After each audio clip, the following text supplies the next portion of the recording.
Baby, now and then I think about me now and who I could have been, and then I picture all the perfect that we lived till I can. Hello.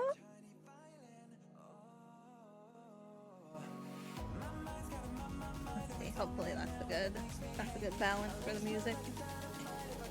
Hi everybody. Hi Ben. Hi Glory.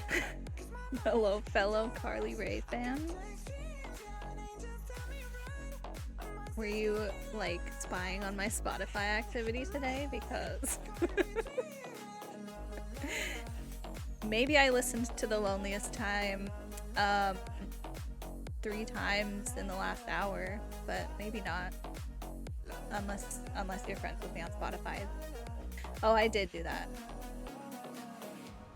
I was surprised you could tell because I forgot that Discord, the asterisks are like italics. So it just did that instead. I was like, well, that's not the vibe that I was going for, but it worked. Okay. Okay, push notifications saved the message. How's everybody doing? Glory, what are you watching? I'm glad it was not a sad ending.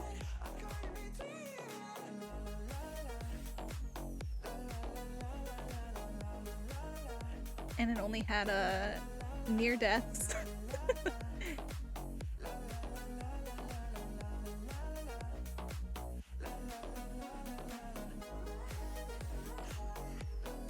Speaking of sweet endings, I finished a book last night. A real physical copy of a book. I read those sometimes too. It was wonderful. It was by my favorite author, and it was her first like YA novel. She usually writes more adult, more spicy romance. Sweet and spicy romance.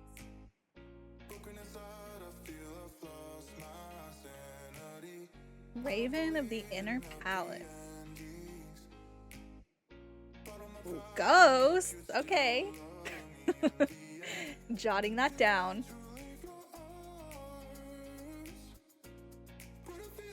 Well, I'm glad you liked it.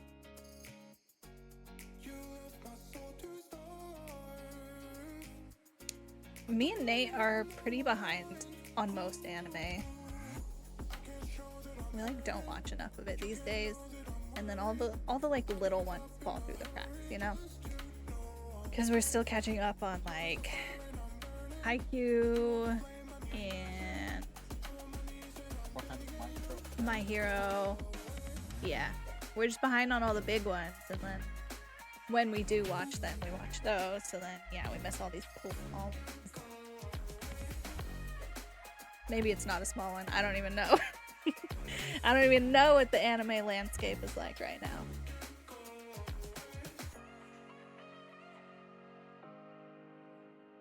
How dare you? That's the biggest anime out there right now. Is it? Are you lying to me? Pretty... It's pretty not well known.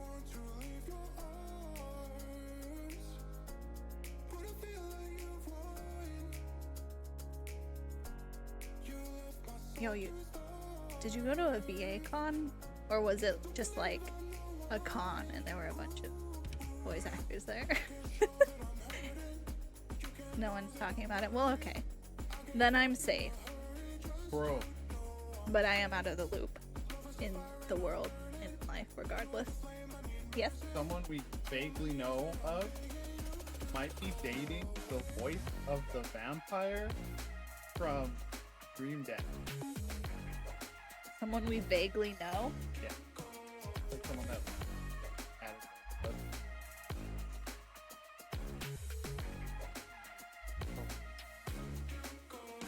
Really? Yeah. I know. Exactly. Wait, Yeah. what? Yeah. You know who I'm talking about, right? I think. Okay, interesting. interesting local gossip. Because I guess. there's a local convention, Mhm. and like of the special guests attending was listed this person. I was like, oh, the person that voiced Dream Daddy Vampire. That's cool. And it said like dates their part, da da da, and I was like, All right. Very curious. I'm curious if that con's gonna be any good. There's like a local, like very small, like small but growing. They've been doing it a couple of years now, but it's like a small gaming convention. And I haven't been to it in the past because I think it started like post-pandemic or maybe like a year before the pandemic. So there's that, but yeah, I'm just not sure. Not sure if it's fun and exciting or if it's just like sad, you know what I mean? Because I also haven't been to like a bigger con either, ever. Thank you. These are my blue light blocking glasses. My gamer glasses. They protect me. They have slight magnification too. All the better for the hardcore gaming that we're about to do. I do have Distant Phantom Nate here again. Right there. A full arm's reach away. Will he cause chaos today? We'll see. Oh, you didn't need to do that. Thanks. Well, what has everyone been up to today? I've been like drowned in work all of this week. I haven't talked to anybody. I haven't had any socializing. I also had a bunch of like I had to leave work in the middle of the day for like a bunch of things like out and about around town. It was a stressful week. I had to get a new headshot done. I hate having headshots done. I like forgot that morning that I was having a headshot done. It was wild. Well, I think we'll get into the game soon. I want to try to maybe go a little bit longer if we're all feeling up for it.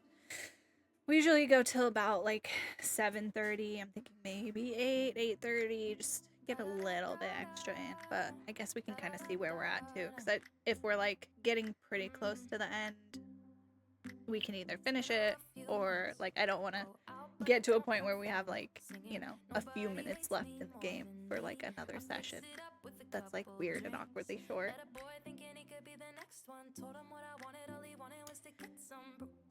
I can't believe it's already the end of the month. We were only planning to like have the Please Be Happy streams like take up this whole month, but we'll see if we have to go a little bit longer.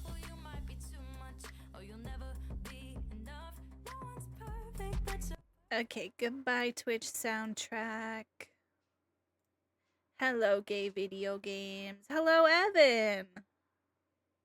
Just in time. We are switching over to the game right here, right now.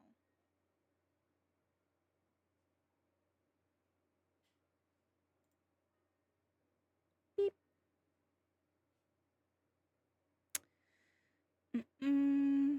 Okay, there it is.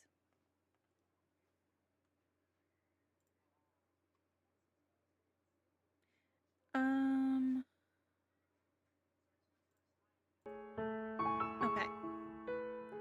Game music should be coming through. Let me know if that sounds good, if you can hear it. If you can hear me over it. How are you, Evan? What are you doing today?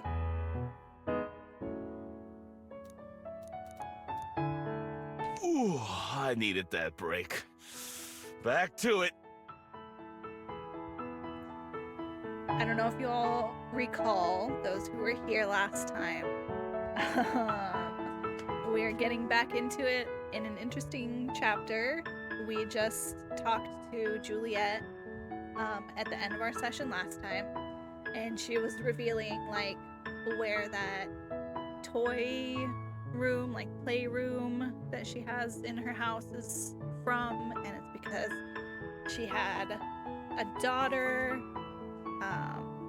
We're not sure how long ago, and Miho does not seem to realize, but the daughter is no longer with us, and so We still don't know for sure. we're pretty sure. we're we- going to visit the daughter today. We think it's a grave, but it could be like, what if we're going to like an old folks home? What if they're children? Yeah, that could be true. She could just be really old. So it's not confirmed yet. Yeah. But the way they like position it is they make it sound like, you know, they just had a falling out or like haven't been in touch in a while. But we shall see. So that's where we're starting, just so everybody knows. Nice, Evan did a bunch of homework, got some groceries. I really need to get some groceries. I should have gone before the stream, but it was a heckin' morning, so I did not. Got us on the big screen. Thank you, Glory. That should be fun. All right, let's get into those left behind. Need to get groceries, gang. Should we all go together? We can FaceTime from the grocery store. I miss going to the grocery store with my friends, to be honest. We used to do that all the time. It's just nice. It's nice to be together. Okay, here we go. As I stand by the front door of the library, Juliet walks up beside me and unfolds her parasol, bringing it over her head. Shall we depart? It's about a 30-minute walk from here, so perhaps we'll take a ride back once we're done. That's long. Is it like not even in this town? Exactly. I love to run errands with my friends. I miss just having people around who'd be like, we're gonna go get some groceries, we're gonna make dinner together, we're gonna clean each other's houses, we're gonna do homework together. Miss people. That's the feeling. Yep. Will you be okay in the sun with that? Yes. It's still early enough that I don't need to worry too much. Lead on then. Stepping out into the brilliant morning, I stretch and roll my shoulders. It's a nice day, not too cold and not too hot. As always, Juliet's steps are measured and even as she walks. Her parasol bobs with each step, making it look like she's wearing a big hat from this angle. I smile to myself at the image as I skip along beside her. Even with protection from the sun, it's rare to see Juliet out in the daytime. So, I was wondering something.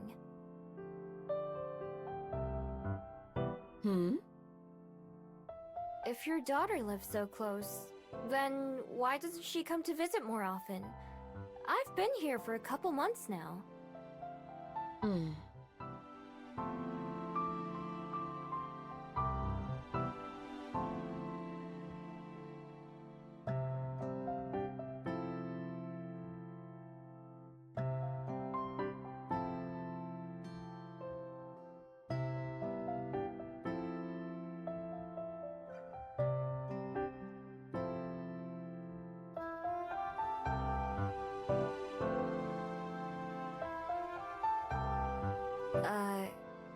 Sorry if I shouldn't have asked that. No, it's all right. You'll see when we get there, though. Okay.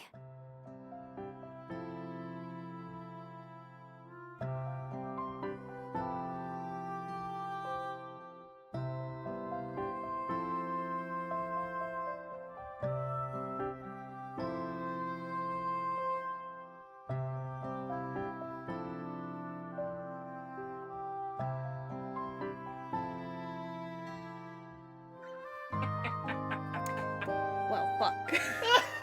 For how long? Did you do it the opposite way? Did you unmute to cough and then mute again? I don't fucking know, dude. That'd be even fun. I think when I muted to cough, I just like tapped it and like it didn't actually unmute again. Hopefully. We head in a direction that I haven't explored before.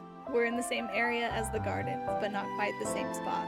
A massive green hill watches over us from one side, while trees blanket the other. I was saying this kid's definitely dead. Yes, and I was saying that Miho is like so baffled, and the thought of loss has not even crossed her little mind.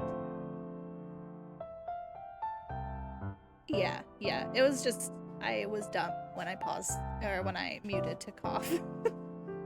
My bad. Cough button. Need a cough button. After crossing a small bridge that runs over the highway, we reach another beautiful area. The concrete path we walk along is lined with bushes and flowers, and the occasional decorative lamps. There are a few houses peeking through the trees which ring the area, but most of the field is still covered in nature. Whoa. Are we getting close? She's like, whoa, your daughter's, like, living in the woods? Yes, we're very nearly there. This is Bolton Street Park. She's pretty lucky to live in a place like this, huh? Even as a child, Cosette had an affinity for the woods and trees. I get that. I'll bet she would love to be able to turn into a bat or a fox. I'm taken off guard by Juliet letting out a great laugh. I don't think I've ever seen her like this. A little giggle or rarely a chuckle from time to time, sure, but never anything so relaxed and sincere. A grin spreads on my face just from watching her. She's like, wow, this is so sweet. Wow, she's so happy to see her kid. And then she's gonna see the grave, like, ah! I feel like her mind is just gonna explode. Trying to process. Yes, I think you're right about that. There are only a handful of houses around the park, so I wonder which one is Cosette's. Time and time again, we walk on past the turns which lead to any of them. Just as I start to wonder where it is we're going, Juliet slowly comes to a stop. The main path forks into two here. The one to our left, a well-trodden dirt path. There's a sign, but I can't quite read the writing yet. Everything okay? We're not lost, are we? Heavens, no. Heavens no, she's dead, Miho. A number of tall trees shade the path that we're on, giving enough protection for Juliet to slide her parasol shut. She takes a deep, silent breath, then smiles and gestures down the offshoot before us. It's right this way. Just a little further. Is the voice acting, like, loud enough for y'all? Is it sounding good? Let me know if it needs to be turned up or down or anything. Nodding, I follow again as she leads us onward. Right away, I notice that something is a little bit off. Juliet's steps are slower and a bit more uneven. Like she doesn't want to get to wherever we're going.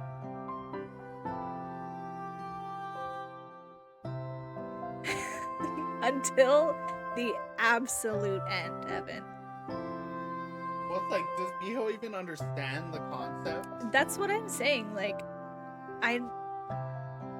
the only friend that she's had is that person from the woods who, like, I feel like she doesn't even know if they're alive or dead and, like, hasn't really thought about that.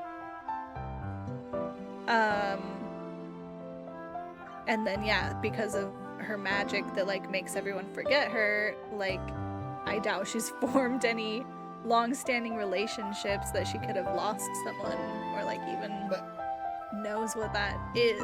I don't know. I imagine she knows about death, Yeah.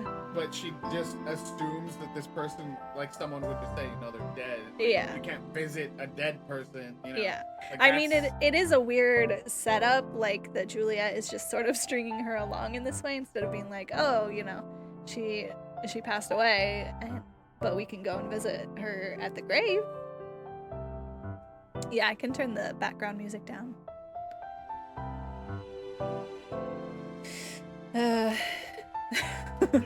Wait, how? You can, well, no, that's everything. Oh yeah, you're right.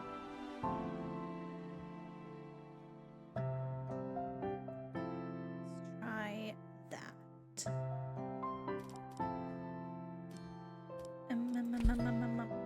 Yeah. Oh no, Evan.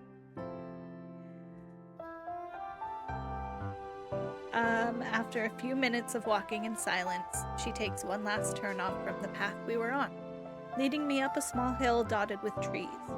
Once we reach the crest, Juliet comes to a stop. Still confused, I step up beside her. Okay, thank you for letting me know, Glory. Here we are. Huh? I don't see. Until the very end. Oh. Oh.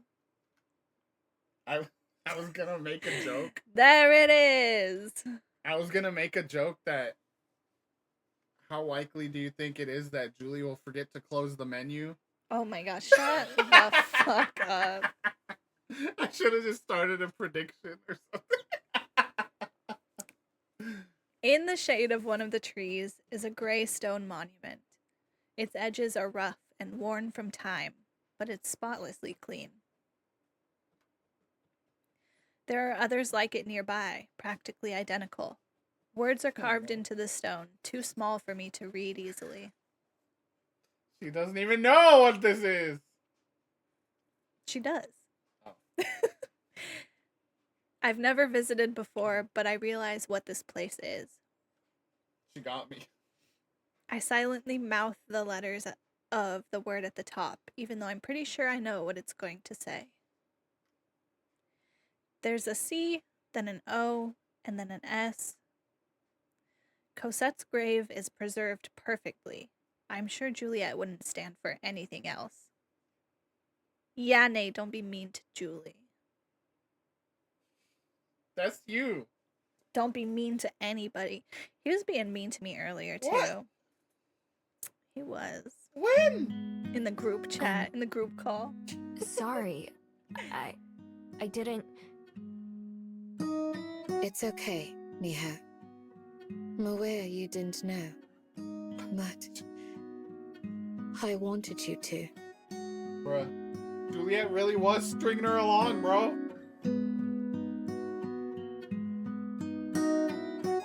She turns back to the grave, gently running a hand over the curved stone. My beautiful, precious daughter passed away years ago. Almost 2 decades by now. She lived a long, full life and spent her final moments with those she loved. The last words she told me, the last words she ever said to me. This voice acting is really getting to me right now.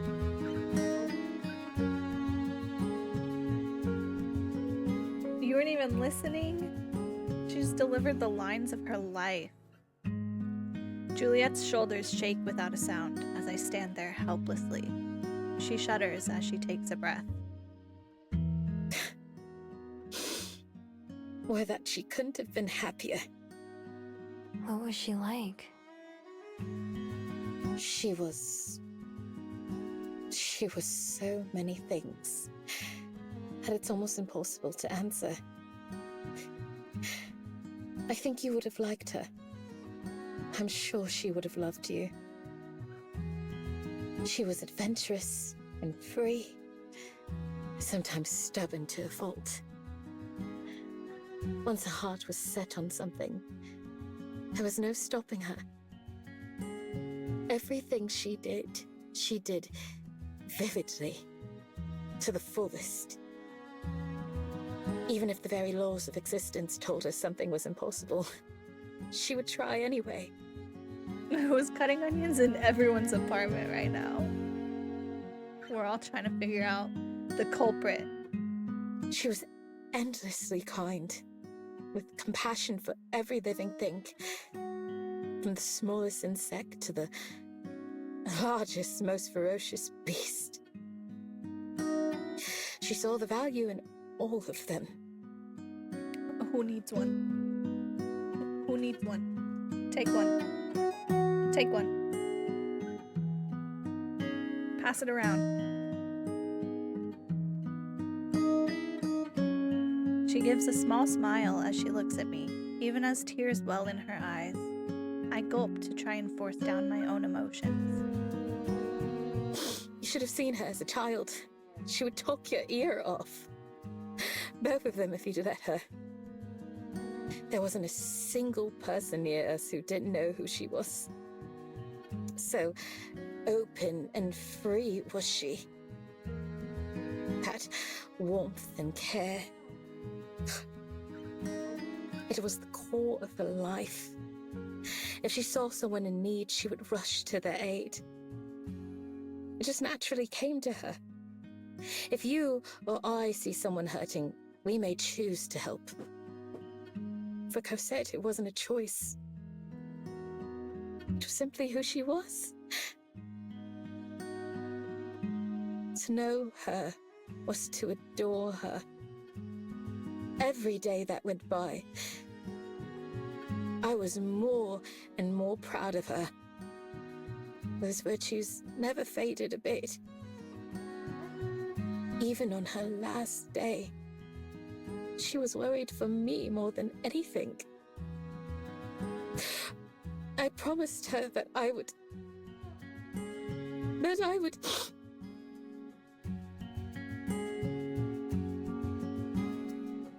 Juliet sobs, dragging her hand across her face. All I can do is watch, my own emotions a storm that tosses me in all different directions. The pain in Juliet's shaky voice is enough to make my own breath tremble. But beyond that, there's something else. Something eating at me that I don't want to acknowledge. Juliet turns back towards the grave, taking a couple steps closer. Unfurling her parasol, she holds it over her shoulder like a shield, guarding herself against the sunlight. She's also able to stand a little straighter. I promised her that I would live as she did, to honor her memory with kindness and with virtue and with compassion and patience for all.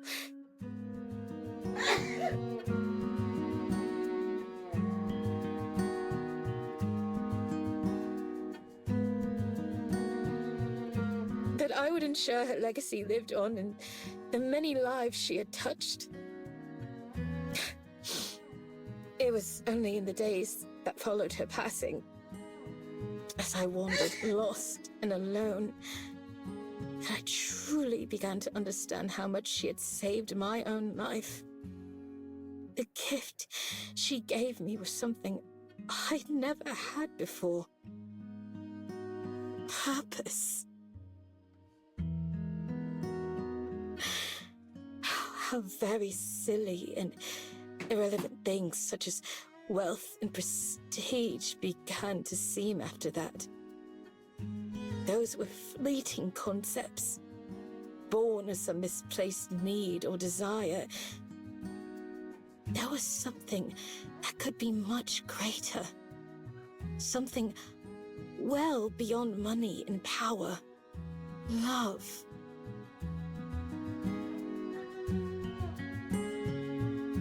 As a word, it's difficult to understand. To hear the poets speak of it, there's nothing mightier and nothing softer. Love was either everything or it was nothing. It always seemed so trite, so mature. An attempt to create meaning where there is none. And yet, I've found that the poets were right. They were so right. You and I, Miho, to be able to live on, unaffected by time's curse, must surely seem a blessing to some. You're making it very difficult to please be happy. But that time is meaningless without something to fill it. To those of us who walk alongside Father Time, rather than fleeing him, it's awfully lonely. When I first became a vampire, I told myself that I had no more need for humans, that I was beyond them. Now, I realize I was afraid. There's a simple contentment and joy that can only be found in experience and age, I've learned. Wisdom does not exclude humans, but to look on as once vibrant hair fades to grey, and as once strong hands soften their grips, as once treasured memories become distant. There is pain. To watch someone you love grow up is beautiful. To watch them grow old is to suffer. Damn. Cosette lived into her 80s. A good, long life for a human. Even as her flesh started to fail her, her mind never did. She was sharp as a sword and quick as a fox. For a human, there is no kinder, gentler end than that of old age. And every day, I'm thankful that Cosette was one of those lucky ones. To slip away peacefully and painlessly. As I held that soft, shaky hand for the last time, I wished desperately that I could trade places with her. I would have done anything to give her just one more day. But there was nothing to be done. Cosette passed on with no regrets, and a smile on her face. She lived as full a life as any human could live. Everybody keeping it together, or? And when she was gone, I was still there. My flesh not a day older than when I met her. It was then that I realized what a cruel gift immortality could be. What a slow, repetitive torture if I chose to let it. I'm sorry, Glory. So for the sake of Cosette's memory, and of the promise I made, I swore that I would continue to live as I had not lived before. For virtue, for friendship, for others, for tomorrow.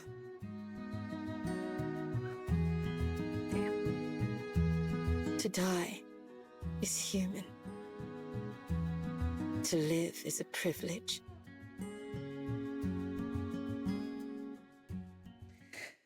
Oh man, gamers. I didn't want to like talk over that. What a performance by the voice actor. That was really deeply touching. Ugh. Nate's getting the pain in the heart, the pain in the back. Man. Yeah, that was a way to start today's stream. Man.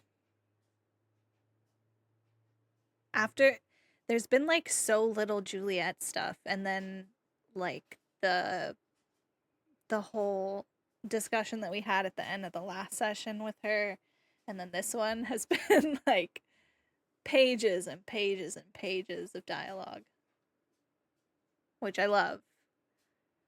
Man, yeah, it's been really, really incredible storytelling. Whew. All right, time to recover from that. With absolute clarity, the storm inside me calms as I pass through its eye. There's a sense of finality in Juliet's words, which leaves them ringing in my ears as I stumble backward without thinking about it. There's no hope for me left. What? There's no hope for me in my Aspen love. Oh, you wanted it to be Aspen. Everyone's picking Juliet now. I mean, it's hard not to. It's over I for me. love them both, but like, I don't know. We probably need to see a little bit more, or like a little bit more deeply of Aspen's story, because like chemistry wise, I feel like I really like her paired with Miho. Like, I think they have, you know, some more fun times and more banter, but what? I was watching Not the loud levels. enough? Yeah. Dang. It's like right up next to me. But yeah, with Juliet, it's just like she's just such a more fascinating character so far. And just like so stable. You know, that's what I like. I just like stability. Oof. What? Why are you with me? What are you talking about, weirdo? I'm not stable. Oh my god. We've been together for like 10 years, bro. To die is human. All humans. Cosette, someday Aspen, but also even mine. My person. She has finally considered the possibility. Ben, what were you gonna say? But also, Miho's been around for hundreds of years, so there's the knowledge they can both put off the inevitable heartbreak of death. Yeah. Obviously, that is a perk of that pairing.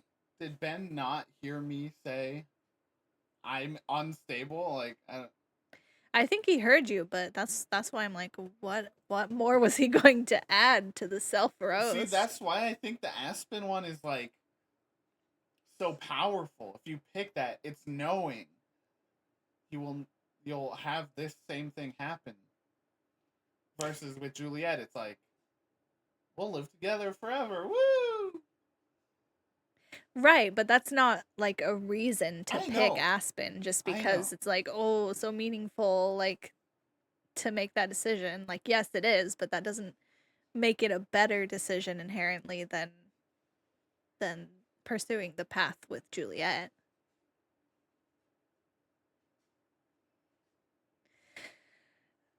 But yeah, Miho's finally considered the possibility that her person is no longer with us after all of these many, many, many centuries. Understanding hits me like an arrow to the heart, and I barely notice the look of surprise on Juliet's face as I transform, turning tail and fleeing into the forest. The going ghost!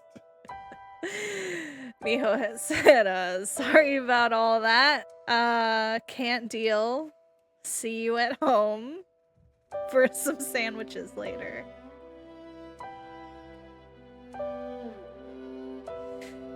Whew.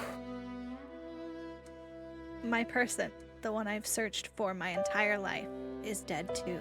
Uh-oh. Long dead. No matter what happened after they left the forest, the nature of their human lifespan means that they lived lifetimes ago, generations ago. Oh, so does Miho, like, know that they were a human for sure? I know. Well, I think we're finally getting. We didn't know if it was so long ago, right? I mean, we did. Well, yeah, we figured, but now it's confirming that part, I guess. I appreciate your emotion. Give me 5 minutes to several hours.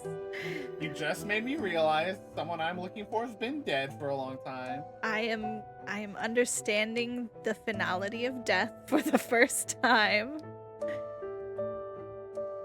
As I run farther and farther away, one thought echoes above the others.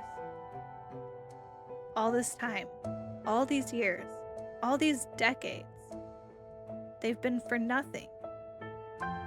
I dig my claws into the earth with every step, tearing at the roots and leaves.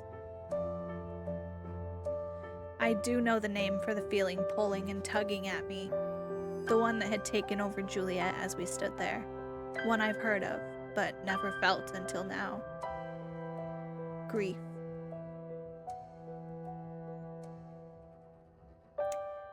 Every lie, every theft, every struggle and hardship, everything. For nothing.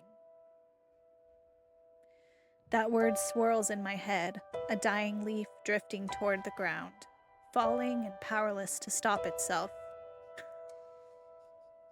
Welcome to our fucked up existence, girl. Welcome to my life. Exactly. Miho just, Channel- just sitting in the forest. Do you ever feel like breaking down? She's out there listening to Simple Plan in her Walkman right now. Finally, I come to a stop, not even knowing where I am or for how long I ran. I just stop when I lose the will to run anymore, transforming onto my knees. For Juliet, we were like, wow, this is so emotional. Miho's having a breakdown. We're like, Lamau. When I was a young fox. She's a fox, not a wolf. You goofball. Get it fucking right. Get it right. Every decision I've ever made, every place I've ever gone, had all been in service of one dream. Over time, I grew to rely on it. I didn't ever have to think or make a difficult decision for myself. Instead, it was like I had a path to follow, however long.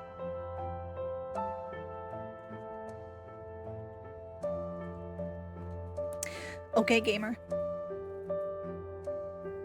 But that path wasn't actually leading anywhere.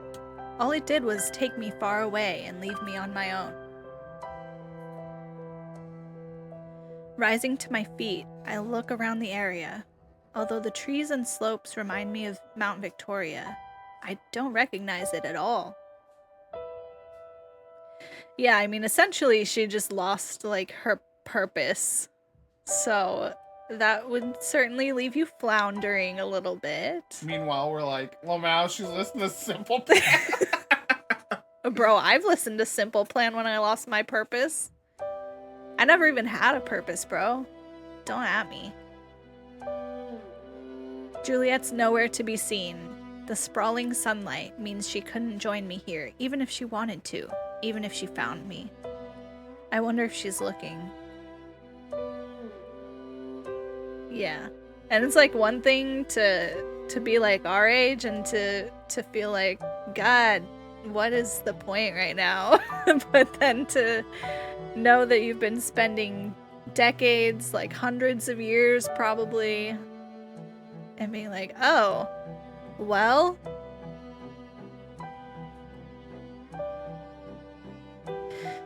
Juliet, who always seemed so calm and put together, behind that mask, she was hiding all these feelings. What else don't I know about her? What else has she been keeping to herself? Is it just more pain? An ice-cold chill runs down my spine, making me shudder as I realize something else. She must have known, too, that my person was dead. She must have figured it out right away, yet she never told me. Aspen too. Suddenly, every pained look or topic change whenever I brought up Jung-in makes sense. They both knew, and they were hiding it from me all along. This whole time, letting me go on and get my hopes up without ever stopping me or telling the truth. Uh-oh.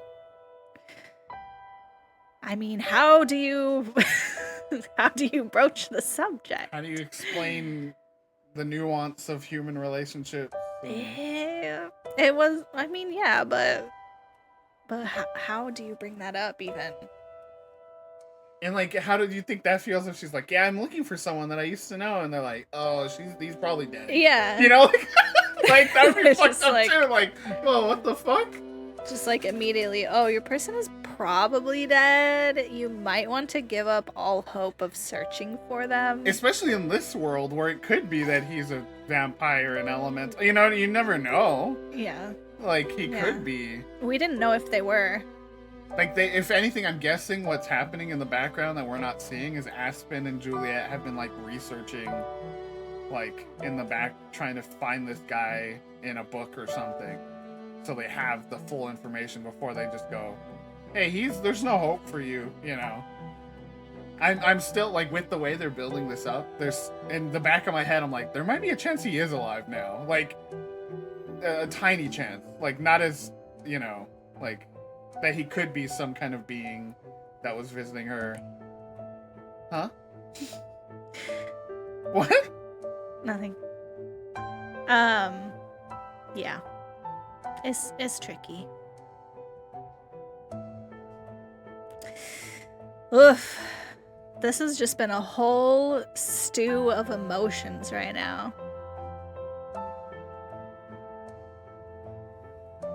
It was so simple too, so obvious. If I just thought about it for a bit myself, I'd have realized that humans live and die much faster than my kind do. Sighing, I sit down on the grass, wrapping my arms around my knees. I mash one palm into my eyes to wipe away the tears that are there. Stop crying, Miho. Oh, Miho, baby. We are all in denial of anywhere that this story could possibly go.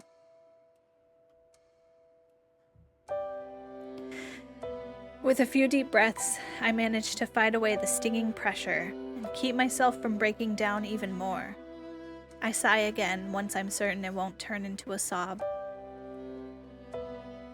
Now that the initial shock has worn off, the pain in my heart has gone from a sharp stab to a dull throb. Aside from pure survival instinct, death has always been distant and faceless to me, but now I have to look it in the eye. My time with Jong-in was short, thousands of times shorter than the time I've spent looking for them since then. Still, it was all I had. Where do I even go from here? The sun is getting higher, so Juliet must have made her way home by now. She might even be waiting for me to come back. We both know I have to at some point. It's getting hotter for me too. Shakily, I rise to my feet and look around again, actually trying to get my bearings.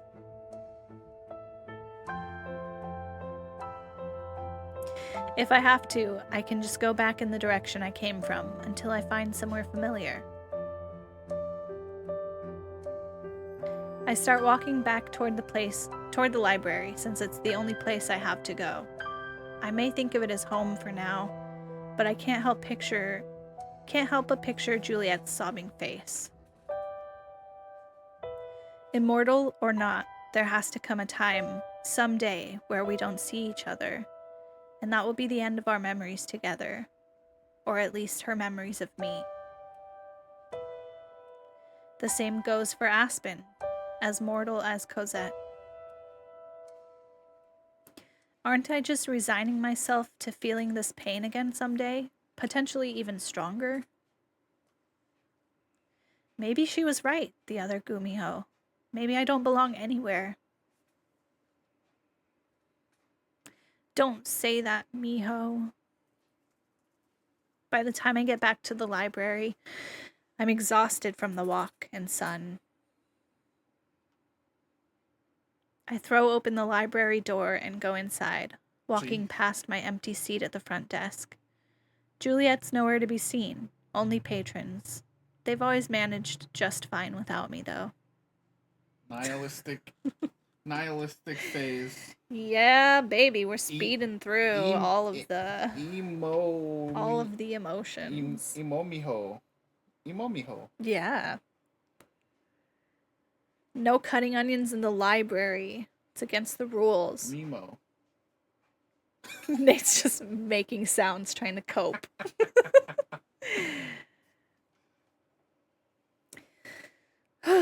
Plodding up to my room, I grab my blanket from the bed and wrap it around myself before I lower myself to the floor. That's when the tears hit me again, and this time I can't hold them back. Slouching onto my side, I don't even try. There's no point. As I expected, in less than a minute, there's a sound at my door. 3 knocks. Always 3. See, that's the stability I'm talking about, gamers. Miho? Is that you? Are you alright? I don't respond. I don't even know if I want to see Juliet right now. She's part of this too, after all. She pauses outside for a moment, but a few seconds later, Juliet opens the door anyway. She kind of looking like a giant vampire mommy right there. She's in mommy mode. She's tall. Miho, I know you're sad, but come and eat your dinner. I know, it's not her fault. Oh, Miho.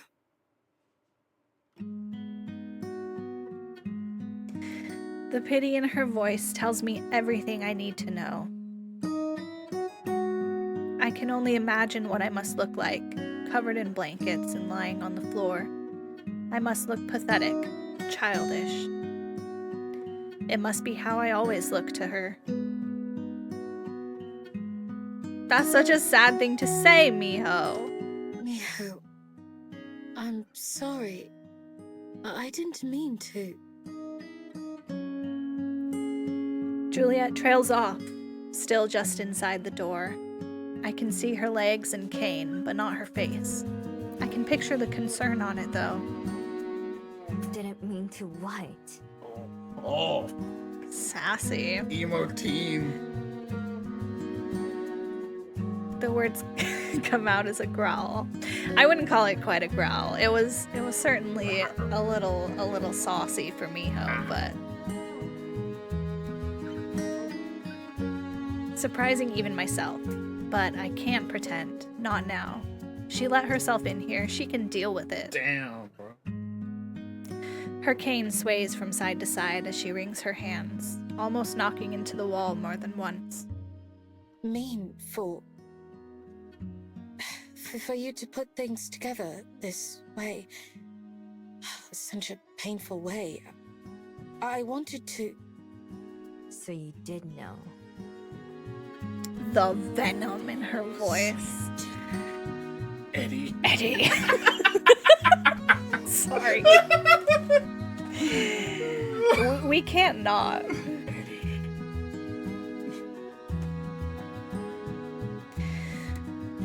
I cut her off without thinking, as she confirms my suspicions. With one arm, I push myself up, letting the blanket fall away from my face as I glare daggers at Juliet. Pardon? You knew. Slowly, I rise to my feet. My head is pounding, and I can hear my blood pumping as anger rises through me, bubbling out like liquid magma. It is a humor to cope with the pain kind of stream. This is always the part of a story that's necessary, but I always hate. You know? Just the tension. The, like, I'm mad at you now for a bit, you know, and, like... Yeah. I hate you for temporary. I mean, it's like kind of valid here. Like, so many stories do it, but it's just like the silliest bullshit that they possibly could have introduced to like keep them apart, you know? But this is just like tension, you know? They're gonna get through it. Are you sure? Yeah. Because otherwise there's no ending.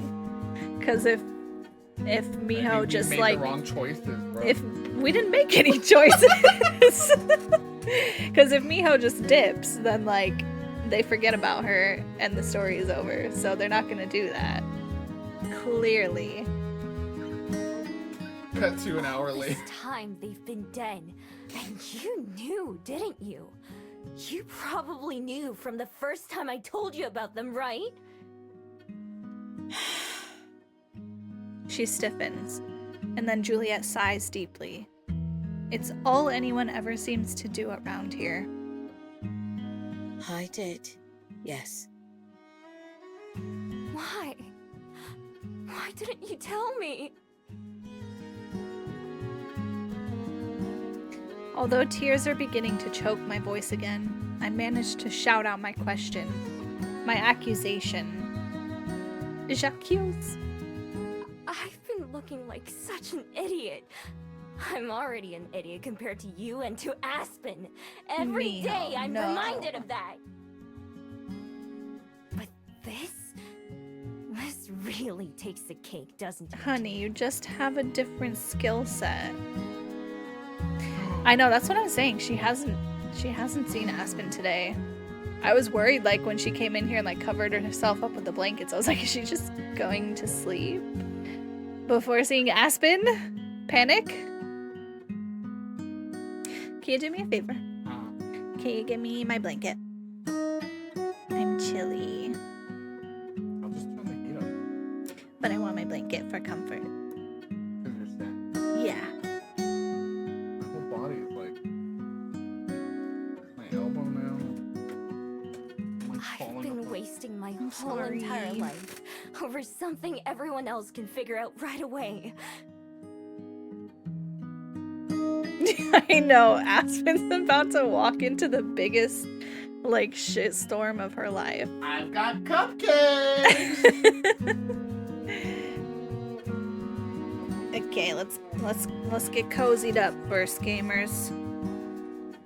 Above What's up, all, mijo? we I got are a you. cozy stream. I got you a fairy kiss chiller, mijo. It's back. It's pumpkin spice season, mijo. Fuck you. Literally the pizza box fire. Miho, it isn't like that. Then why? Tell me why you didn't tell me sooner. Or Aspen. She knows too, right? Somebody say my name. Hey, gay. Gays. Hey, gays. Juliet nods meekly. My eyes burn and my nose is running.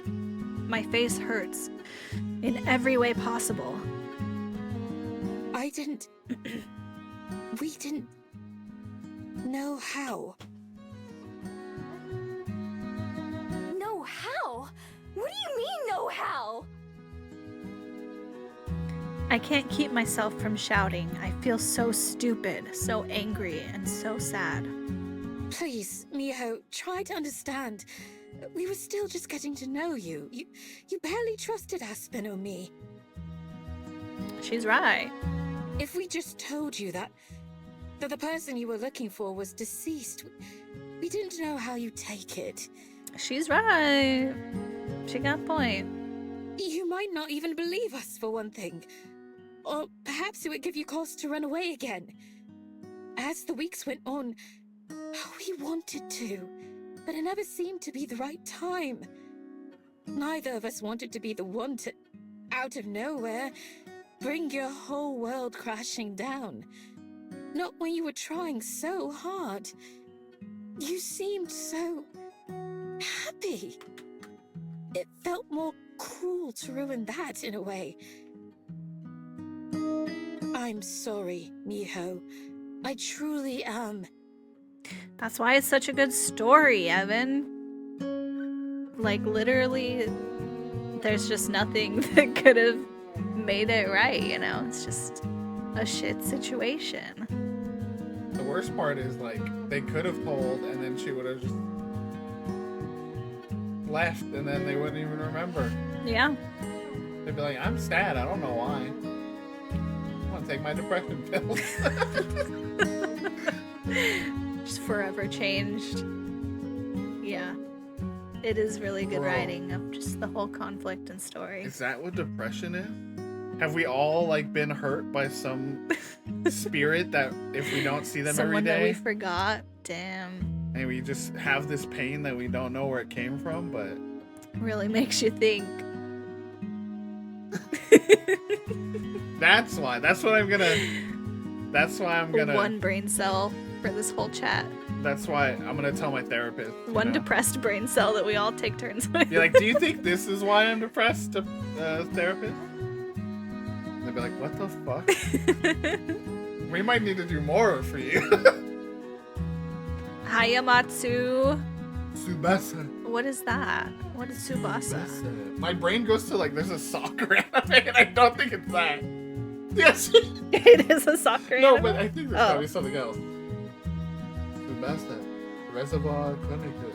Hold on, we're learning. We're researching, Yamatsu. How are you today?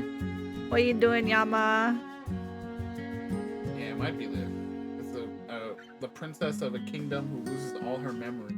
Oh, okay. And Xiaoran, a young archaeologist who's her childhood friend who goes on arduous adventures to save. Ooh. Any story with, like, a memory loss, especially after, I like, know. years of, like, knowing It's just someone, so is, like, sad. the saddest thing. But it's also the best when, like, they do that and then, like, over time they drift back and, like, still, like, find that they love the person or whatever, you know, and it's like, oh, they were fated to be together, see? Mm-hmm. Chilling after dinner. Nice. What did you have? Oh, It was wrong of me to let it go this long without saying anything, but believe me, I only hesitated out of love. Aspen and I both. Out of love. Out of love? Out of love? Out of love? Out of love? Hesitated out of love? The L word? Mario. The L word. You know the one. lesbian? I actually fit you. Why? That fits you too. Exactly. We simply couldn't bring ourselves to break your heart that way. Fat lot of good that did. Shit. Okay, Mio. Shit, dude. Juliet sniffles, and I have to look away. I don't want to see her cry again, not while I'm already like this. Stooping down to the floor, I pick my blanket back up and wrap it around myself again. Even as I do, I can't help but think of how it's not really my blanket. It's Juliet's. She just lets me use it. Like everything else. She is full spiraling right now. Bruh, she's Go not gonna away. see Aspen. I know, Aspen better get over here. Oh. To my relief, she doesn't try to argue, doesn't even say anything else. She just nods and silently leaves the room. Oh. The second the door shuts behind her, I collapse into my bed, Bruh. put my pillow over my face, and succumb to my grief. Bruh. Aspen. If they just have you forget, or Aspen forget you halfway through the game. I know, she died. Succumb to my grief. That was the last time I ever... Ugh. I mean, it's not like a precise timing either. Like, What's the she last... said after 24 like a hours. day or two. Well, it's She like said 24 after a day or two, people forget. because So it's- like if she saw her yo, late some Brahman. afternoon, well, no, still. We're gonna find out. We're gonna It's find out what's over, dude. happening right now.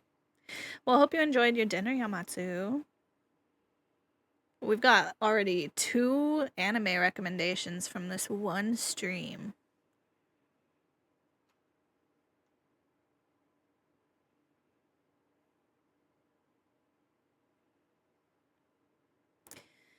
My everything hurts when I wake up, damp pillow still covering me. My face and head hurt from crying, and my body hurts from passing out in an uncomfortable position. I didn't even mean to fall asleep. I must have cried myself into it. Imagine just like Juliet had Aspen come over and was like, "Bro, I don't think she's gonna see any visitors today. Can you just like peek into her room and just like look at her so you remember her tomorrow?" I thought it was they have to like, I don't know. We don't know the rules. I know they haven't said any like hard and fast rules about it. It's just freaky magic, you know? The memories of yesterday don't even give me a chance to wake up before they flood my brain, pulling a groan out of me in response. Don't you love that like half second when you wake, or like it's longer sometimes, but like when you wake up after a bad day, and for like a half second you're just like, You're just chilling. the world, oh, I'm awake, then okay, you're like- and then like just hits you and you go, oh fuck, oh no. Terrible.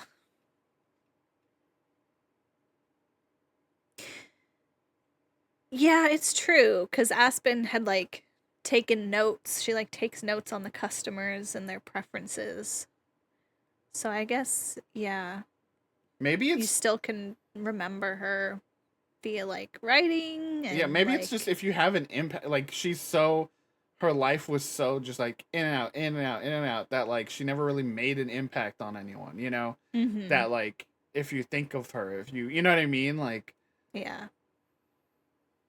It very well could turn out that like just by, forming these more long-term and like stronger and deeper bonds that like they would remember her. We don't know. the real magic was the friendships we made along the way. So true. I don't want to get up. I don't want to leave my bed. What's even the point? Still, I know I have to. I have to see Aspen within the next few hours, and Juliet too eventually. I don't know what to say or even what I want to hear. As much as I'd just like to avoid everything and everyone, the rational part of me knows that I can't. Oh, it's too late, bro. Oh, sorry, which one? Screenshot that line. Oh, yeah, I know. There is a button where you can see the Yeah, but, log, like, yeah. That's not the same. I know, but I just remembered.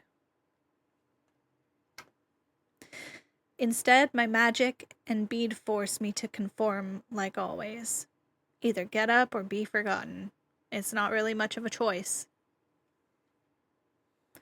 I sluggishly get dressed and wipe down my face, which is still red from crying.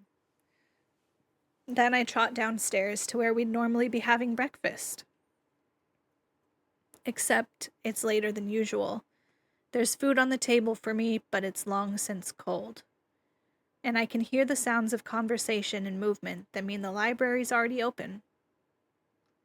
Life goes on, with or without me. I cram down the slices of cold toast and browning apple without really tasting them, just knowing that I need the nourishment. Then I wander up to the front of the library, where Juliet is seated in my spot at the desk. What does Miho even understand a microwave? Good point. She would just be like, "Where's my food?" Bro, she has never cooked a day in her life. She just grasped death. Like, you think she knows how a microwave works?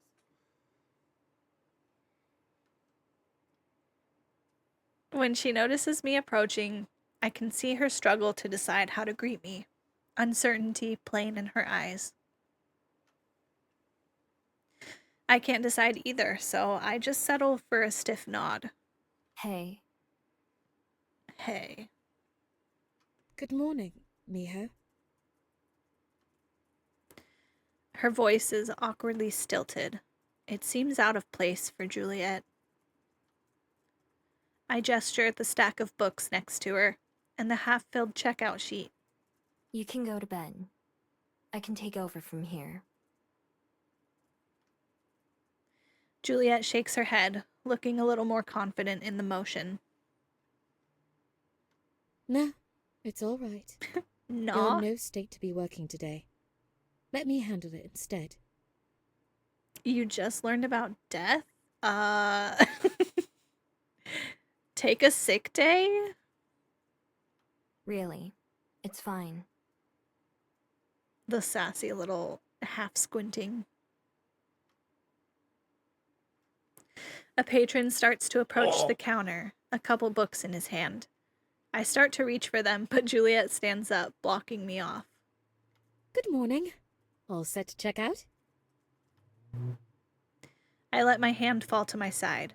The person checking out books looks a little confused, but settles on talking to Juliet instead of me.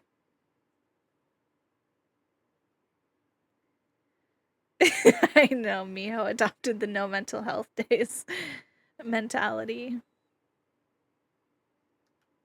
Bro, she doesn't even know what mental health is. Give her a break. Fine then, if she wants to, she can do it. She has that same practiced tone of voice when it comes to helping a stranger that Aspen does. Aspen calls it her customer service voice. To me, it's the same as how I'd sound when trying to deceive someone or get something out of them. That's what it is, Miho. She can get capitalism, but she can't get death? Okay. The only difference is, I'm not sure I could pull mine off now like she can. Then again, it seems like Juliet must have always been good at hiding her feelings. Now she's like she's saying it as like a negative though. Before it was like, wow, she's so calm and composed. Now it's like, she's a fucking snake liar. No, she's like, bro, Juliet is repressing some shit. Wordlessly, I turn around and step out from behind the desk, passing by the guest on my way out the door. Miho about to text Juliet snake emojis. From the corner of my eye, I can see Juliet watching me, watching me as I go, even as she deftly handles the checkout. Is Juliet a Gemini? Because she is two-faced. Whoa. The fresh air is an instant relief, and I gulp it in as I stretch out my arms, just basking in the sun for a moment. I start walking to the Bell House because I need to see Aspen before it gets too late. So they did. She already said this earlier. She was like, when she woke up, she was like, I don't want to get up, but I have to see Aspen within the next few hours. Fortunately, we had a late breakfast yesterday, so I have a bit more leeway than usual. I do my best to keep my head empty on the way there, because if I let myself think, it'll turn bad. Friendship ended with Juliet. The horrifying concept of death is my only friend now. I just thought this is actually, if they're doing this, it's smart. Mm-hmm. That they built up this really close moment, and like for you, you know, you have like this connection to Juliet, but for the character, you know, they create this falling out so that maybe now Miho spends a lot of time with Aspen, gets that closeness and understanding, and then now you can choose where to go from there, you know. Well, smart build up. She's mad at Aspen too, but like I think now they're gonna have to have that falling out and that like tougher conversation, which will probably lead to like some more depth as to what Aspen is all about, you know?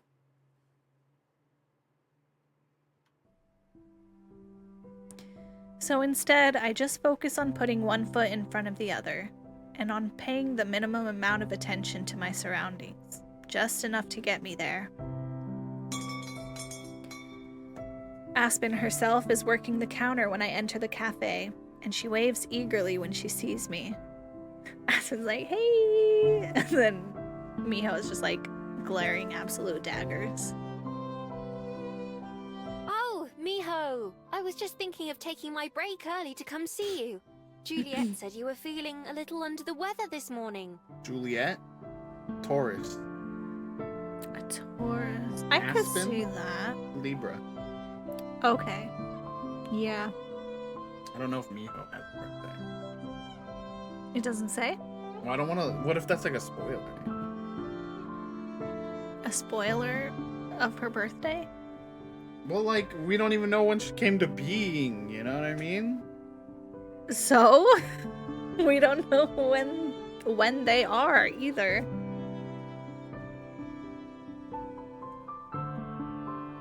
Leo. A Leo. Surprising. Miho. Interesting. Especially for someone who's forgotten everything. Interesting. I make my way up to the register, staring blankly at the menu. I could actually read some of it if I tried, but I'm not. I can see what she means. Are you alright? You look like shit anyway. You look fucked up. I shrug. Whatever. Yeah, I'm fine. Let me get, The names of the different drinks that I like all swirl around in my head, but somehow picking one feels like an impossible challenge. I wasn't actually planning to stay or get something to drink. I just started ordering out of habit. whatever you recommend. Frowning, Aspen taps something into the machine. I reach for my wallet, but she waves a hand to stop me. It's on me. Go sit down and I'll bring you something soon. Thanks. She's gonna like draw a little like cute Miho in the foam or something. That'd be so sweet. Leaving her to that, I trudge to a booth and sit down, resting my head on my arms and closing my eyes. I'll say, there's nothing worse than that moment, right? When you're like, you have to go to work or you have to, you know, and then you like, you're not feeling good, and then like you have that coworker that's like your buddy or whatever that's like, hey, and you're just like, hey, and then you're just like, oh, it feels so bad. I could have just come inside and left again as soon as Aspen saw me, but I know that I wouldn't feel any better anywhere else that I could choose to go. At least this way I get a free drink out of it. Hell yeah. It's the little things, you know? I don't open my eyes again until I hear the sound of Aspen setting a cup down in front of me before taking a seat herself. Thanks. Again. Sitting up, I have a taste of whatever it is Aspen brought me. It's scalding hot and bitter. What's in this? Coffee! Just coffee. Okay. What else? Espresso? You look like you need it. You look like shit. Gingerly, I take another sip, bracing myself against the heat this time. One of your recipes? No, I don't know who invented it, but it's been my go-to for years when I need a pick-me-up. Don't you feel more awake now? The aftertaste lingers in my mouth, but I drink some more anyway. Unfortunately. Then it's doing its job. You really do look a mess, though. Were you... Did Juliet not tell Aspen, like, hey, the jig is up? No, she said she's feeling under the weather. Well, yeah, but she could have been literally just, you know, not wanting to address it, so... I know. She's really trying. But she's about to get it, you know? As soon as Aspen takes a second to look at my face, I see her take on that same look of concern as Juliet. I raise my cup to my lips again just to hide myself. Hi, Kat! How are you? We're going through some emotionally tumultuous times. Emotional damage. Emotional damage. Doing some chores. Good luck. Good luck with the organizing. I need to do some of that. You are so strong and so brave. We're doing good. Just, this is all we've done today. We had stressful start to the day. Burnt some of the breakfast and need to go grocery shopping, so it was like all we had left in the house, and I was like, man, fuck this. But just that, and then got ready for stream, and now we're here going through emotional turmoil.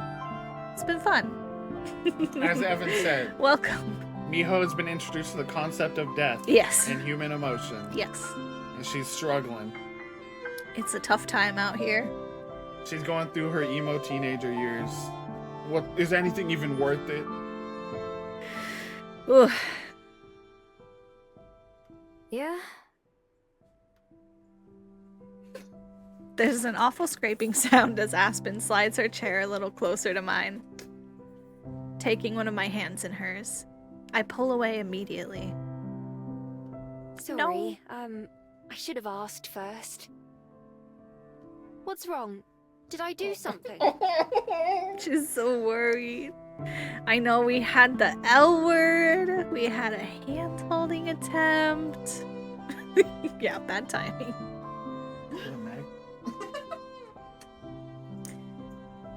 Her face starts to redden, and I already know what's coming next.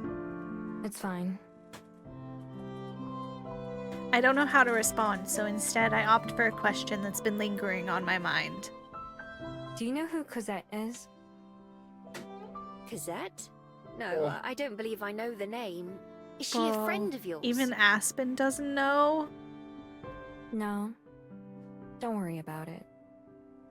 She's like, I know something you don't know. If Aspen doesn't know, I'm not going to be the one to tell her. Still, it doesn't surprise me in the slightest that Juliet never mentioned her before, even though the two of them are supposedly close friends. Supposedly. Juliet's a fake and a liar.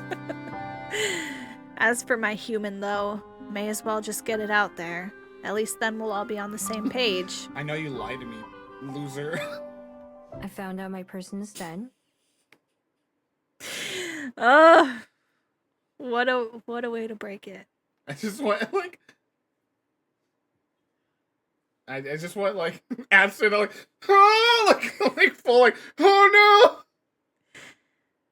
Although I've been sitting with that thought for hours now, it's the first time I've said the words out loud. To my own surprise, they come out as steady as everything else. At least I don't feel like I'm going to cry. Oh. Finally, I glance at Aspen herself. Just like Juliet, I can see her eyes widen and mouth drop as she tries to think of something more to say. And you knew, didn't you? Oh, The violence. and you knew. Her hand toys uselessly with an abandoned straw wrapper on the table. Right? That was so, like, gentle and quiet and one of the most violent things I've ever heard in my life. Honestly, I just realized I can relate to Miho. Why?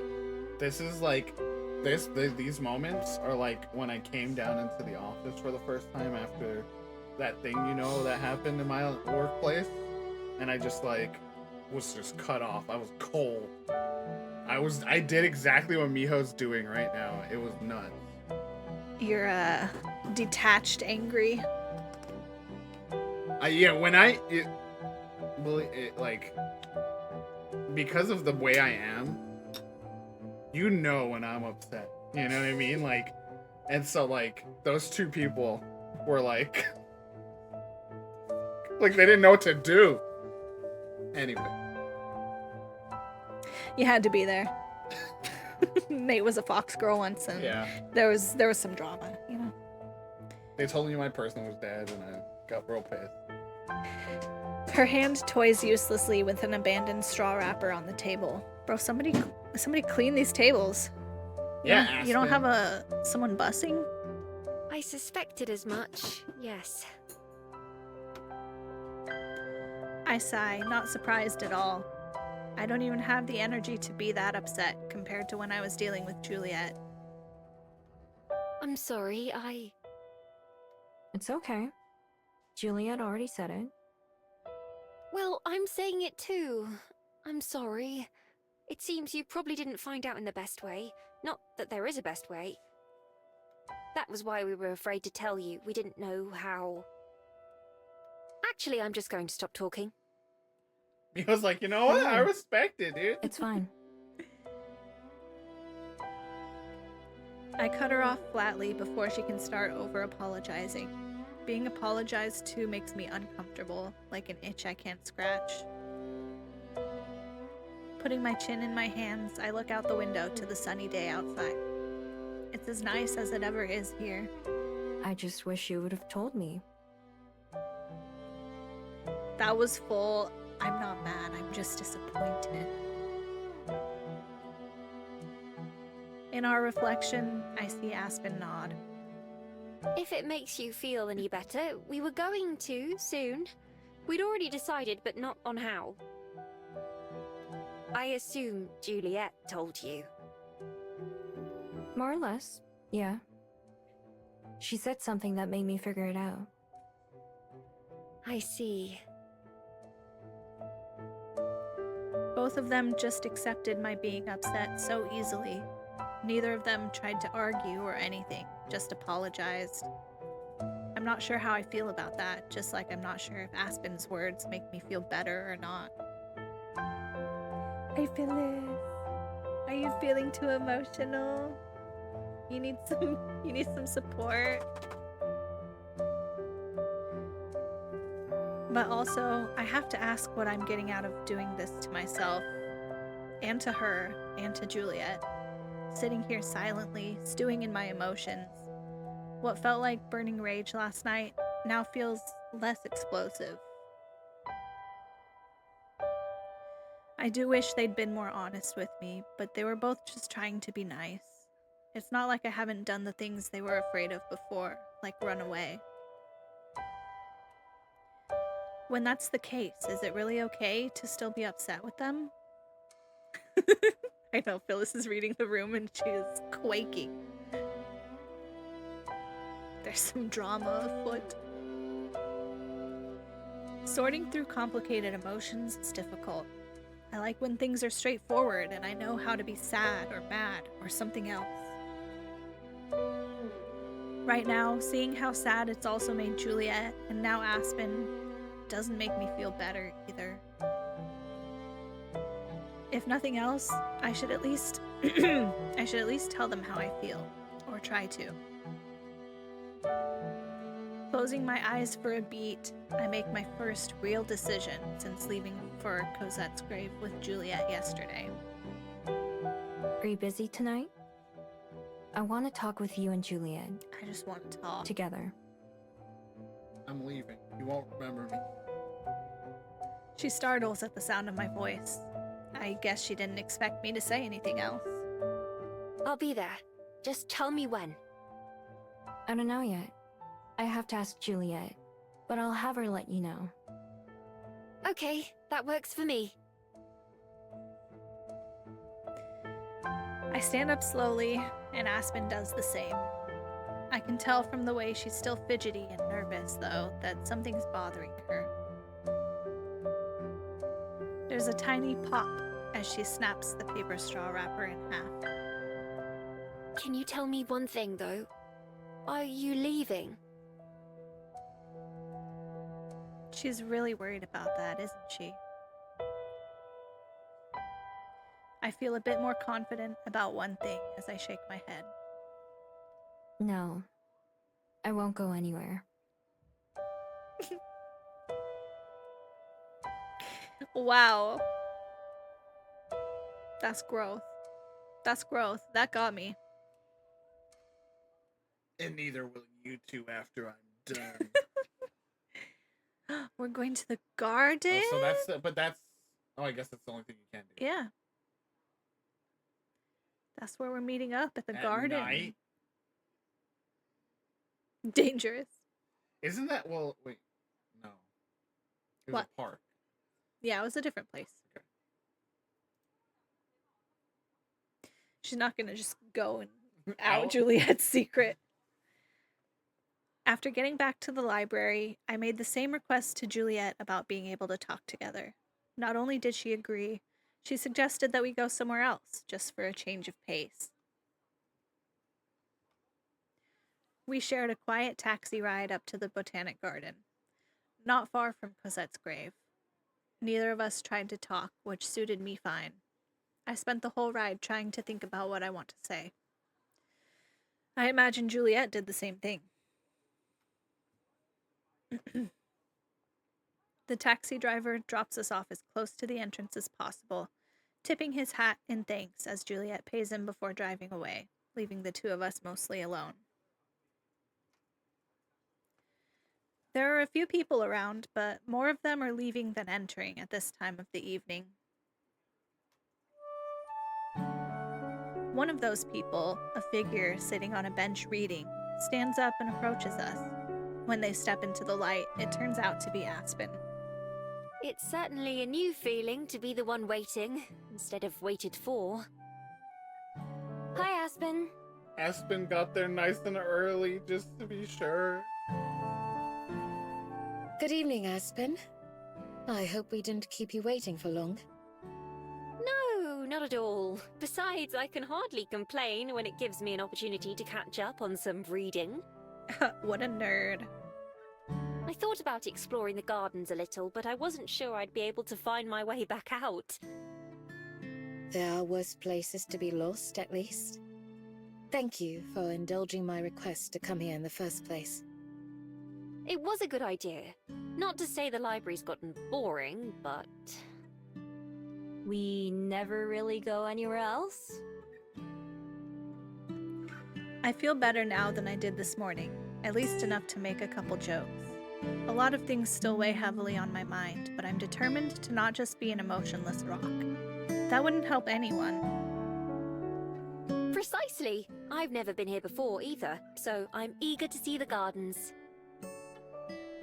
It's been a while since I've been here myself, but I believe I remember a nice spot I used to visit with.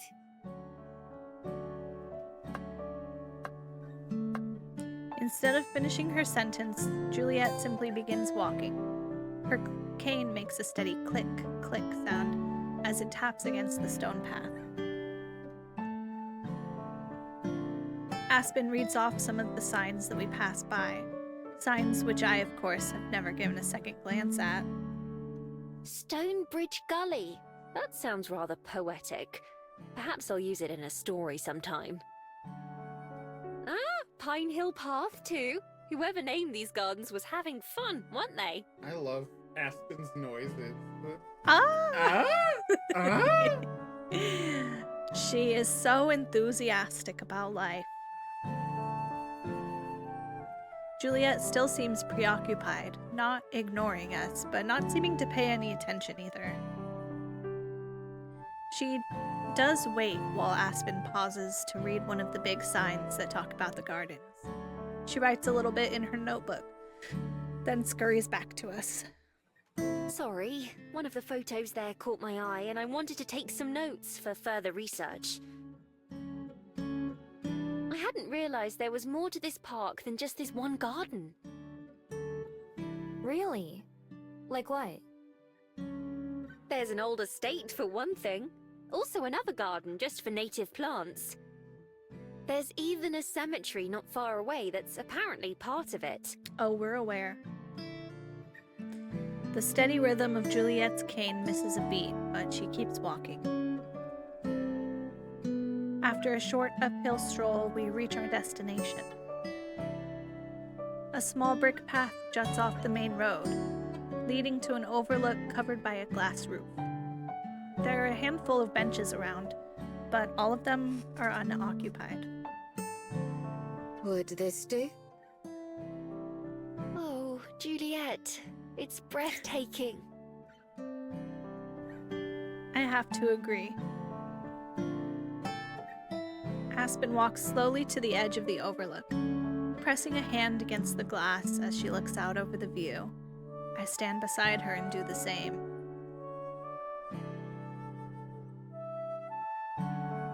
We're higher up than I thought, with a good view of the rest of the Botanic Garden from here. I even spot the main gate, far across the same rolling green hills that I noticed a couple days ago, tower over us. Though she smiles, Juliet doesn't join us, instead sitting down on one of the benches. What do you think, Miho? How does it compare to some of the sights you've seen? Better than the cemetery. It's pretty nice. I like the view from up on Mount Victoria better, though. Oh, it's been quite a while since I went up there. Perhaps I should see it myself sometime and compare. You should. You can see the library from the top. I used to go up there to clear my head, before I started living at the library. I'll be sure to invite you along, then. She lingers for just a moment more, gazing out at the darkening sky before taking a seat on the bench across from Juliet. Only I stay standing, pacing back and forth. Despite the pleasant chatter just a moment ago, now that we're all here and settled, both Aspen and Juliet sit quietly but expectantly, waiting for me to speak first. Since I was the one who asked them to come here, it falls to me to start the conversation.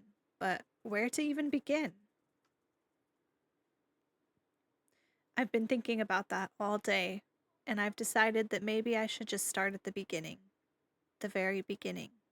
I never told you anything about my person, right? About Changin. They both shake their heads. Taking a deep breath and clearing my throat, I close my eyes and cast my mind back to the forest all those years ago. Or are you getting some more? I was just a regular fox back then. I don't know how old I was. Foxes don't think like that.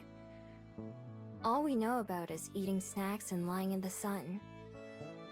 That was all I really did, all day long. No hobbies or jobs or responsibilities. Jealous. That's Just the way it should be. Existing. Jealous. I was gonna say, just yeah, we're gonna get just more lore to beyond just they're important to me because I feel this connection, you know, but I don't. Is it gonna be that he or they like made you a Gumiho, like made you come to life, you know?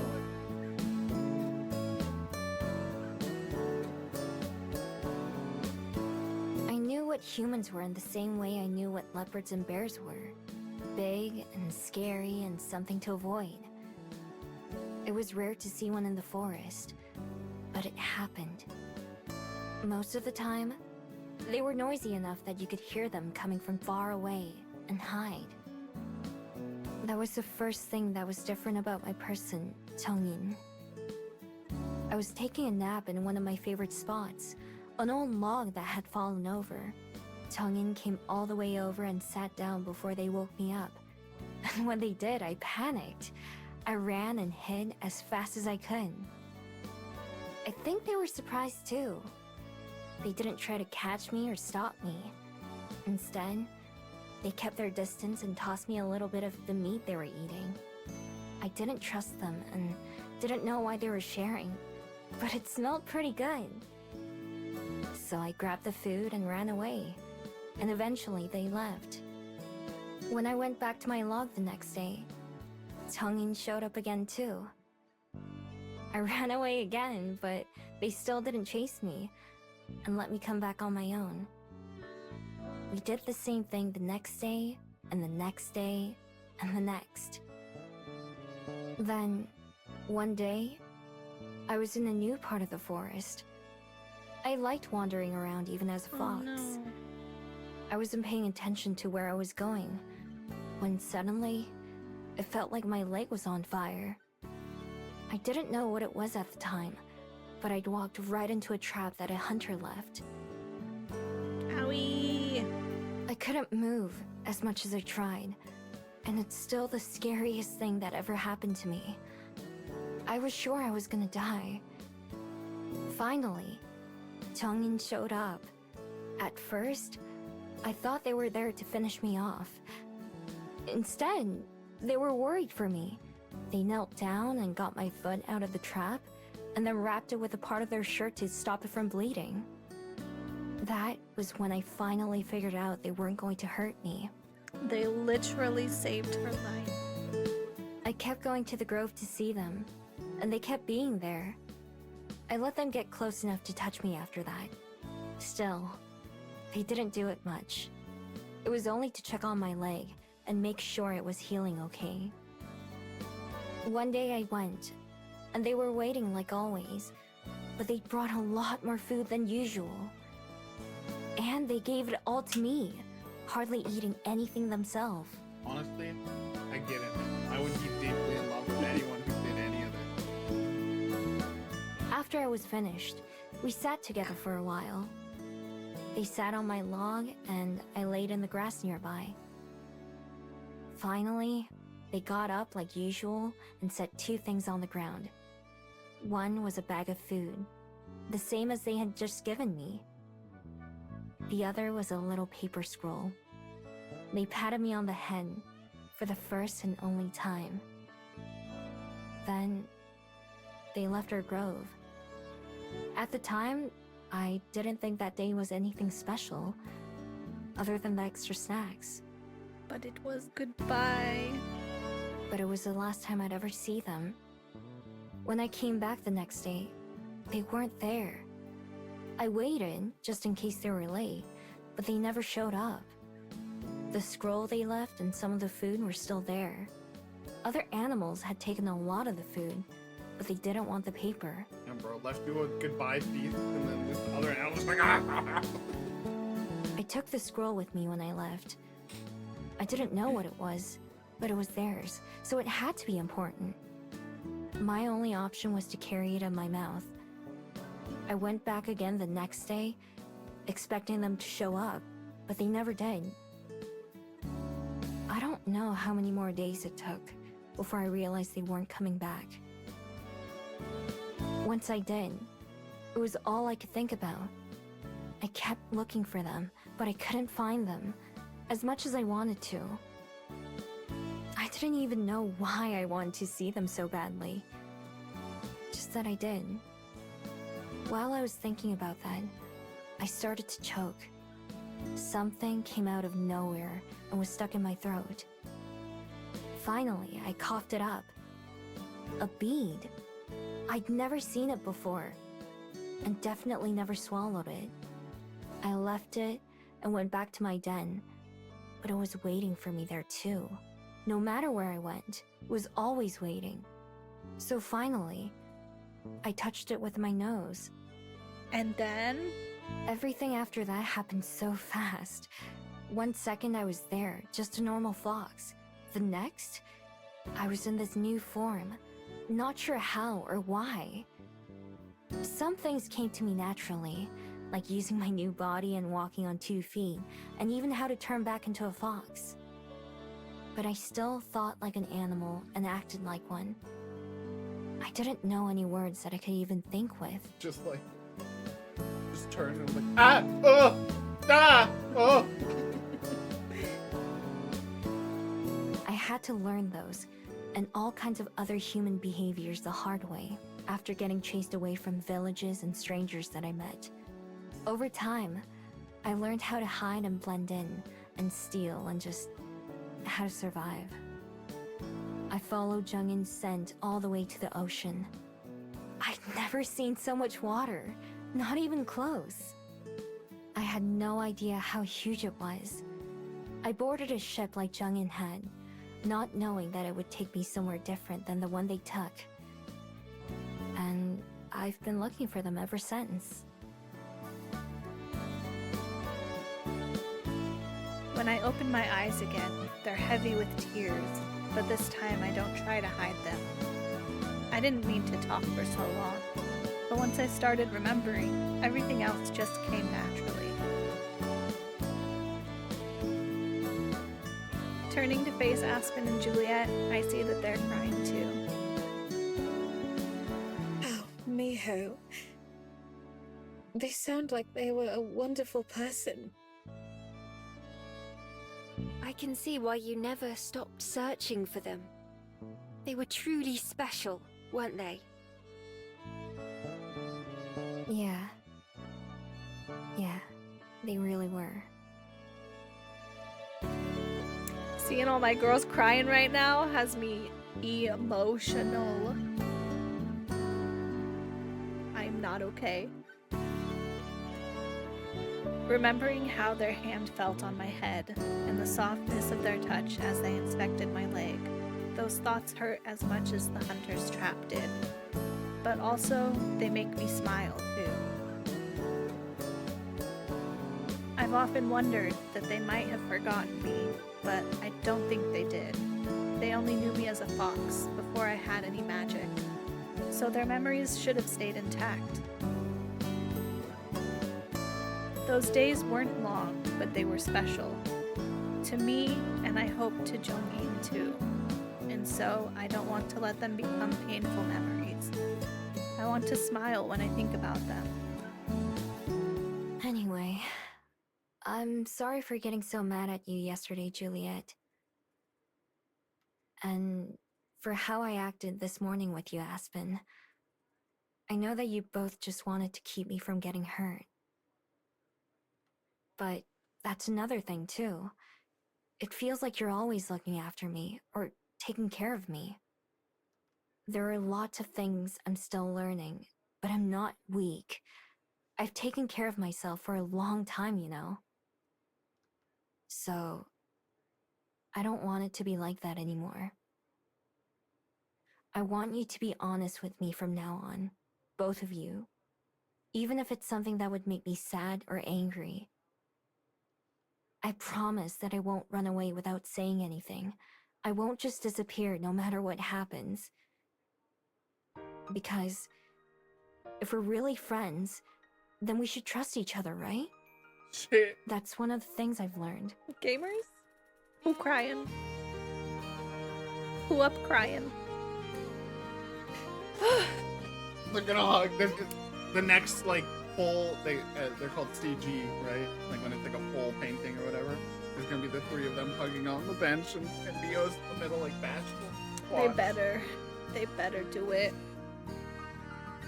Having said everything I wanted to, I finally sit down, taking a spot between the two of them, just like at breakfast every morning. For a second, the three of us sit there quietly. Then Juliet begins to speak.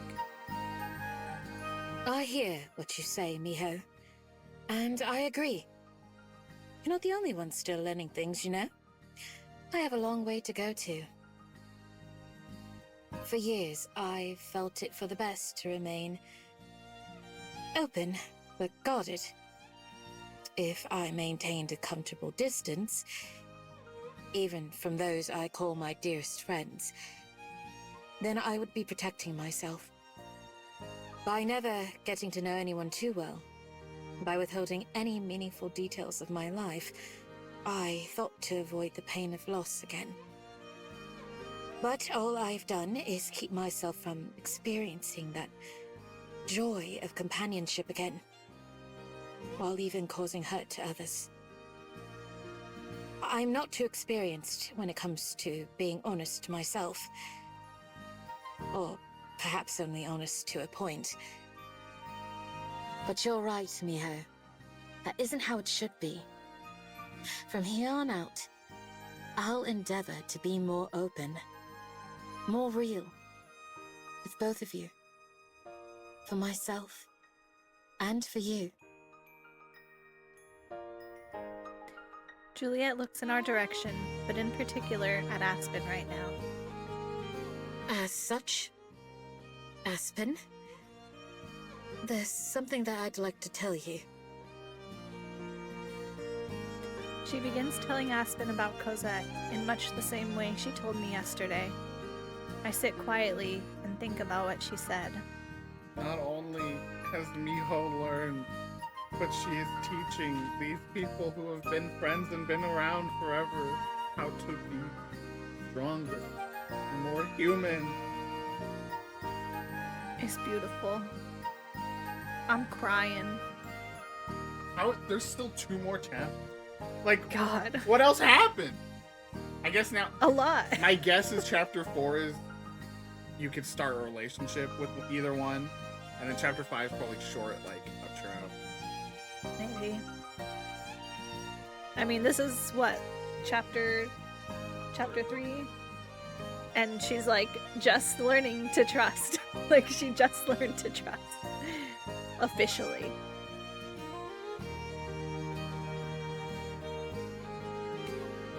Hearing Juliet describe herself reminds me of me. In the end, we've both always been running away, haven't we? Despite how perfect and put together Juliet's always seemed, she's actually been struggling just as much. She was just better at hiding it than me. As Juliet recounts the vow she made in honor of Cosette, I see Aspen is listening with rapt attention, like when she gets really absorbed in one of her books. I would love if Miho's like, wait, Juliet's actually saying exactly the same words she said the other day. And does she like script this? Like it's like just saying with like the same. She stood off to the side with her umbrella. It was like.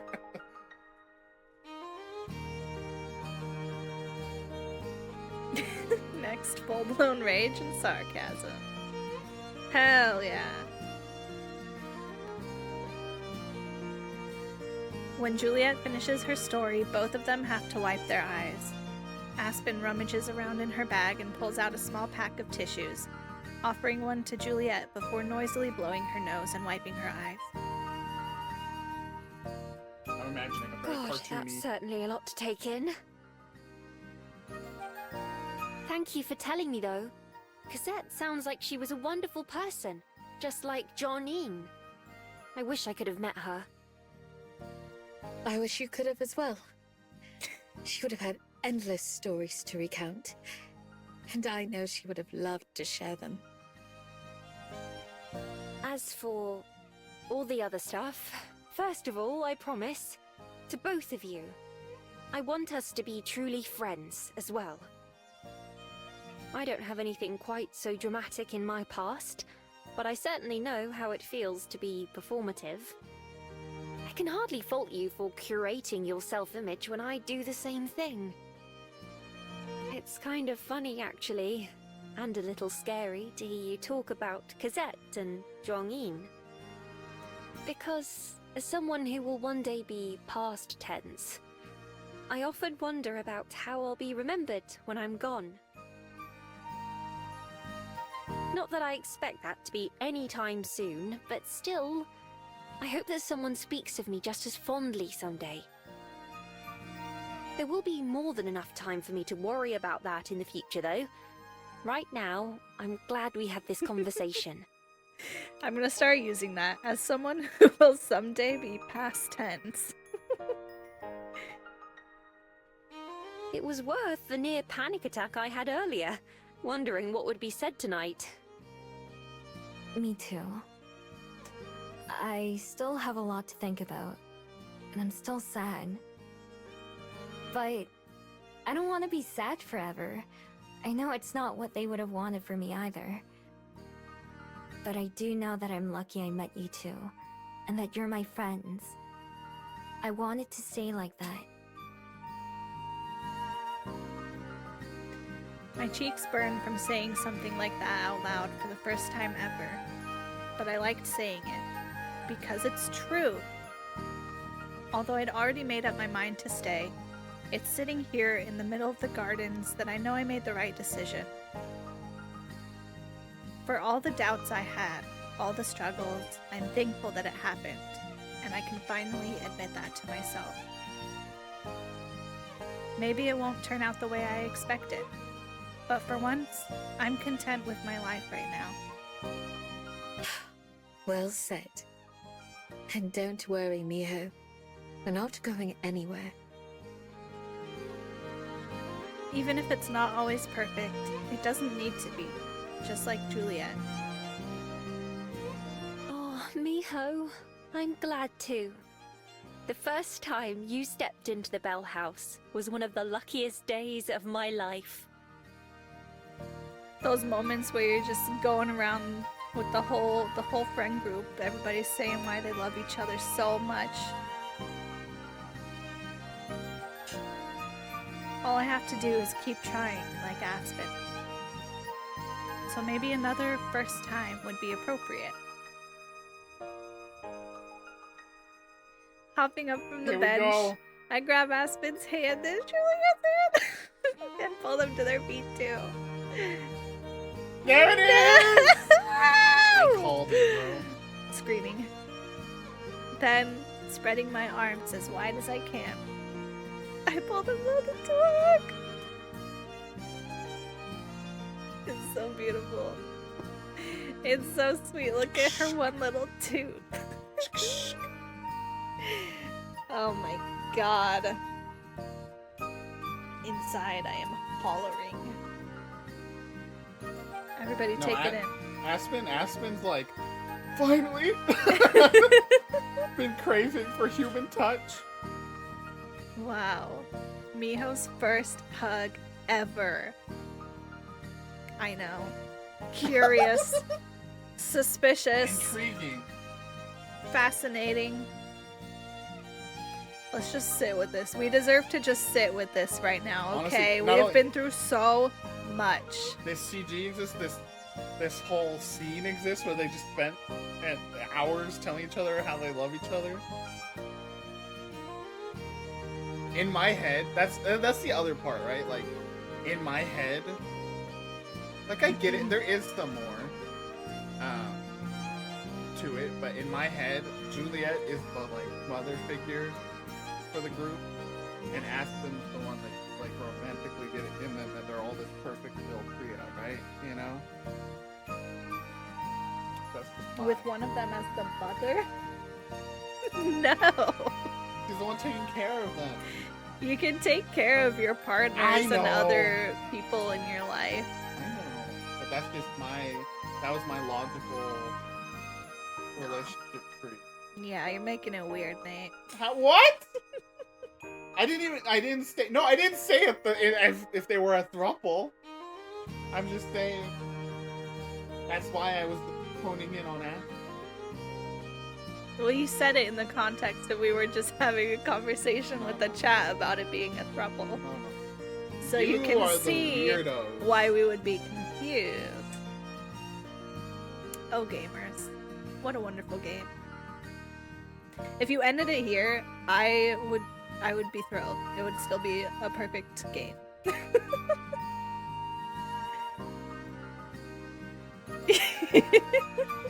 Exactly.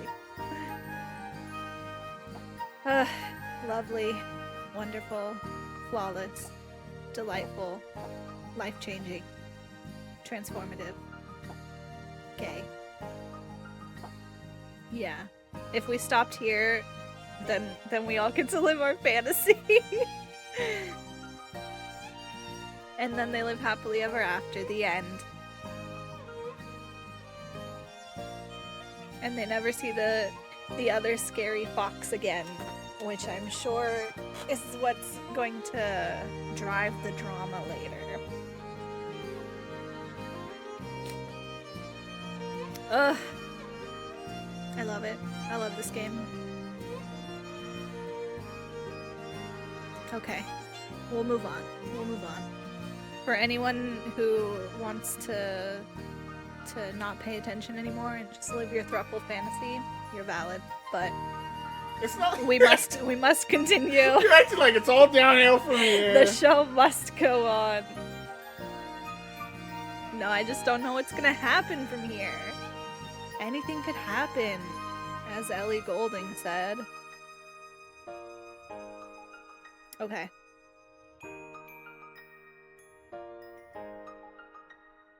Can you order the food that I wanted yesterday and couldn't get?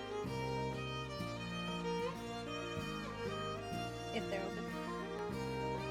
I'm almost done my Nice. Nate's almost done with a review, gamers. 2 in the 2 in the queue. I have to edit the one that's in there right now.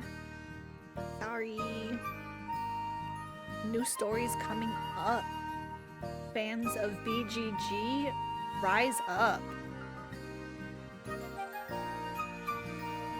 Okay, onward. Here we go.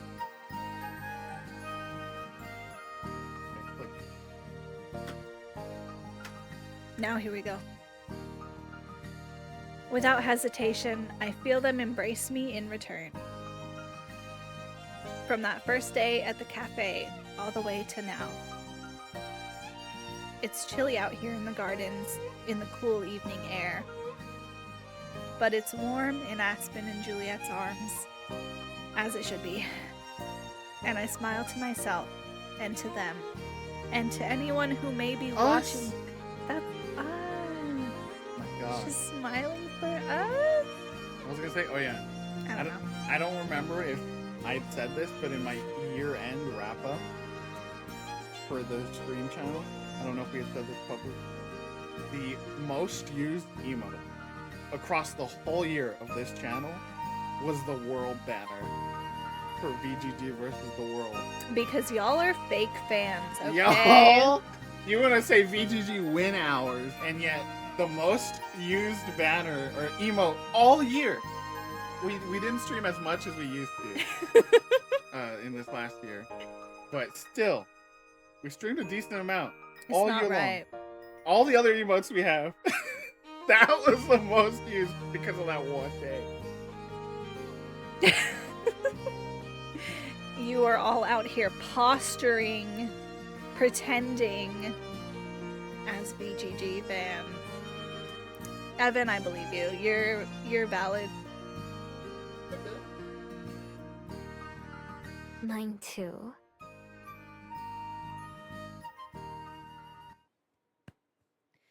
After spending a bit more time walking around the gardens last night, Juliet and I went back to the library, and Aspen took a bus back to her apartment.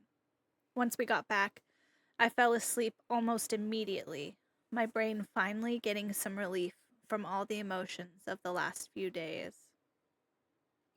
Exactly, Glory. You were a member of Team World. Why would you do that? Why would you not simply come and work for us at VGG instead? Doors open. Doors open. Something to think about. No.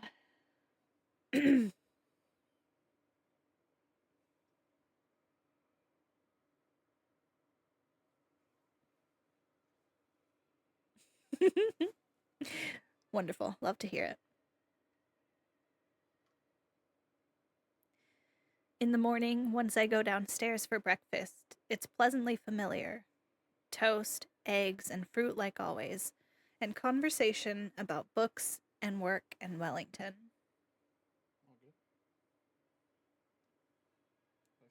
Mm-hmm. Glory has immediately followed up. We love to see the promptness. The follow-through. That's going to increase the salary proposal. Yeah, we'll take that into consideration. After cleaning up, but before Aspen departs, Juliet clears her throat. By the way, Aspen, I do believe this weekend is a special occasion. Is Am it I a birthday? correct? Is it a birthday? I had been trying to ignore that Oh, it's until a now, birthday. but yes. Yeah! Wait, what? What happens this weekend? This Friday is my birthday. Birthday! A grateful reminder that Aspen. like Oh, we Aspen, discussed, baby. time won't wait for me. Aspen, being that awkward one who brings it down a little bit. That's you. Don't even front.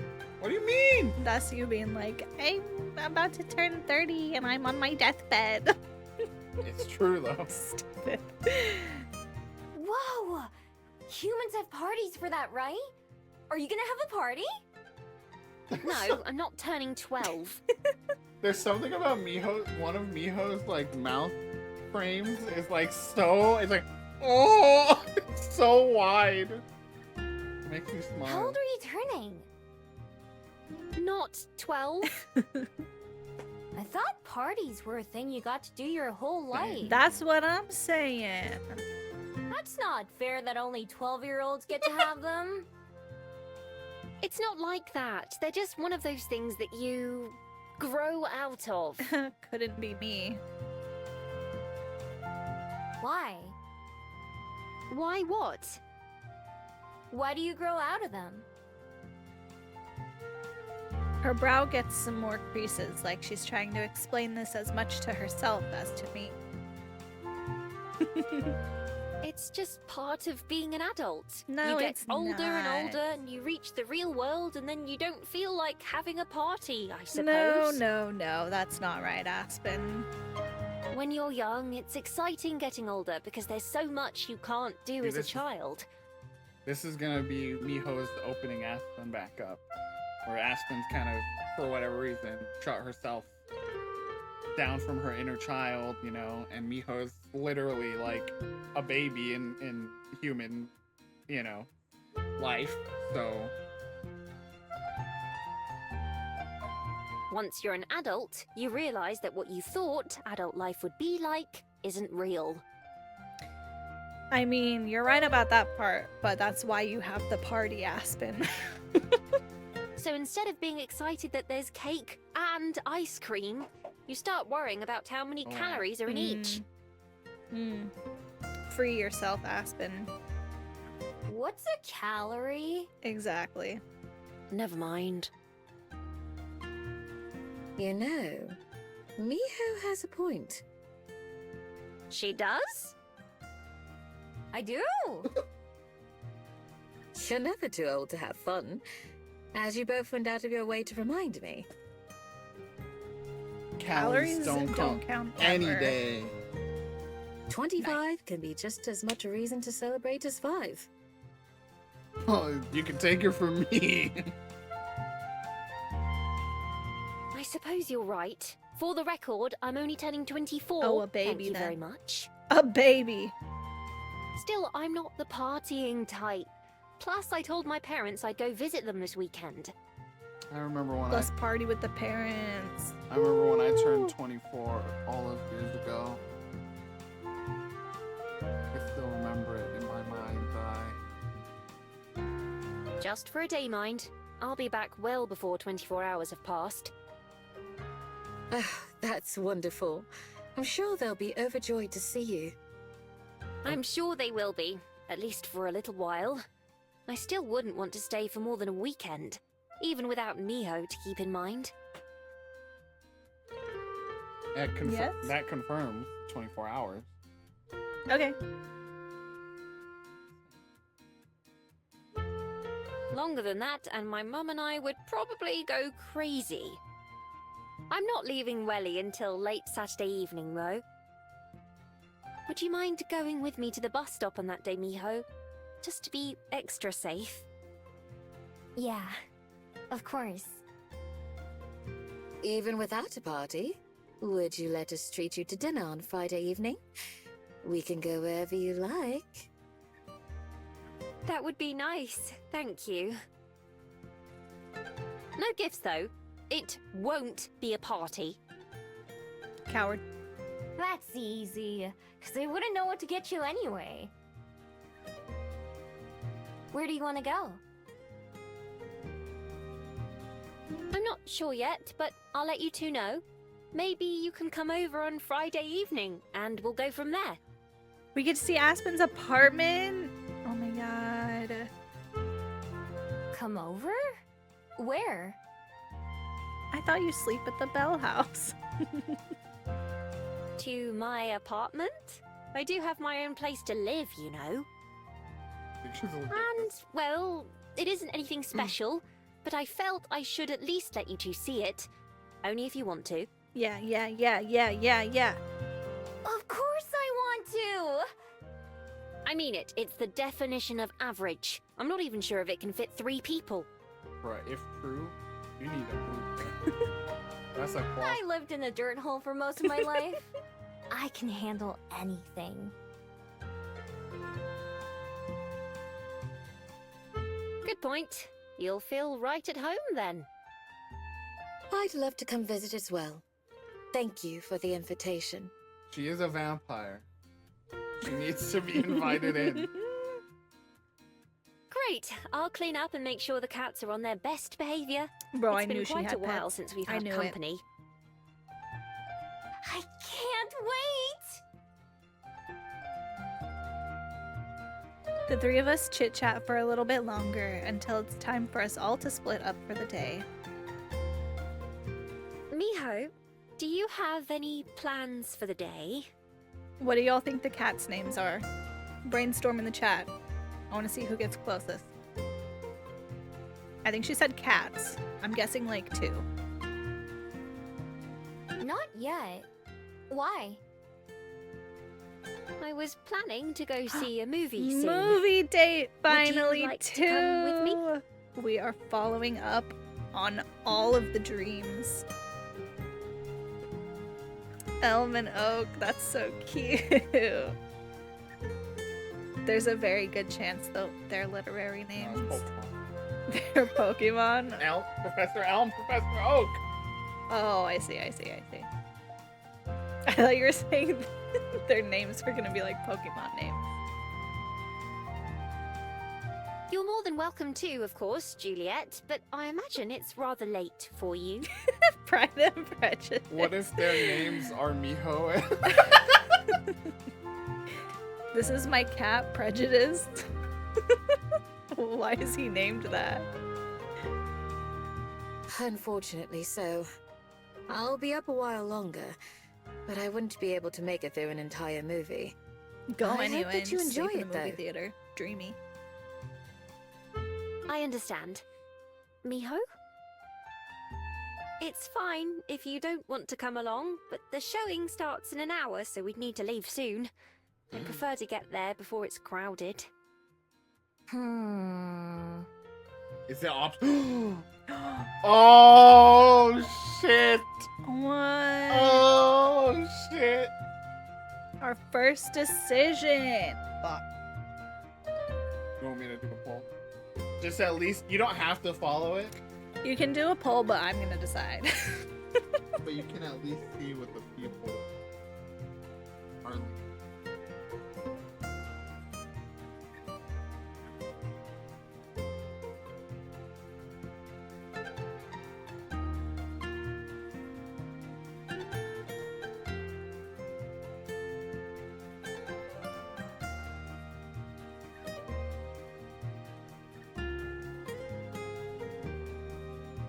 Why'd you put the questions in the name too, and then also in the responses? Like you could have said first decision and then 1, 2.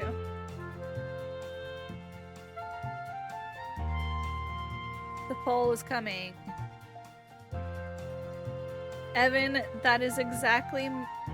Okay, Ben, that is exactly my feeling. Evan, that is also exactly my feeling. Well, doesn't mean you're locked. I mean, most likely. I mean, it's the one decision we've had so far. Like, You think this is gonna be the only time? No, but it's gonna. So far, we had no decisions, and then here's one, right? Like, this is pretty weighted, right? Don't say that. I want to watch a movie.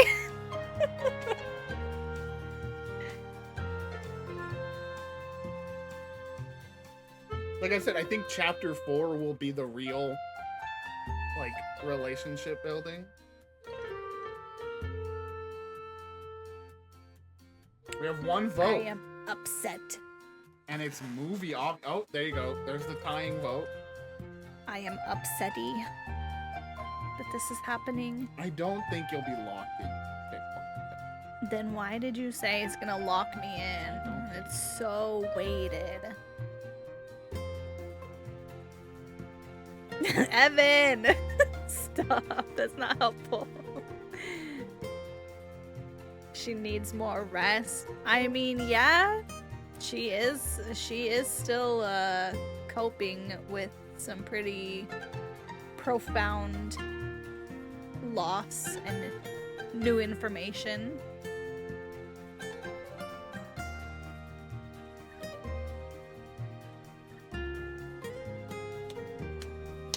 Ugh, gamers. It's 3-2 now. To stay home is leading. Hmm. Save. First of all, What? save. Oh, save? You can just come back and do the other one eventually. That's fair enough.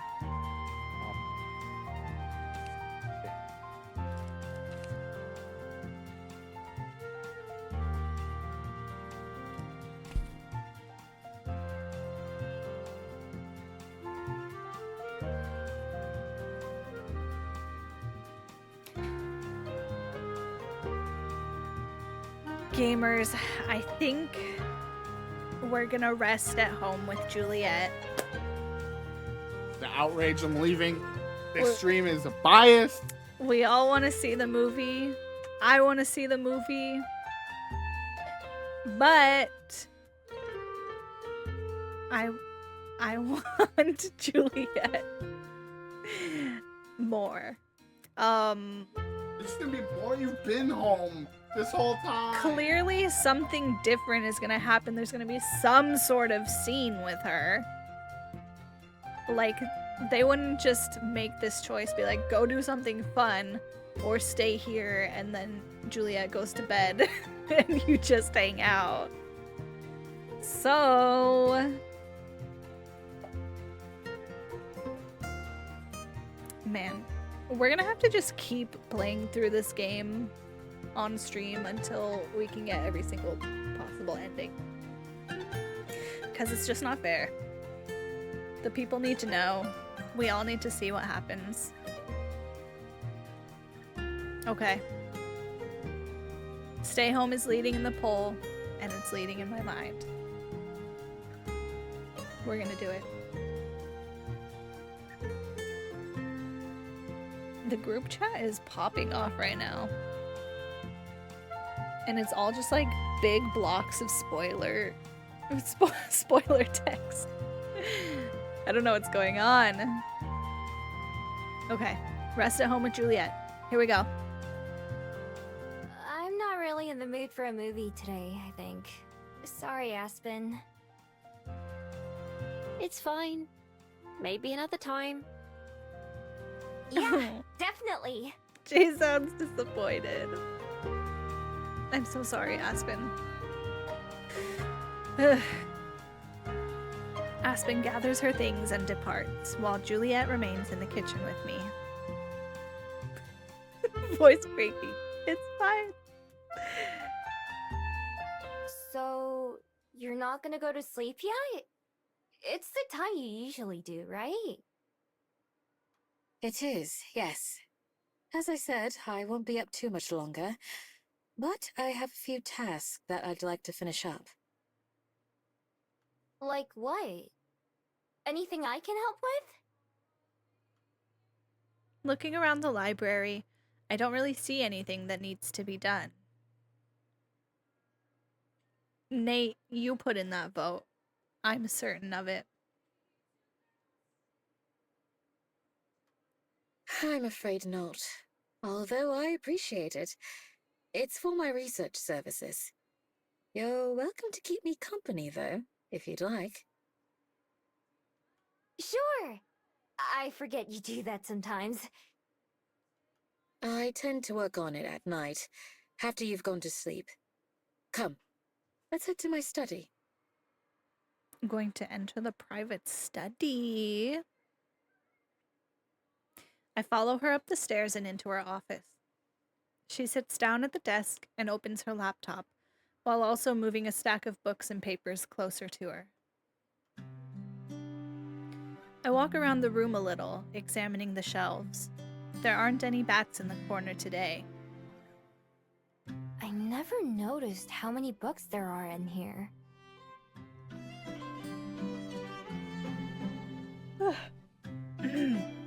Although the library's shelves downstairs are full, it seems like there must be just as many books in here, maybe even more. Some shelves even have more than one row of them, with stacks built in front of stacks. Ah, yes. Some of them are old and fragile and not suited to be handled by so many people. Others travel between the shelves down there and up here as I need them. Some aren't books per se, but essays or diaries or treaties. Picking a book at random, I carefully remove it from the shelf and examine it. I'm able to read the sole word on the cover, journal. When I open it up, it's full of handwritten pages. I return it to its place. And you've read all of these? Heavens no. I don't think even I've been alive long enough for that. I've read some, of course. Others I've only skimmed through as needed. Still, others were entrusted to me for safekeeping, rather than for their academic or entertainment value. I take a seat in the chair across from her. Sounds like a lot of work. It can be. There have been fewer requests as of late, but I'm honored to be entrusted with them. Whether it's a family photo album or a handwritten novel, many people have memories and legacies that they'd like to preserve, but may not have the means to do so. So I hold on to them here, and over time, generations even, they are sometimes remembered and asked about, or even taken back. Either by the person who first brought them, or by a family member seeking to learn more about an ancestor.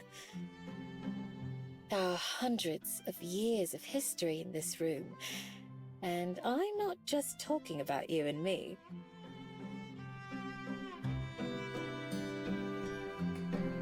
It takes me a second to laugh. I'm not used to Juliet making jokes. So, what exactly is it you do? Come here. I'll show you. She gestures for me to join her beside the desk, turning her computer screen so I can see it. There's a photo of a fabled person with antlers like a deer. This gentleman passed away several decades ago. Recently, I was contacted by one of his grandchildren, who was still young when it happened. I wonder if it's the fabled with antlers that we already met. He said that his grandfather once made it into one of the Wellington newspapers, and was hoping I could find the article. Did you? See for yourself. She gestures to a folded newspaper lying in the stack of papers nearby. It's so old that it's begun turning yellow, and the edges are all frayed. But sure enough, there's a grainy black and white photo of the fabled man, although he's way younger in this picture. He had taken first prize in a singing competition at a local fair, and his picture was featured along with a summary of the event. I look a bit closer. It's hard to tell, but he's smiling in the photo next to a trophy. Whoa. I can't believe you were able to find this. I hear that rather frequently, and it's rewarding every time. In this case, I've already scanned the article and sent it to the grandson, so now I just need to return this paper to its proper place. I walk back around to the other side of the desk and sit down again. This one was on the simpler side, because all I had to do was peruse newspapers from that time. More complex requests that require consulting multiple sources can take me much longer. Jeez, I had no idea. They must pay you a lot, right? No. I don't ask for any payment. The work itself is a reward in its own right. I find it fascinating to revisit so many different pasts. That sounds like Aspen talking about books. Visiting other worlds. Yes, it's quite similar. Although Aspen much prefers fiction and novels to this sort of thing. Maybe someday you can have a copy of her book in here too. Yes, I hope so. Although it would deserve to be downstairs where it can be freely enjoyed by all. That'd be nice. I hope lots of people read it when it comes out. Juliet smiles in agreement and begins to open up books and lay out documents. I get up and browse around some more, examining the shelves. That's so sweet. Just like so confident, like when it comes out, everybody's gonna read it. She said I could keep her company, but watching the way she's reading so intently, going from source to source, I know I'd just be distracting her if I try. Eventually, I try to quietly slip to the door, but Juliet notices me. Oh, are you leaving? Ugh, I'm sorry, I haven't been a very good She host. said, no, don't go. It's fine. I can tell you're really busy. Thanks for showing me everything, though. Of course. Thank you for joining me. Anytime. You're gonna go to bed after this, right? So, I'll see you later then. That's right. Have a great day, Miha. You too. Good night and good luck with your work. Waving goodbye, I step out into the hallway alone. All right. All right. Time for a new activity. Let's see. I feel like what we've done most recently is the waterfront and Mount Victoria. I guess we could go to Cuba Street and interact with somebody.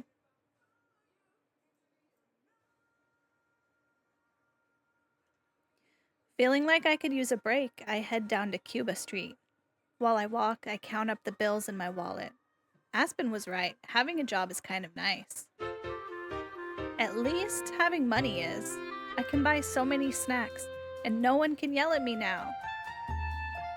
Look at her little devious face. Thinking about all the snacks that she can buy. When I get there, I zero in on the convenience store I stole sandwiches from on my first day here. I browse through, grabbing anything that looks good and carrying it up to the front where I dump everything onto the counter. All of these, please. Are you having a party or something? Nope. It's all for me. The impressed-looking employee fills up a plastic bag with my bounty. Chips and candy and sandwiches. Now, to find somewhere to enjoy these.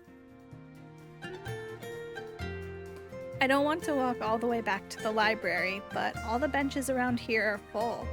I carry my bag up the street, and then down another and another. Eventually, I reach a place I've never seen before. A large brick entrance looms over me with a wide open black gate. People are going in and out freely, so it must be okay. It's not breaking and entering if everyone's doing it, right? We're very clearly in the botanical garden, where we most certainly have been. But okay, it's fine. As soon as I step in, I'm surrounded by plants. There's green in every direction. I don't have to walk for very long before I find exactly what I'm looking for. A nice, quiet bench in the shade of a couple trees. As I'm walking over, something suddenly flies past my face. I honestly forgot about these little guys. We saw one once, like toward the beginning, and I was like, is that a Pokemon? What is that? At first I think it's a bird or a piece of cloth caught in the wind, but after a second I realize it's a fabled, one that seems kind of familiar. It drifts away without stopping and floats in the opposite direction from me. I go and sit down, unwrapping the snack bar that I bought and taking a big bite. While I'm munching, a bug starts to buzz around my head. I wave it away a few times, but it keeps coming back. What is it with things getting in my face today? No matter how many times I swat at it, the bug doesn't give up.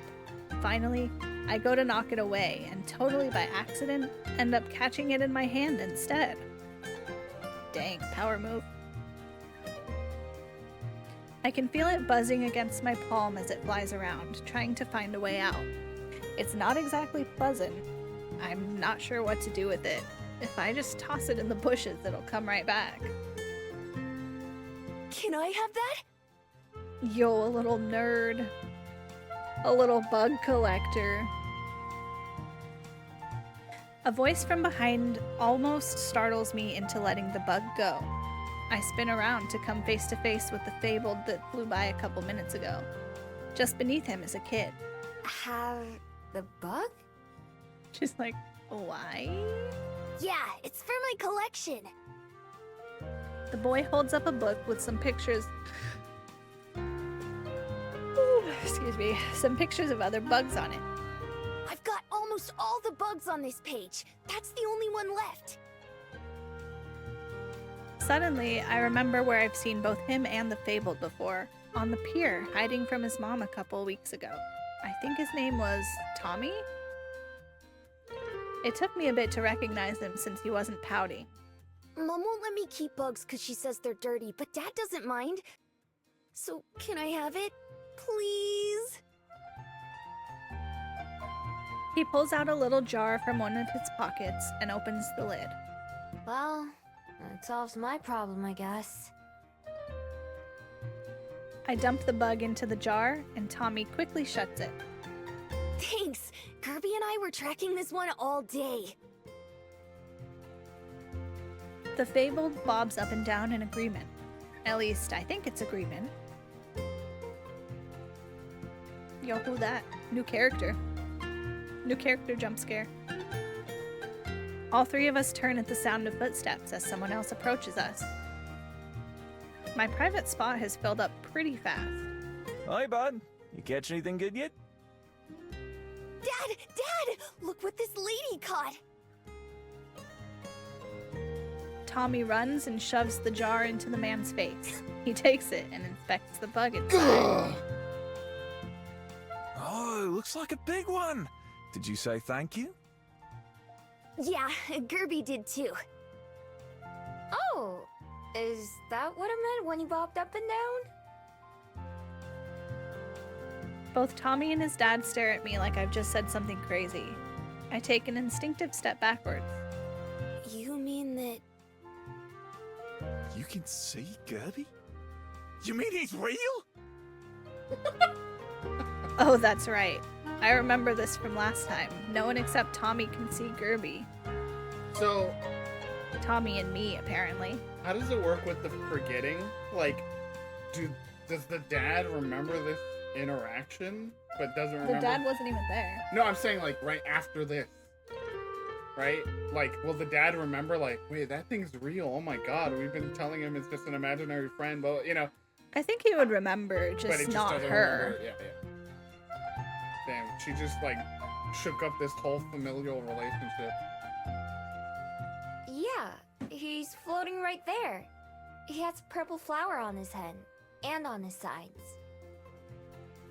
I point to Gerby. Although the little fable doesn't have a mouth, its eyes crinkle up in a way that makes me think he'd be smiling. Wow, she can really see him! See, I told you he was real, told you! Tommy's dad whistles in wonder. You sure did, kiddo. He turns to me. Not sure how you did it, but you're the first person I've met who's been able to see Kirby. I've heard lots about him, of course. My name's Elijah, by the way, and I'm a reporter for one of the local papers. Mind if I ask you a couple questions?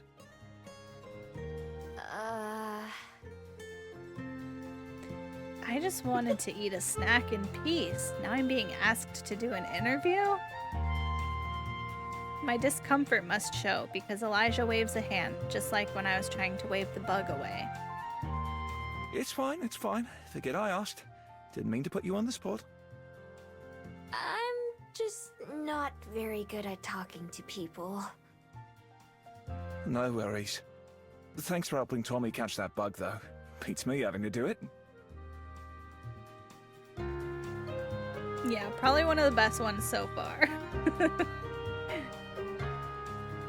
Sure. It was kind of an accident, though.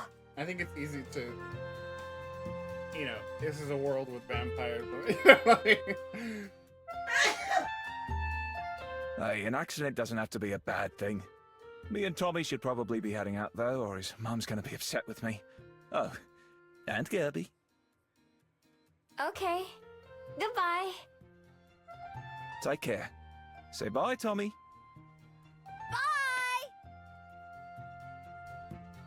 Elijah takes Tommy's hand and leads him back out the gate, holding Tommy's book in his other hand. Tommy carries the bug in a jar, peeking in to check on it every few steps.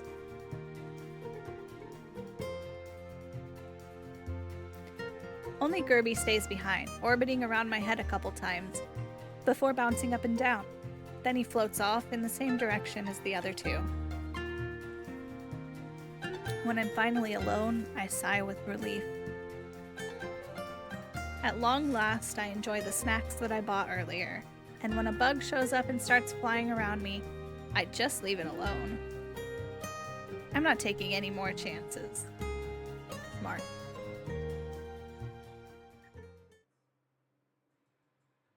That was cute.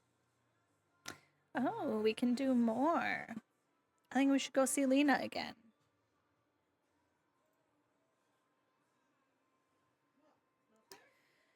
During a conversation with Aspen, she told me about what Lena's next adventure would be, an outdoor painting class. When that time rolls around, I decide to go check it out. Give me 1 second, y'all. Bye-bye. 1 second, 1 second.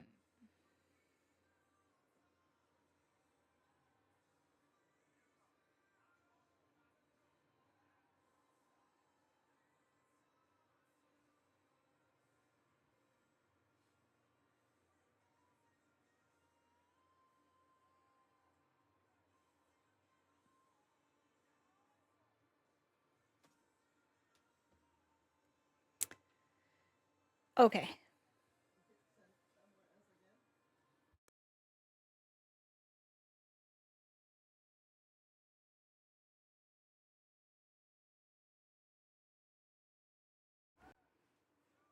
Our food just got delivered to the wrong apartment as ever. Nate's going to hunt it down.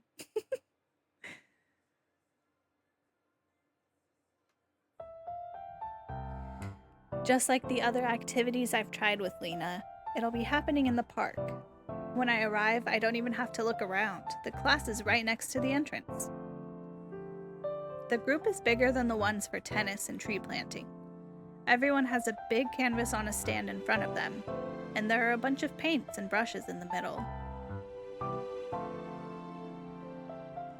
Lena's easy to find like always, and I see Cyrus on the other side of the crowd, away from her. It seems like he's not the one in charge today. A friendly person in a paint-stained apron sees me arrive and helps me choose a canvas and some art supplies, and then sends me to find a spot. Naturally, I head over to where Lena is. Hey, mind if I set up here? Oh, sure. Are you new here? Yeah, this is my first time painting. Me too. Wanna have a Actually, maybe you shouldn't race when you're painting. Why she always want to race? I take a peek at what Lena's been working on. It doesn't seem like there's a particular topic, so everyone's painting is different. Lena's painting is a picture of a young swan with a pink flower on its head. It's surprisingly great. This is amazing for your first time. You think so? I mean, of course it is! What are you gonna paint? I don't know yet. Let's see. There are a bunch of different sized brushes and a variety of colors. Having so many options to choose from makes it harder, not easier to decide. Maybe I should go for something simple like a tree. Choosing a brush and a shade of brown, I get to work. All right, everyone. I hope we get to Warm-up's over. see her final Go ahead and painting. find a partner. We're going to work on portraits today. Portraits? That's advanced. My tree is mostly done by now. It's not very detailed, and it doesn't look like any tree I've ever seen in real life, but at least I can tell what it's supposed to be. When the instructor says to choose a partner, I instinctively turn to Lena, preparing to ask her. But, of course, she's looking over in Cyrus's direction. I sigh to myself. You should go ask him before he ends up with someone else. It'll mean I have to partner up with a stranger, but as far as Lena's concerned, she and I are already strangers, so it shouldn't make that much of a difference. Lena jumps in shock. Whoa, are you a mind reader? Something like that. That's so cool! You're right, though. But what if he says no? Then he says no, I guess. Nothing would have changed, right? You are so wise, Miho. She taps her chin. You know, you kind of remind me of someone I work with. Anyway, wish me luck. Good luck. I watch as Lena goes up to Cyrus and talks to him, too far away for me to hear. I guess it must work out because they soon set up their canvases facing each other. Good for them. Matchmaker Miho. She is doing it all for this couple. Unfortunately, watching them means that I missed out on my chance to find a partner. When I look around, everyone else has matched up with someone. That's more than fine with me, but unfortunately, the instructor comes over and invites me to partner up with her, which I grudgingly accept. For the next little while, I struggle to make something that resembles the woman across from me. This would be a lot easier if she looked like a tree. After 10 or 15 minutes, she claps her hands to get everyone's attention. Time to change things up. Show your partners what you made, and then go find a new partner. While everyone gets to that, she brings her canvas over to show me. Whoa. She just got a free, incredible portrait of herself. It's definitely me. My tail is fluffier in real life, and my ears aren't that big, but I can still recognize myself. Not enough fluff. Come on. Mine's not even close to that good. I turn around the canvas so she can see the results. Compared to the painting she made, I'm kind of embarrassed to share. Still, she smiles at it. I think it's lovely. Painting is like anything else. The more you do it, the more you improve. And I've been doing it for a long time. We all have to start somewhere, though. The moment the instructor and I are done talking, someone taps me on the shoulder. I turn around to see Lena. Hey, let's be partners. Sure. Secretly, I just think to myself about how I'm getting paired up with another good artist.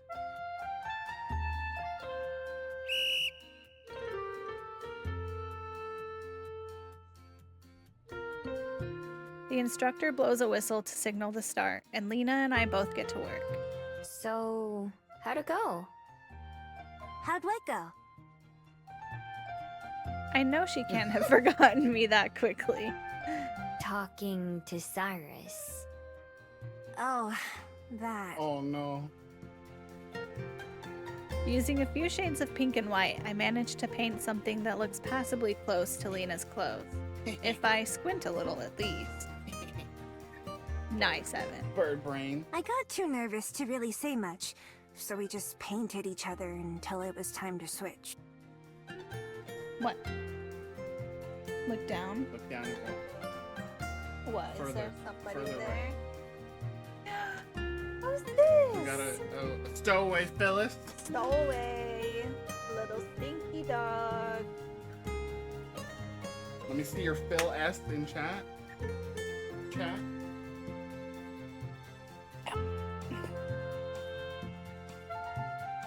In the middle of a brush stroke, Lena suddenly drops her brush in horror. Oh no. What if he thinks I'm boring? I don't think anyone could think that about you. Glory love. Okay. Glory loves you so much.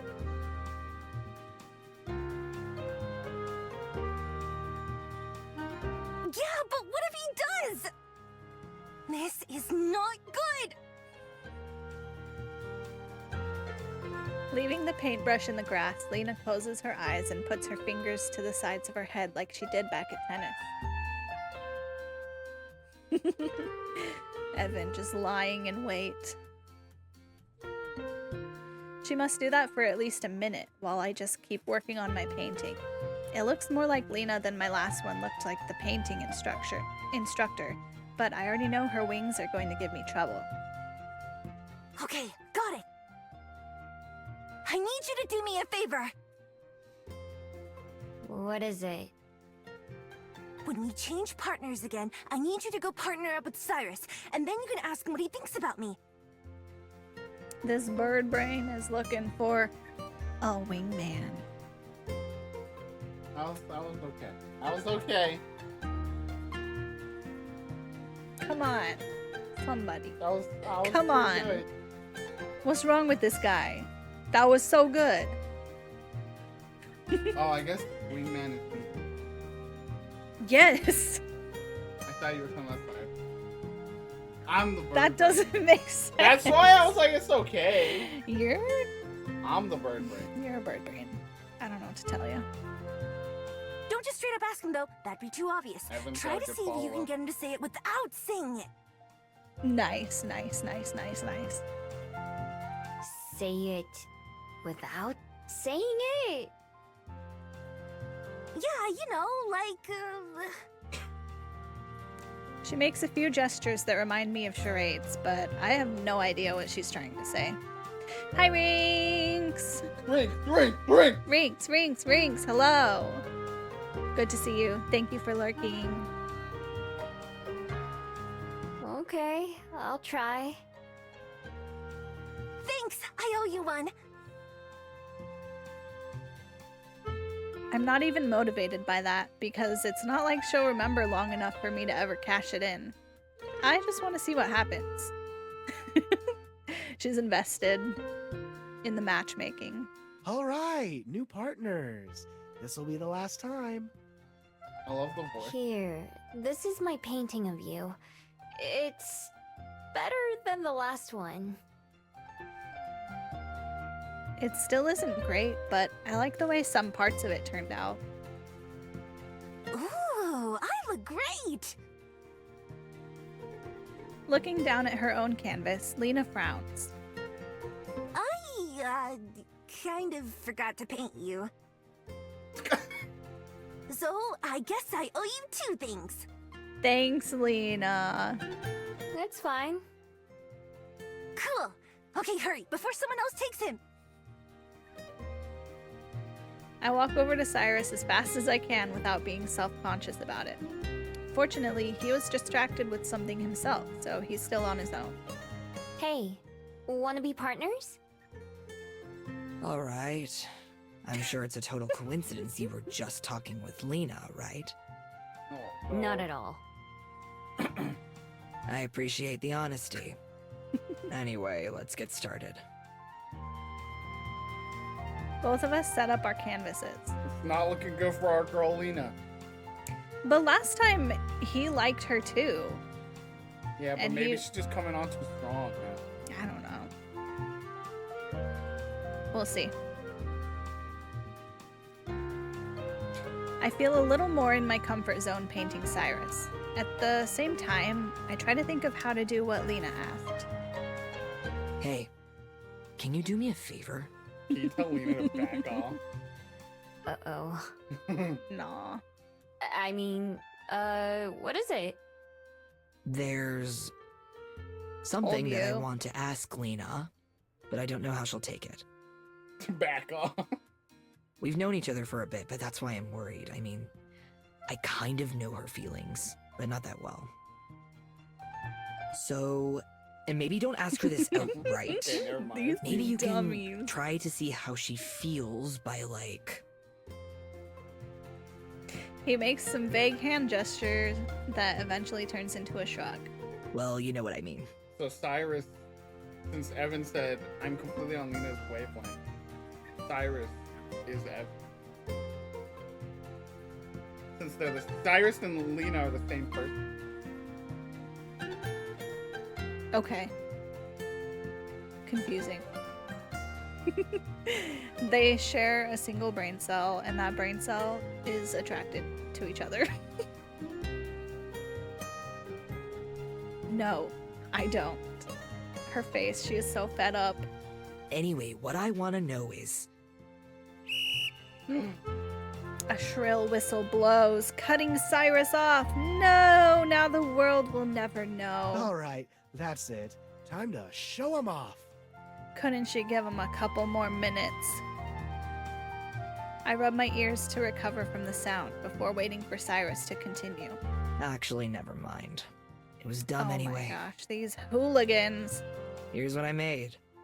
Ta-da! Cyrus spins his canvas around to reveal. Oh, phew. That means it's bad. I can't help but breathe a sigh of relief.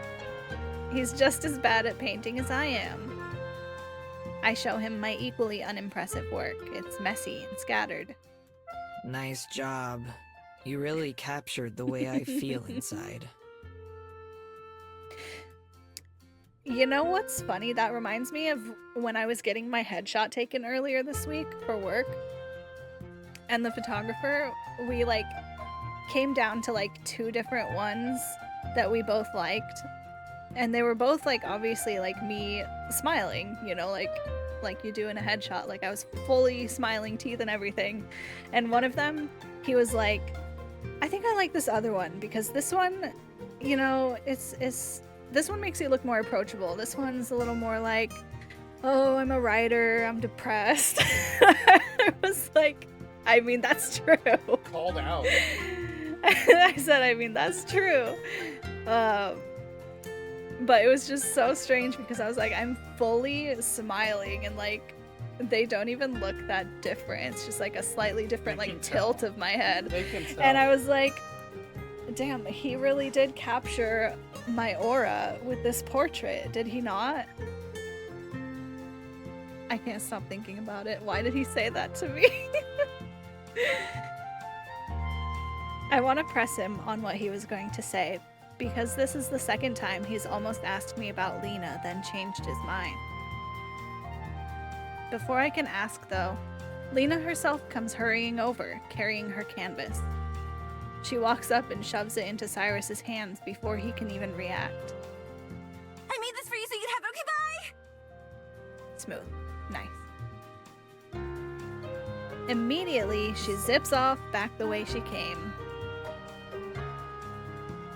It's nice to have this after some of the stuff we've been going through. For Miho to just be in the middle of these 2 dorks, after dealing with comprehending death, and it's nice. It's nice. It's a sweet respite. The read on that. Incredible. And the Oscar goes to... He holds the portrait out at arm's length, where he can see it. I move behind him to get a good view as well.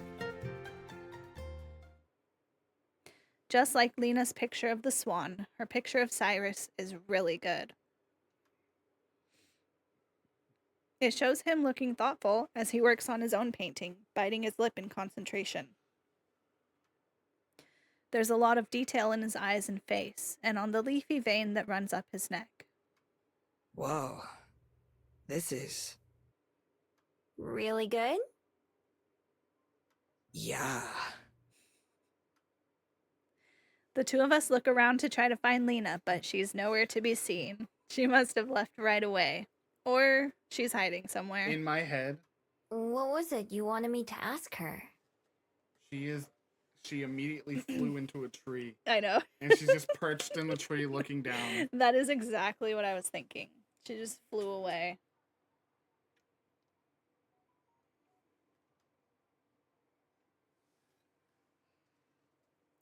Cyrus just shakes his head, still looking at the painting.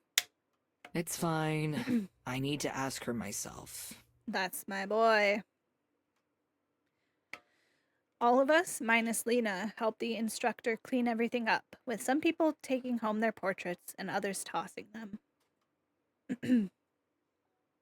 Cyrus and I say goodbye to each other, but we never talk any more about Lena. Still, even if it's a while before we hang out again, I have a feeling I haven't heard the last of this.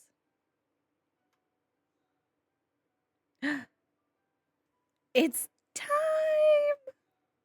We're going to Aspen's apartment. Wow. Who's excited? Aspen's gonna be like, should have come to the movie with me.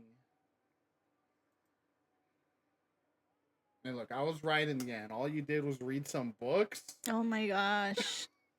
Relax. It's not like we would have actually seen like a full movie.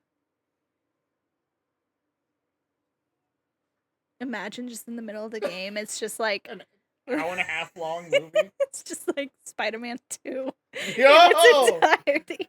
Bro, if Aspen took Miho to Spider-Man 2, that would have solidified that she is best. Later in the evening, Aspen sends a message to Juliet to let her know that she's ready for us to come over, and the two of us walk down to the address she gave us. Juliet leads the way, of course, since I don't know many of the streets by name. We eventually arrive at an unremarkable-looking apartment building, just a few stories tall and without many decorations out front. This is the place. I believe she's on the ground floor. Lucky. Not too far away, one of the doors swings open, and Aspen pokes her head out to wave us over. Look at her little apartment. Miho, Juliet, over here. Aspen! She holds the door open with one hand while pushing something away with her feet. It's the cat. Tell the cat, get back inside. No, stay back, you two. I was right. It's two cats. I knew she was a two-cat type of person. This is the moment where like all the neighbors are like, Aspen has visitors? Aspen has friends? They're like, add that to the lore book. Are you kidding me? That bookish little cat lady has two gorgeous women coming over? I freeze halfway to where she is. What's wrong? Any game that has a character No, not you, Miho. I'm talking to the cats. that has a character that's like doesn't understand, common things. It's the best. Aspen gestures for us to come inside while keeping an eye on the floor. Juliet and I hurry in, and Aspen shuts the door behind us. Well, ta-da! Or something. Whoa!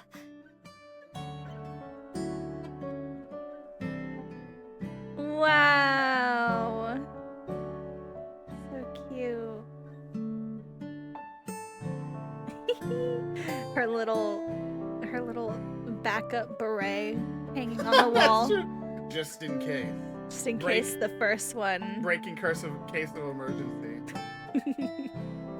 The laptop. Got some plants, got some fairy Got lights. a little village on top of her desk.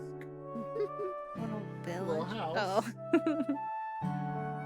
Got some cute plushies. She understands the small home living where you need a luggage as part of your storage. Doing it right. No, that's just because she's going to visit her parents. Oh. Wow.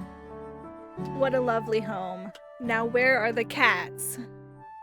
If the cats are not drawn, They have to be. I'm upset. They have to be. I'm upset. The entire place is just one room, except for a small bathroom. Right across from the door is a tiny kitchen area with a fridge, stove, and microwave. Everything else is basically a bedroom.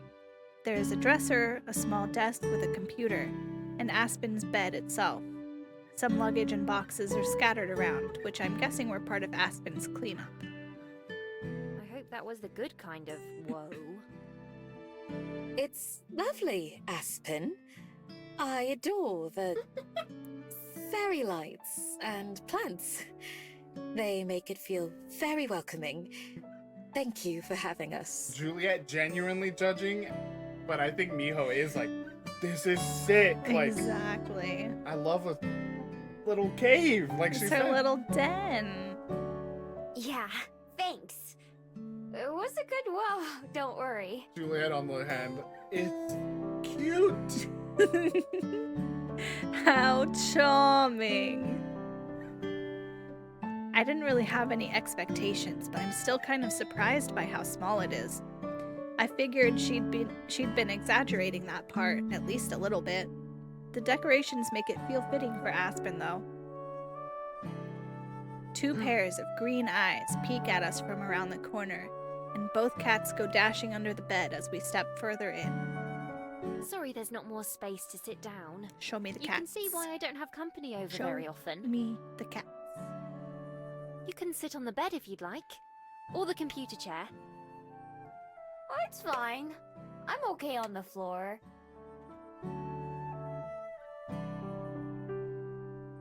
I take a seat with my back against the dresser, while Juliet sits down on the bed as invited. Aspen ends up taking the sole chair for herself. Almost as soon as I sit down, I spring back up, remembering the occasion. Oh yeah! Happy birthday! Yes, happy birthday, Aspen. Here's to another wonderful year. Thank you. This year has been pretty good, I must say. Narrowing my eyes, I inspect Aspen, who notices and frowns at me. Can I help you? You don't look any older. I'm glad to hear that. It doesn't just happen overnight on your birthday, though. Not that you would be aware of that, I suppose. Anyway, enough about that. Are you too hungry? We've already done everything there is to do here, I believe. Now you understand why I never have people over. It's fine. I don't mind just sitting around. But yeah, I'm always ready to eat. Have you decided where you want to go? I think so. There's a seafood restaurant that isn't too far away that I enjoy, but don't go to very often. Does that work for both of you? We might not see those cats. I'm okay with anything. I just like food. I'm gonna have to end the game. I bet the only way to see the cats, I bet there's a CG with the cats if you go down Aspen's route. Evil. Indeed. It's your birthday, so we'll have whatever you want. All right. Let's get going then. The restaurant is a bit of a walk from Aspen's apartment, but it's a nice day, so I don't mind. We end up at a pier not too far from the museum I visited. Ooh, cute little restaurant interior. Let's go. It's not a very big place, but it's bigger than the Bell House. Half of it juts out over the ocean itself. We love a little restaurant that you like look out the window. And Little coastal restaurant. Y'all know the one. the best part of those is when there's animals out there. The few times we've gone to the one you're talking about. The one. Y'all know the one. There were little seals out there, and they just like poke their head out, just kind of look up.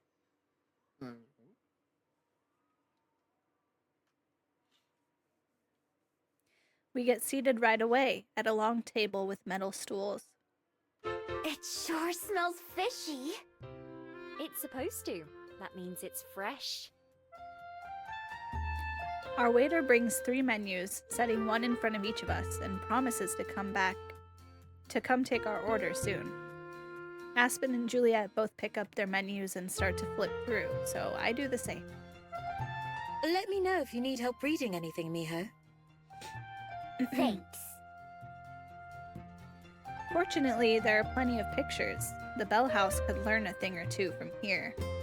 But even I'm able to read some of the words, like fish and corn. But there are others that I don't recognize at all. What do you usually get here, Aspen? Well, they're most well known for their crab, although it's very messy. And expensive, so I've never had it. I usually get the clam chowder or fish and chips if I want to hate myself later. Oh. What's chowder? Miho's like, I don't understand that statement, but okay.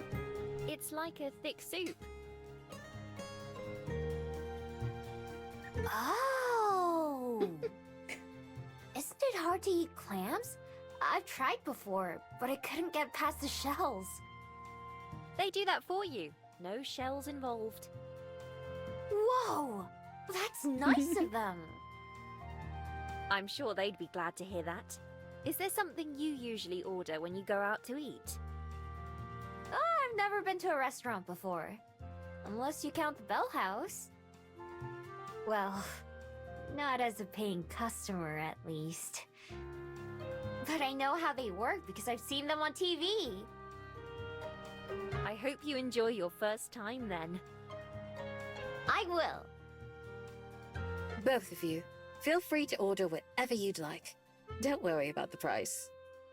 Juliet's gotta be low, right? She's gotta be.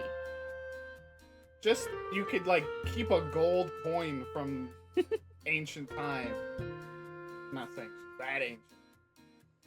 Don't worry, I wasn't. Me eating out with friends who are paying.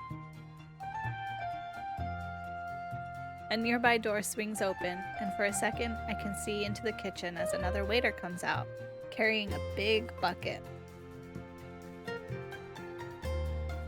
A number of spiny claws and legs poke out of it. Wait. Is that... They take the bucket to another table and set it down, along with a big pile of napkins. The crab? Yes. Miho going feral, like... She's fucking ready. I watch intently, curious to see how these people are going to get past the shells. You shouldn't stare, you know. I ignore her. I have to know. See, I knew it. What I tweeted was, I'm pretty sure we're gonna be crying, like, we're gonna be emotional to start, but I know that, and then, you know, I tagged the developer, the end studio Elan, is going to make us smile. Here we are. We all cried, and now we're giggling. We are pleased being happy. At last. We did it. We be happy. We beat happy. They grab some utensils that I've never seen before and use those to crack the shells. I watch, fascinated, while they do. Turning back to Aspen and Juliet, I've made up my mind. That face, we're getting crab. I want that! Clams were too hard, but I used to love eating crab. It's been a long, long time since I've had it, though. It would be nice to try at least once. Sounds like it's settled then. Our waiter shows back up, a few glasses of water in hand, and Juliet orders for all of us. The waiter takes the menus back, saying our food should be out before too long. I sip my water and look around, enjoying the new experience. I was gonna say, is this like her first time? Yeah, she said she hadn't really been to a restaurant. Mm-hmm. It's her first time. I'm working through okay. That's why Aspen said, enjoy your first time. I can't process all everything. Have you ever been here before, Juliet? I haven't. As I'm sure you know, I don't go out to eat very often. I've been to similar restaurants before, though. You went to the Bell House back when it first opened, didn't you? I seem to recall you telling me that once. Don't say that name.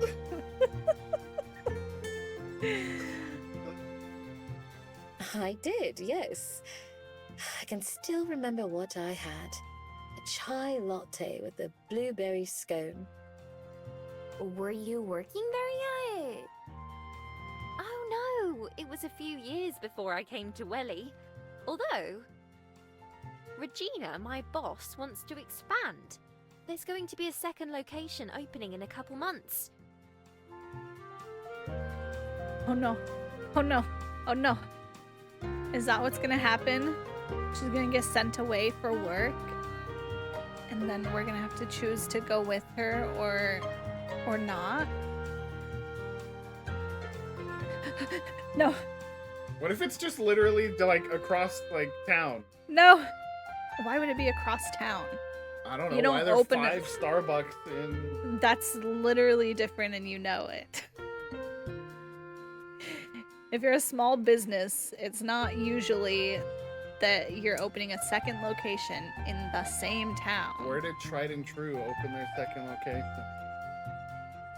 What do you mean? In the same town. Okay. I said not usually.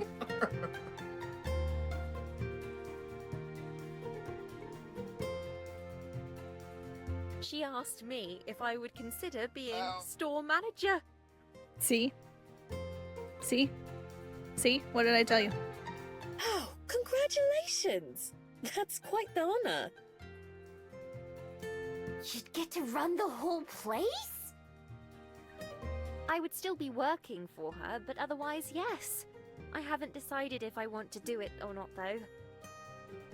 It would be a lot more work and responsibility, obviously. It would take up much more of my time, too. Evan's comment. What if that's where the title comes from? Is one of the final moments you have with one of the two, knowing that you're gonna go your separate ways and they'll never remember you.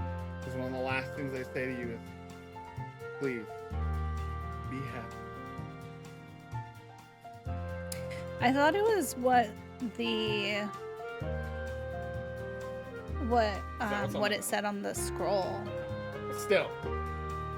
I thought that's the whole thing. Well, it's a similar thing. It'd be like full circle from this guy leaving and saying, please, or this person leaving and saying, please be happy, to now one of them saying it to Miho. We'll see. I'm not sure if I want to put myself through that. Also, rip the author career dream. If Aspen goes with that. That's understandable. I do think you'd be well suited for it, though. Yeah, you already do a lot at the other Bell House. Thanks.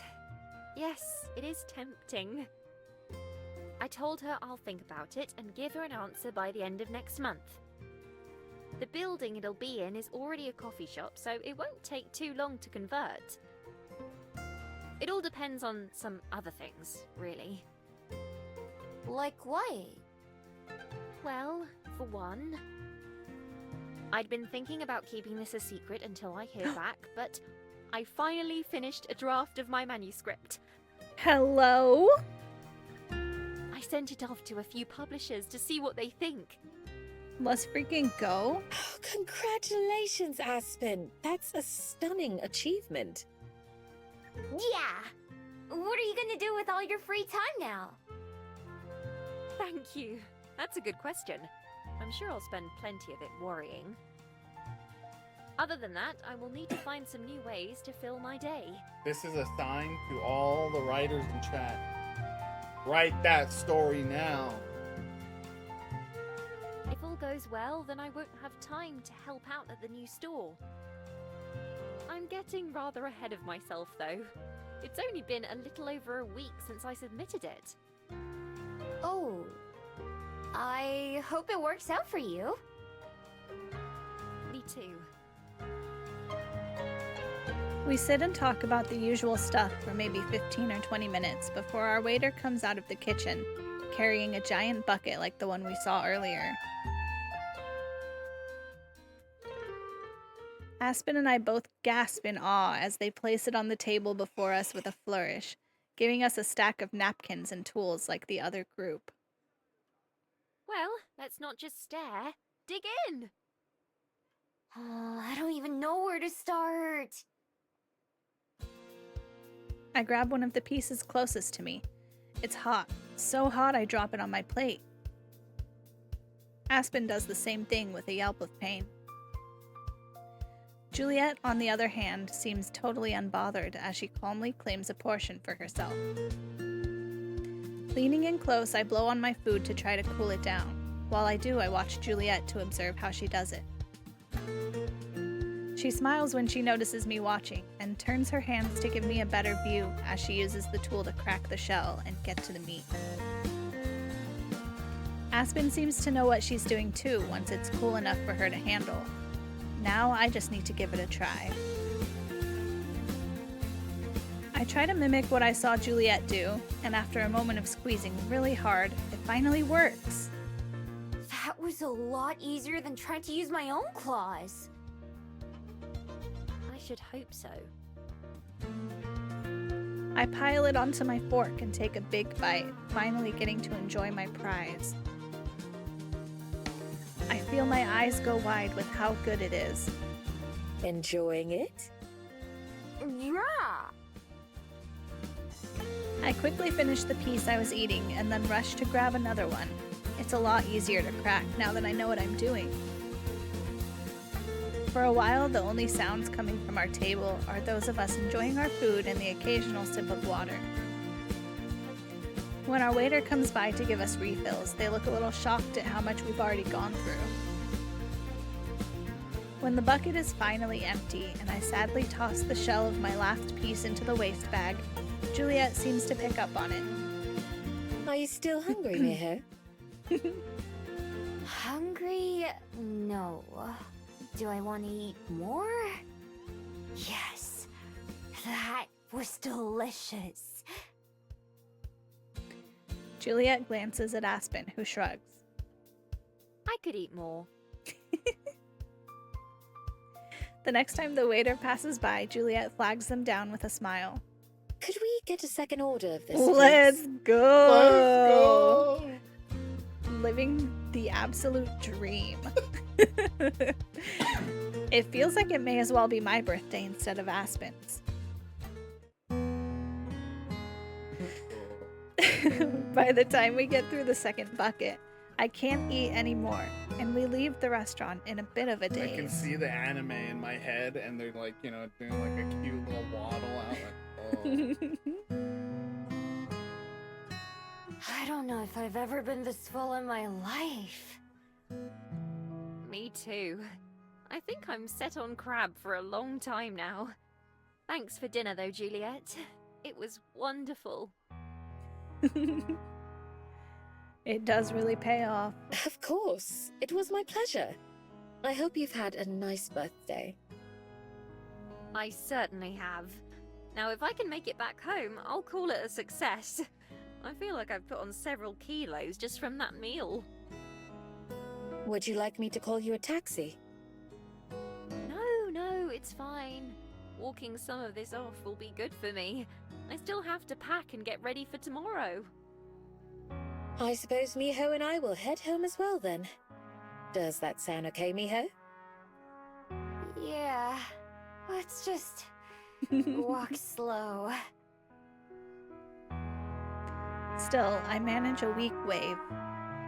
Bye, Aspen. Happy birthday again. Thank you again. Good night to you both. I'll see you two tomorrow.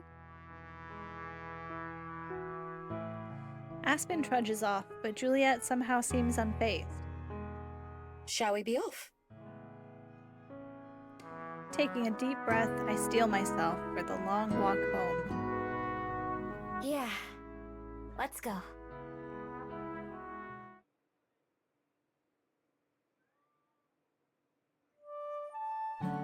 The afternoon of Aspen's departure, she's unusually quiet. Although she shows up to breakfast like normal, she barely says a word throughout the whole meal, other than things like yes please and no thanks. From the way she keeps checking her phone and messing with her face and clothes, I can tell something must be on her mind. I figure she's just antsy about her trip, so I don't bring it up or try to talk to her. Instead, Juliet and I mostly chat. Shit, accidentally hit it.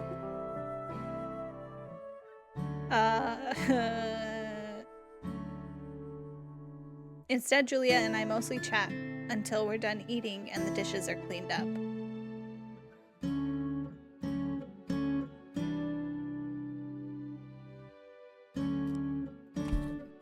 The moment we're finished, Aspen perks up a little bit.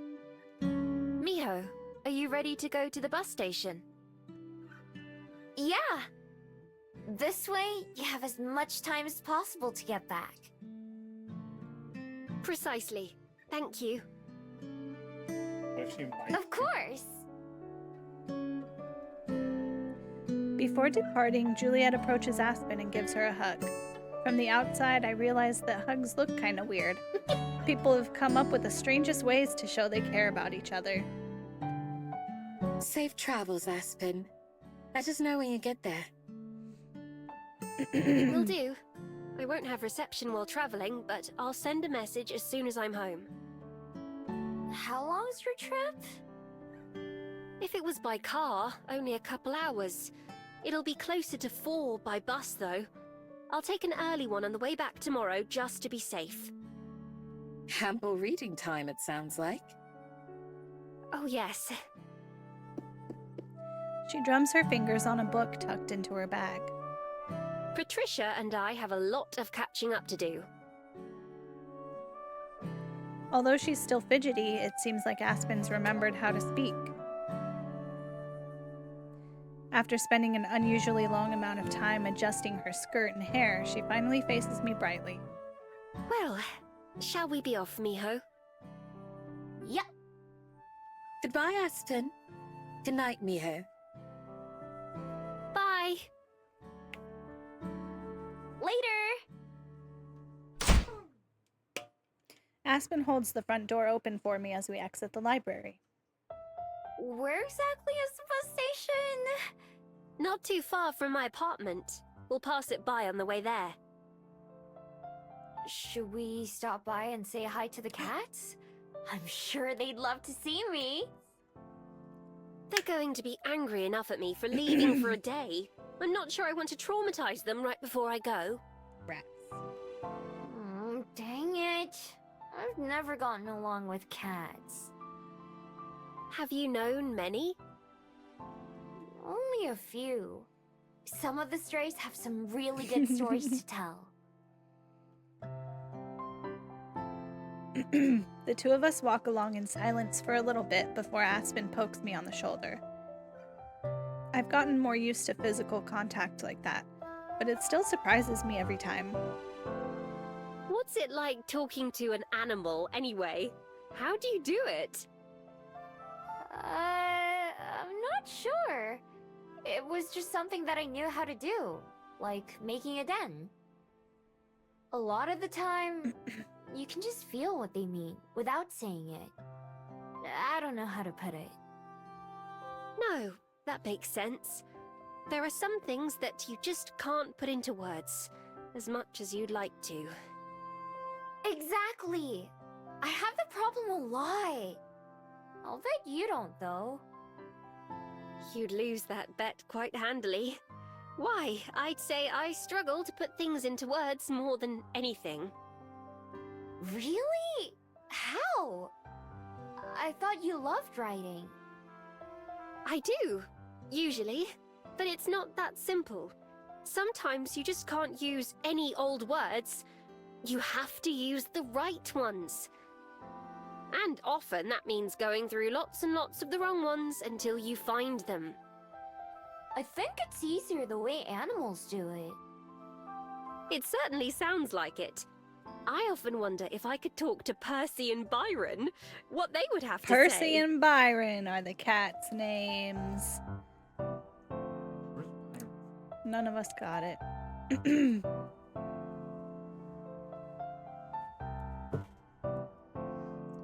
say it's a poet, right? Is Percy also a poet? Percy Jackson. Yeah? There was another person. Anybody know Percy? Anybody know Percy? Anybody There is Walker familiar? Percy, who has a ton of books. Probably that. There's a poet, Percy Shelley. Percy Shelley. There's Percy Florence Shelley. Percy Shelley and Lord Byron. Here, wait.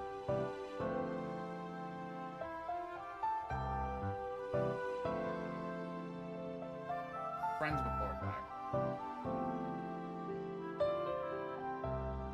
Is Percy...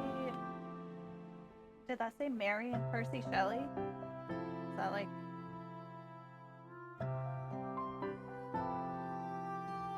like Mary Shelley's husband or something? Yeah. It's Mary Shelley. That's cool. Nice.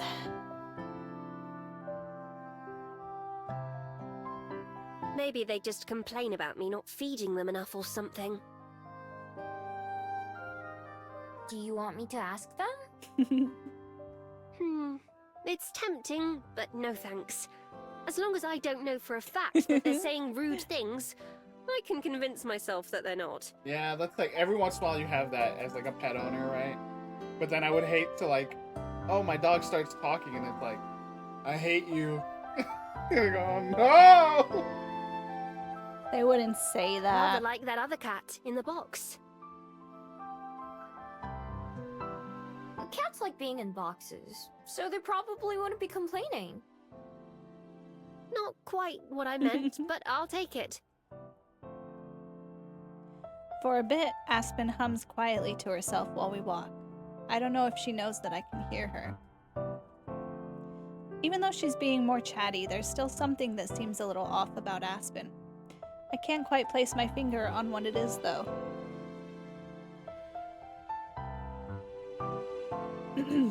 At one point, she checks her phone and starts to walk a little bit quicker. Are you looking forward to going home? Nah. If she has to think about it, that kind of answers my question. I am, yes. But like I said, I prefer to only do so for a day or two at a time.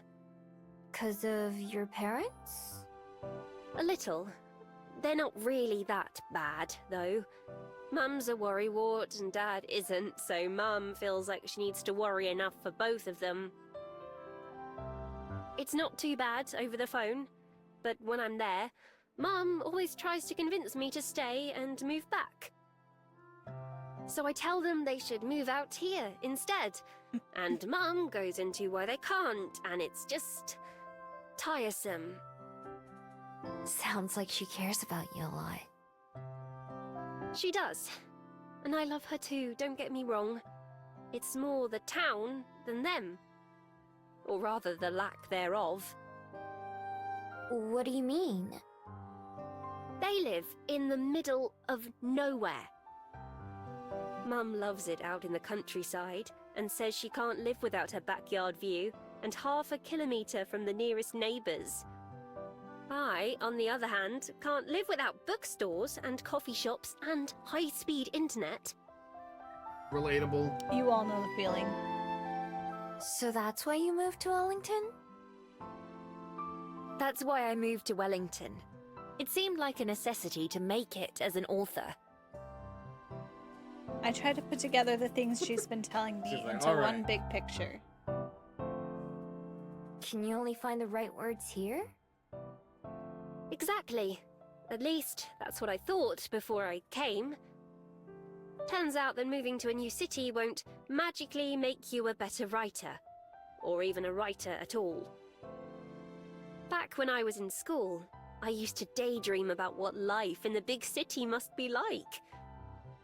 Busy and important things happening during the day, and then nights full of excitement and sparkling wonder. Instead, it's the Bell House. and a tiny apartment the size of my living room back home. I thought if I put myself in this new environment, then I'd grow into the type of person who belonged there. Dang. I learned the hard way that places don't change who we are. Dang. Still, better to be struggling to make it in the city than doing nothing out in the boonies, I tell myself. I think it sounds pretty nice. Peace and quiet, nothing to have to worry about. Ugh, not you too. That's exactly what my mum says. Trust me, it sounds better hearing about it than living it. Just like Wellington. Or any city, I'd imagine. I'm sure even Wellington must seem like a bore compared to some of the places you've been to, like Shanghai or Seoul. Well, yeah. I still like it though. Those cities are too big for me. They're noisy and loud and smell bad, and anything can be dangerous. You have to be on your guard all the time. It's not like that here. The scariest thing I've seen was a movie. That's true. I'm glad. I'm glad you liked it enough to stay. Me too. We're well into the city, pretty far past Cuba Street and the Bell House. Now that I've been there once, I also recognize Te Papa, the museum, when we pass by it. By now, there isn't much I don't recognize. I've been all over this part of Wellington enough that I could probably get from here to Mount Victoria with my eyes closed. I memorized other cities the same way when I lived there, but for the most part, once I left, I forgot all about them. I'm not sure I'd ever be able to forget the streets of Wellington, though, even if I wanted to. Instead of humming, Aspen started fidgeting again as we walk, messing with her phone and purse and hat and glasses. I recognized the shops and apartment buildings from the walk to Aspen's house, so we can't be very far from the station. Are you nervous? Me? No. Why would I be? Do I seem nervous? Yeah. Is it because of the bus? You don't have to worry about that. I've ridden on them lots of times and they only broke down like once. No, it's not that. I mean, no, I'm not nervous. Okay. I've never seen Aspen more nervous, but I still don't push it. Nice catch, too. I can hear and smell the bus station before I see it, and then it comes into view. There are 2 or 3 buses parked or passing through. I wonder if one of them is Aspen's. We stop across the street, and she checks her phone again, then puts it away. You're not late, are you? Oh, I could have walked faster. No, we're right on time. It'll be here any minute now. Cool. I'll wait with you till it arrives. I start to cross the road, but stop when I notice Aspen isn't following. Instead, she's still standing on the sidewalk, gripping the strap on her bag tightly. Aspen? I trot back to her, looking around to see if I'm missing something. But there's nothing, other than a couple people waiting far away at the station. Are you alright?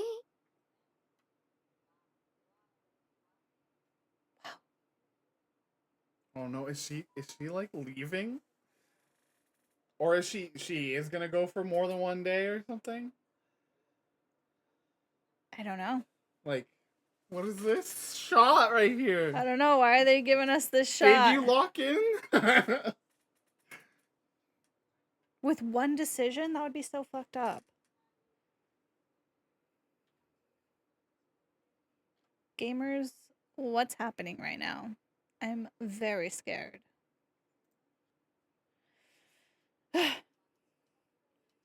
Miho, I have to tell you something. No, don't tell me something. What's going on? Don't toy with me. The effect of her words is immediate. thud, thud.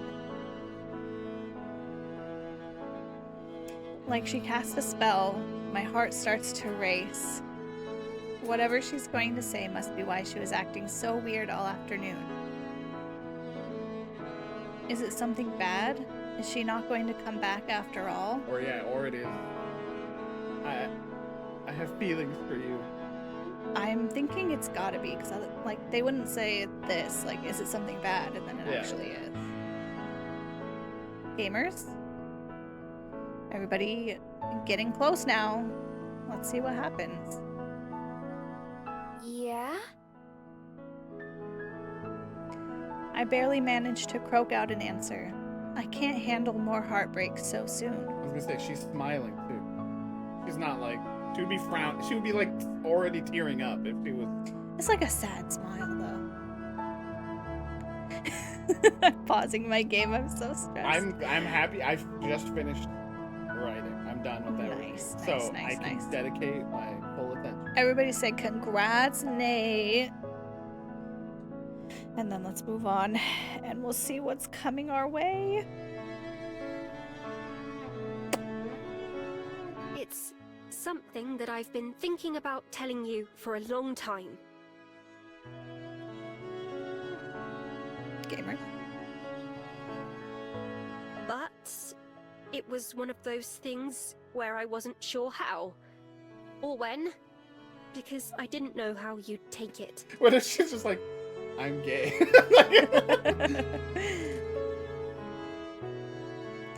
What could it even be? We just saw Juliet, so it can't be anything to do with her. Lena? But then, after we all talked the other night, I realized that I should just say it anyway. Because no matter what, I know I would regret it more later if I didn't. Who knows how many more chances I might get? God. Oh my God. So I thought about it. A lot. What the right words were. And I just couldn't figure it out.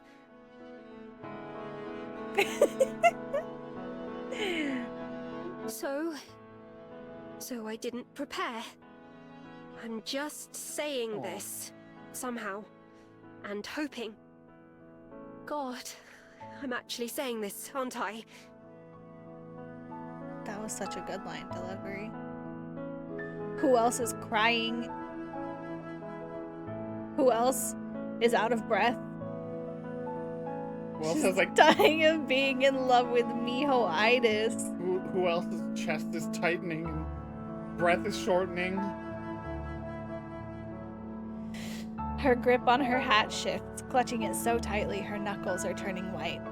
I feel frozen in place, not sure what to do or say. For Miho, this experience must be absolutely terrifying, because she doesn't know what a confession is. All I can do is stare, my heart feeling like it's going to explode out of my chest, while she looks down at the ground. Whispering something to herself, she wrings her hat in her hand before finally looking back at me. There's something I want you to know. Come on, Aspen! Miho, I used to think that there was no way someone like you could exist. What, a fox girl? Someone who looks at the world like you do, and is honest about what you see. The good and the bad.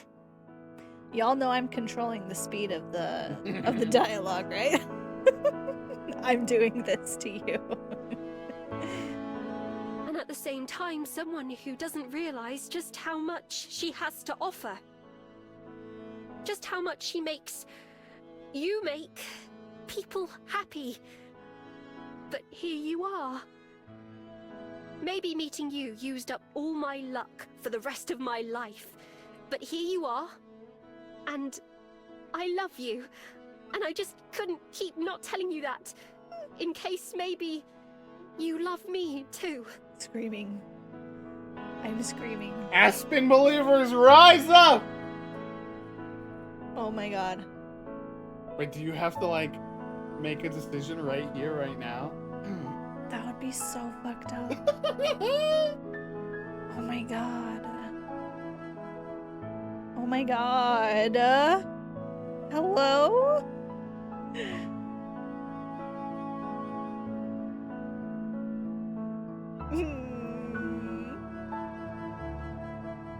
Maybe meeting you used to have all my luck for the rest of my life.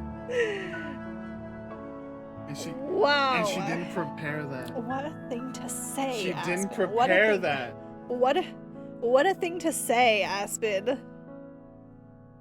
That was Fucker. off the dome. Freestyle. Bars.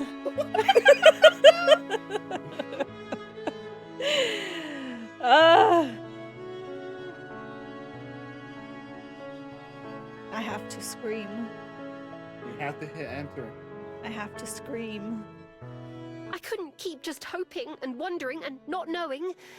And now that I've said it, it feels so good to have out there. I love you, Miho. I love you. I have to scream. At first, I wasn't sure because everything seemed too perfect and unreal.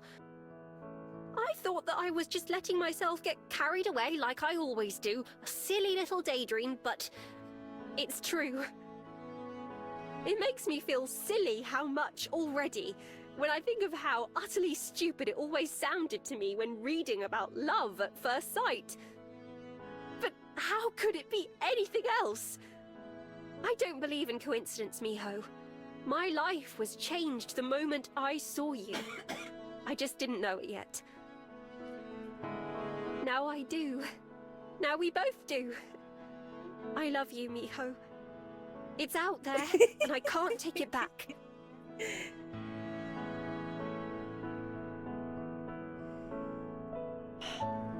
Her words drift away into the air as we look at each other in silence.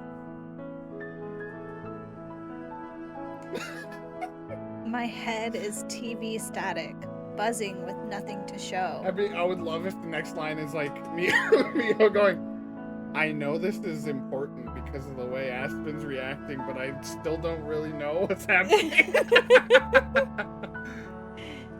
I don't really get it.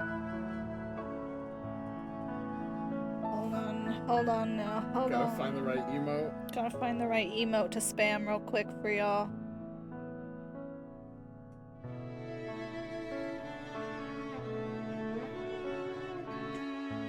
Not because it's empty, but because there's too much for me to process. Aspen. In love? With me? Wind whips past my face as a bus rolls by, pulling into the station. I barely notice it, barely able to notice anything. Aspen is in love with me? I don't know what to say.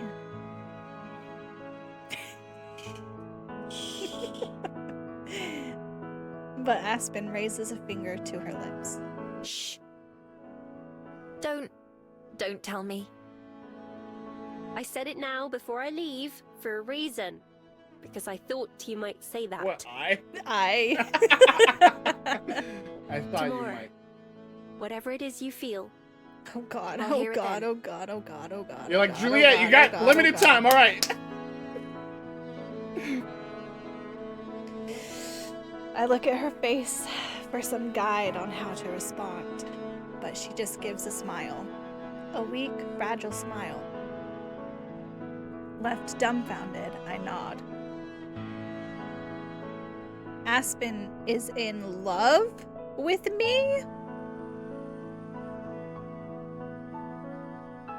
It is gonna be a whole mess. You're just staggering back home. Returning her hat to her head, Aspen sighs like she just finished a hard day's work.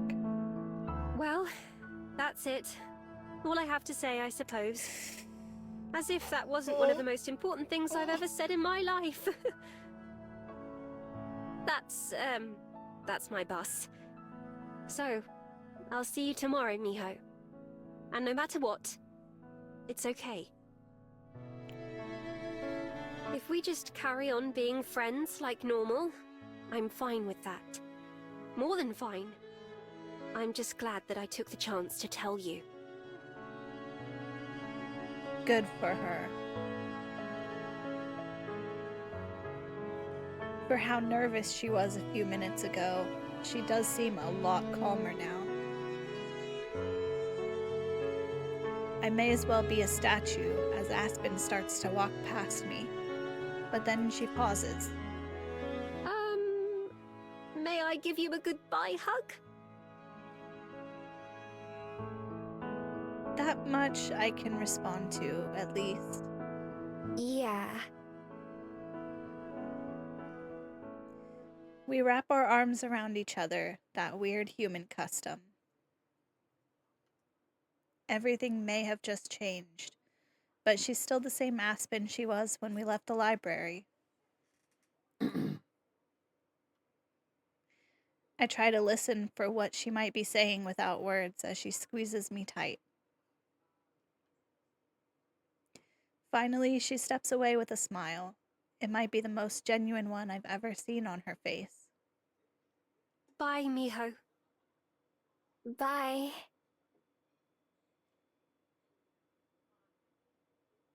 Holy shit.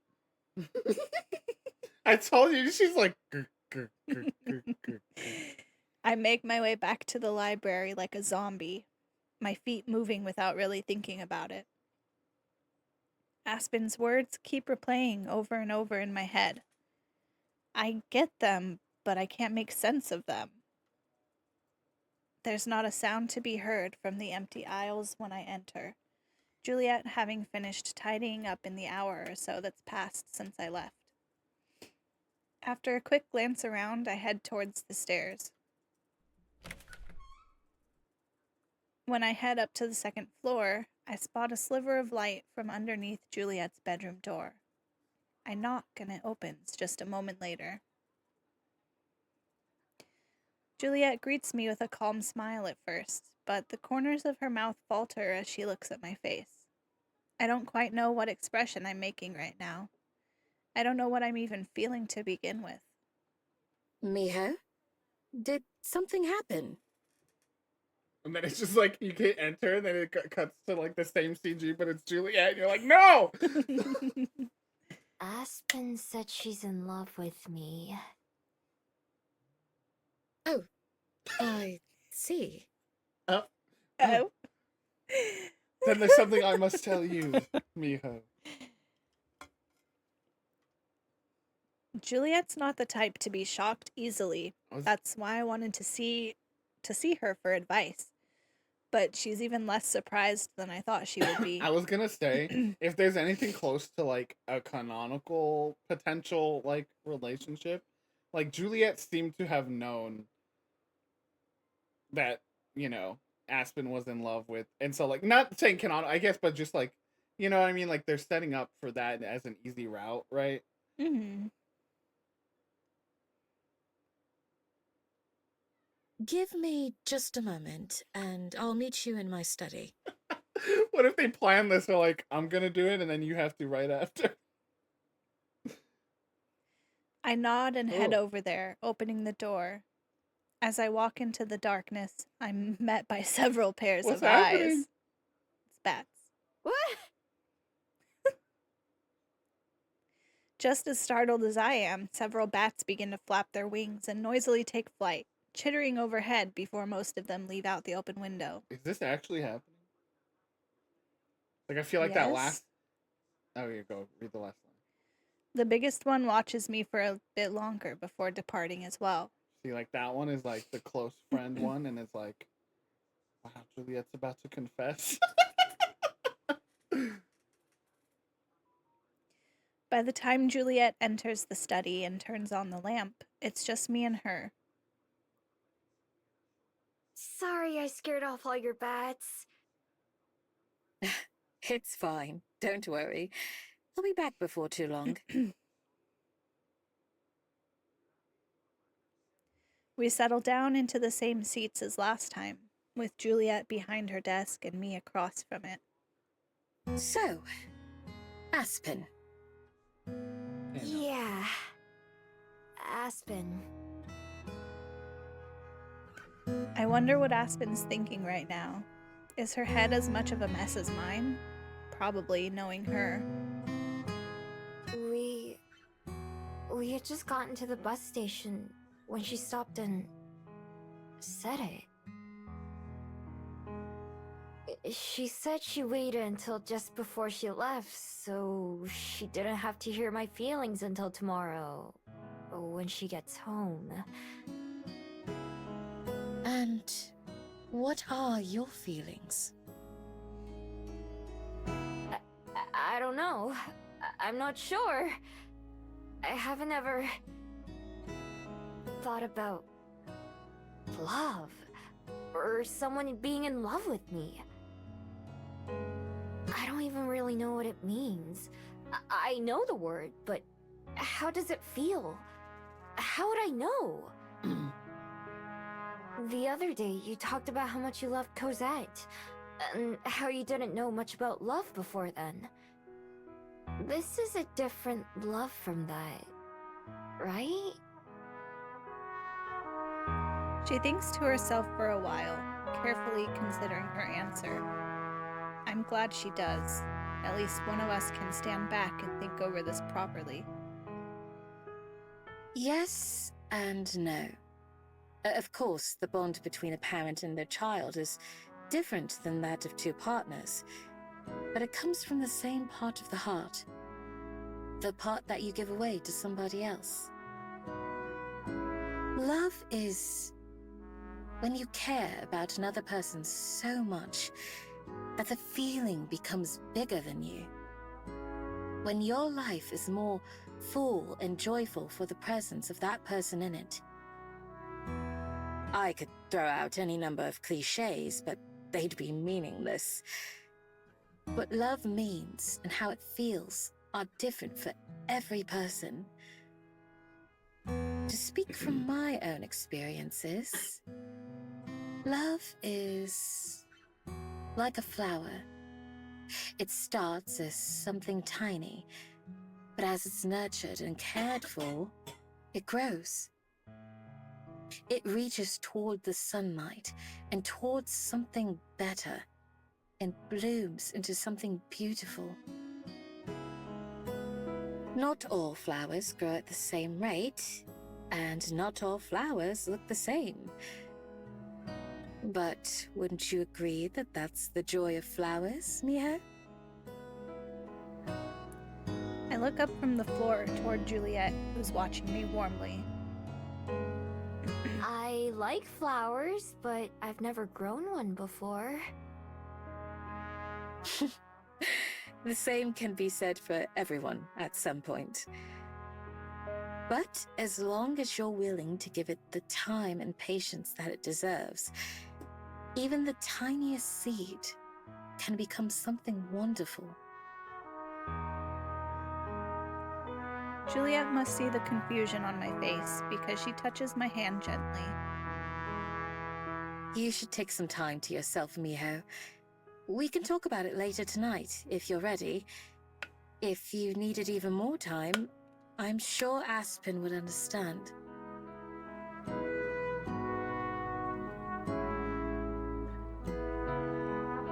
That was a frog and a half. That was for you, Infinity Break Gaming. Yeah. I need to think about it. And sorry for waking you up. Or keeping you up. Whichever. It's no trouble at all. I'm glad that you felt comfortable coming to me about this. In fact, I have something to tell you, Miho. It was the first thing I did. Thanks, by the way. You helped me out a lot. Of course. It's my pleasure. It's what friends are for. Juliet returns to bed and I go back to my room as well. I sit down on the floor, which is where I've done a lot of my best thinking lately. I lean against my bed and turn on the TV. There sure are a lot of shows and movies about love, aren't there? It's difficult to imagine that concept applying to me. Miho just stays up all night, like, watching movies and shows and, like, studying, like, for an exam. It's research.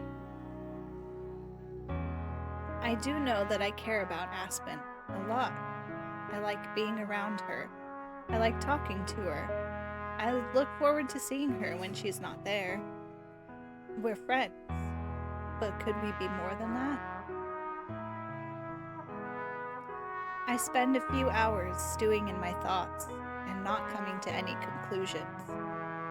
Love feels like something that couldn't and shouldn't apply to me, and yet here I am. Hours pass as I consider the issue from every different angle. I end up with more questions than answers.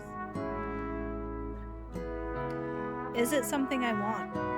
Is it something I could even do? What I choose to say to Aspen doesn't just affect me, but it affects her too. No matter what, both of our lives are about to change. And no matter what, I have to make a decision.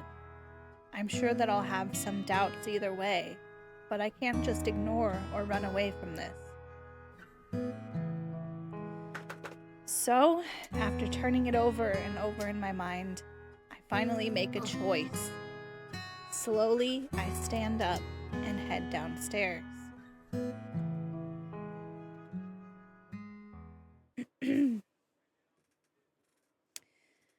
My legs feel like jelly as they carry me toward another huge moment.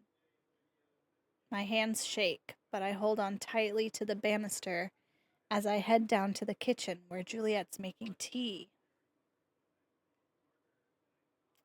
There's a second mug set on the table, full of steaming hot chocolate. Right on time, like always. I was just about to call for you. I heard you get up a little while ago. I was still doing some thinking, though. I see, I see. So I take it that means you've made up your mind about Aspen, then? Yeah. It wasn't easy, but I have. It's gonna give you the choice. Matters of the heart are rarely easy. Hi, Shall we sit? Jay. Yeah.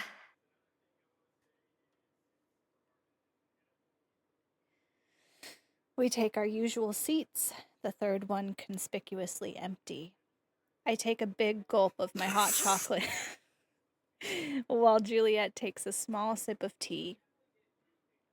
Wiping my mouth with the back of my hand, I lean back in my chair, take a deep breath, and nod. I've Oh, decided. Oh, fuck. Oh, fuck. Oh, fuck. Oh, no. Okay. Oh, no. I know this is gonna sound horrible. Oh, no. Well, what if we cut it here? Oh, no. What if we cut it right here? You mad lad. And we came back in a week. Oh, my God. Oh, no. Well, how much is left? Do you know? We're not even in chapter 4. There's 5 We're chapters. not? Oh, fuck. Gamers. Oh, man. It's up to you.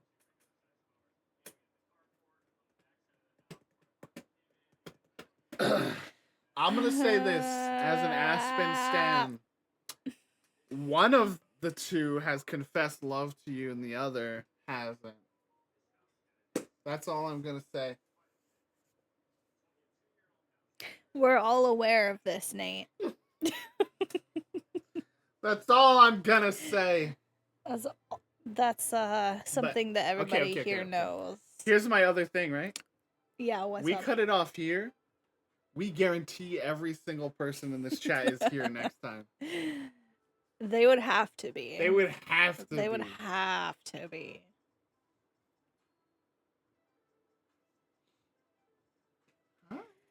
Y'all, this is so difficult.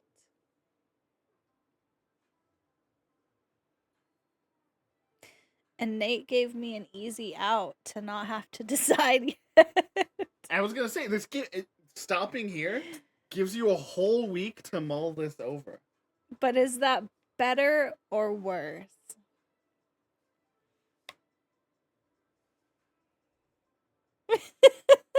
Evan in the Discord trying to start some shit. Look, more than anything, I'm protecting my own heart because I'm fairly certain this entire room has been leaning one way this whole game. I think what Aspen did might have pushed some sway into another corner, but I'm protecting my own heart cuz I'm going to be as shattered as Aspen will pretend not to be. Okay, but what if we don't pick that? What do you mean? Then what's your excuse? What if we do want to try things with Aspen? Then what's the excuse? Next week then, I start then up on you a want high us to keep going or what? Then I'm flying into the sky.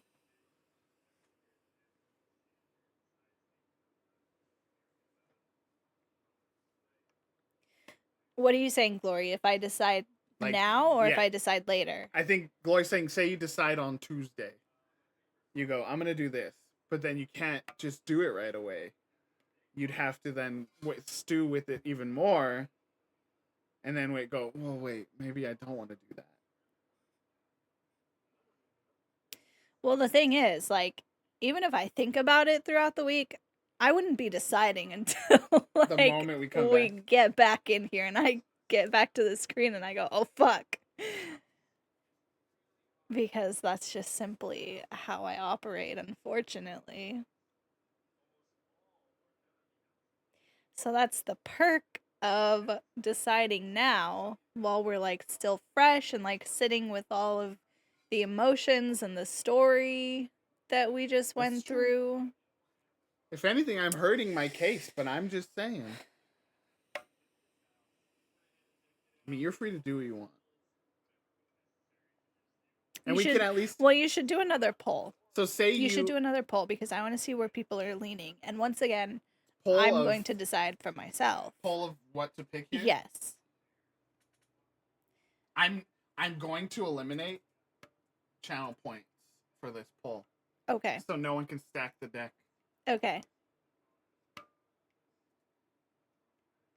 Gamers, it is time for democracy. Please do your part. Stay in line. If you're in line, stay in line. As Nate slowly creates a Twitch poll.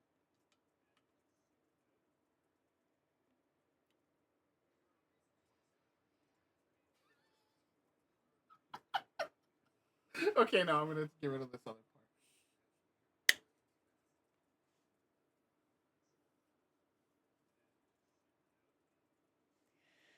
Oh my god. Why is this the most stressful game I've ever played?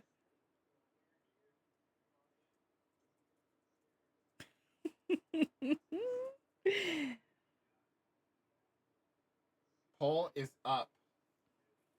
The poll is up. Can you imagine? Hmm.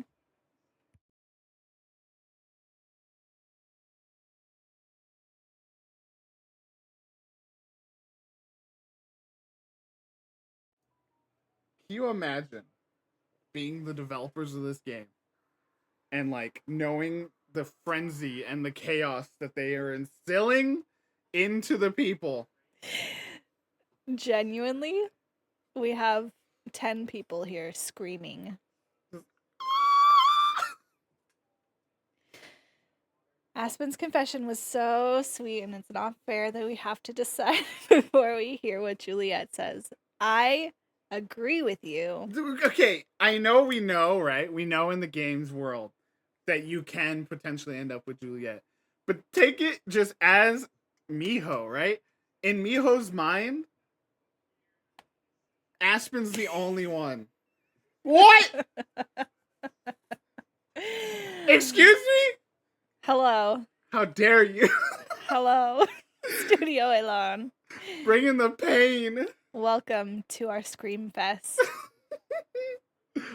So good to see you. I'm curious if Studio Elon is voting in this Playing favorites. Okay, where are we at with the poll? Ooh. Where are we Do at? you want to know? Yes, I want to know. 3 votes yes, 2 votes no. To trying Yes, things. to trying with Aspen. But what I was saying, right? In the story of the world, it's not like Juliet, like, you know what I mean? Miho's not like, well, first I want to see what Juliet's gonna say. Like, I know Yes, as I gamers, know that. I know as gamers, we know that, and we would want that.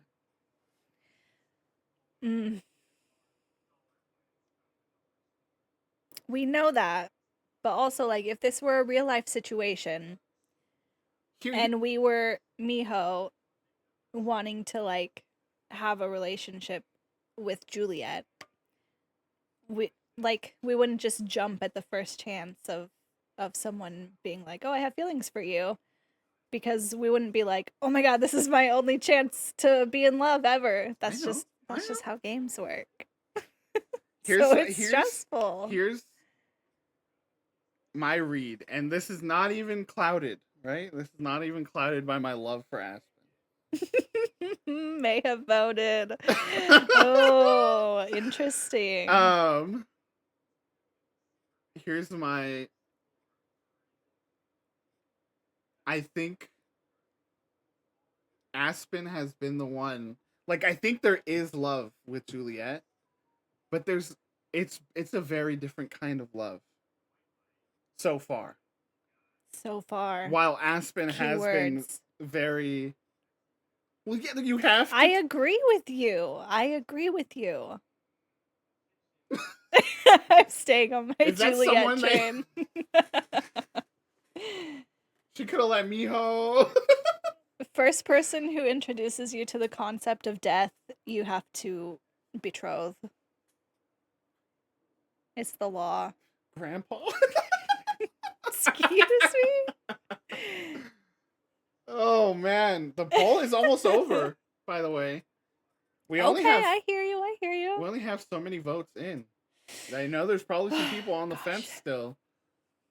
I think our most dedicated. I think our 2, Glory and Evan, might be our Juliet defenders here. Well, I don't know. Evan, are you still I don't know. defending Juliet? I feel like Evan said earlier. I think Evan swayed. I think Evan was swayed.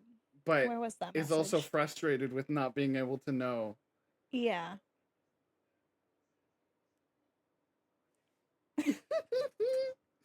This is great. I'm so stressed. I want to play both storylines simultaneously. Can you pull up can you just pull up the game on another computer? Are we just gonna everything everywhere all at once? So you're just like yeah, we'll just see all the universes at the exact same time, and then we'll be happy. That would be a hilarious stream. I pull up the game on my computer, on like another computer, and we just switch the screens back and forth where it's like, all right, we saw the next scene as Julia. Okay. We should have done there it is! Okay, poll is over with the winner. Yes, she's so sweet. OMG. By 1 vote. I want to say. Ultimate Juliet defender Glory says, I love Aspen. I'm not mad about it. I want to say that was genuinely one of the most heartfelt confessions. It was delightful. I loved it. And I want to take this moment now that they've revealed that they are here to compliment Studio Elon for the amazing work done in setting all of this up and putting us in this position. We have been crying and squealing and arguing all day. Glory laying on the carpet. Where did I go wrong? I lost a friend. Yes, thank you so much. This game is really amazing. Okay, so I may or may not have been trying to draw you out, Studio Alon. I may or may not have saw that you were there, and I just wanted to bring you out into the open potentially. Sneaky. But yeah, I appreciate I appreciate one, I just want to also thank you for retweeting pretty much every tweet we've put out about our streams. We've gotten love from their account, so appreciate that, especially the smaller community. All right. Yes. So how are you? You're Miho right now. You're sitting with your back against the bed, contemplating, and you're finally decided. You're getting up. Your legs are jelly, knees weak, arms are heavy. Uh-huh. And you're coming, and chat is Juliet. I promise you, Studio Alon, like we are not. Yeah, we are. This is not at all because you're here. I promise you. Yeah, we've been complimenting the game the whole time, and we love it. We love it, and we're so frustrated by it. Okay. I've decided. Okay. No, don't say anything. Just click. Just click. I can't believe she did that. She's so cheesy. I love it. You can like give chat an indicator, like, all right, here we go, and then click. Okay. But we're gonna come back. We're gonna come back and play all of this. You want to save it now first? Do you want me to save it? I guess I can. You can. There's no harm in saving. Because I think next time we like play through it again, we will need to play back from this first decision so that we can. Yeah, this is what I'm saying though. You have multiple decision branching points, right? Close that menu. We need a pure experience here. Everybody, here we go.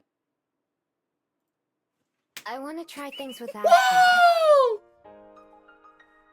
Number 1 Juliet stan, Glory. I'm so sorry. We'll get her next time, okay? I promise you.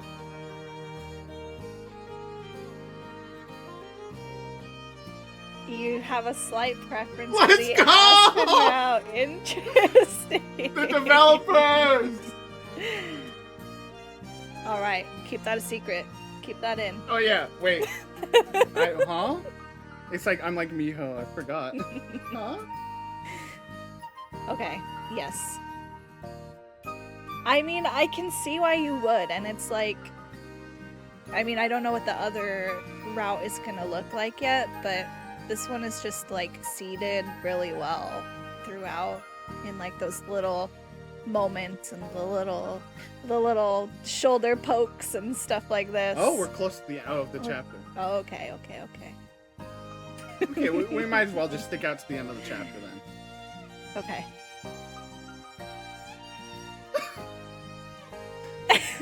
Well, maybe Please Be Happy will be a 8-part series where we then go back and try the other thing. We'll just keep replaying it into infinity. The book club is just it's just Please Be Happy. Please Be Happy. Did we get...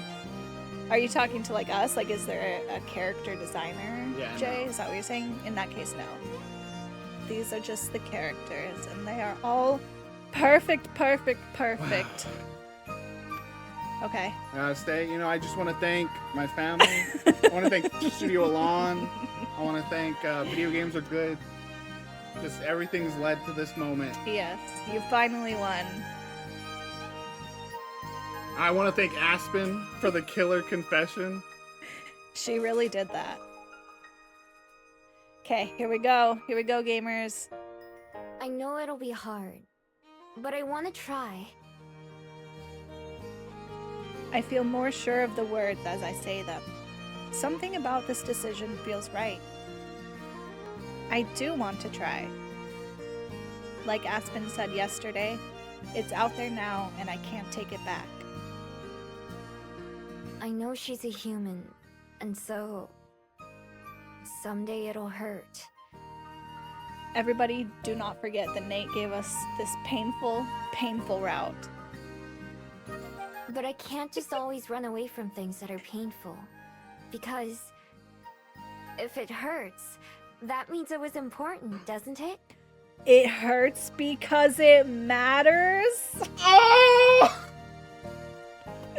Thanks, John Green. It certainly does. That's a wise way to think about it. Again, if you don't know the lore, That's some Fern Natoid lore. that is that line from John Green's works is literally what brought us together across the West Coast. Like not Across that far. one state.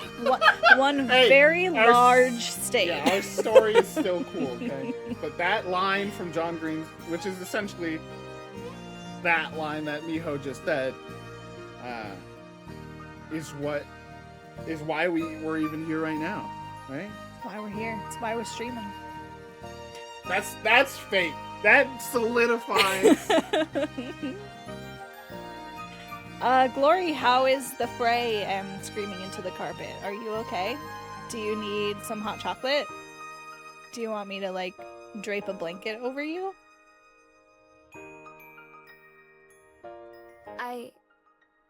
I know I don't That's a know much different- about love, or how to be in love with Oh, someone. it is. That's the song. It is. But I'm willing to learn and try.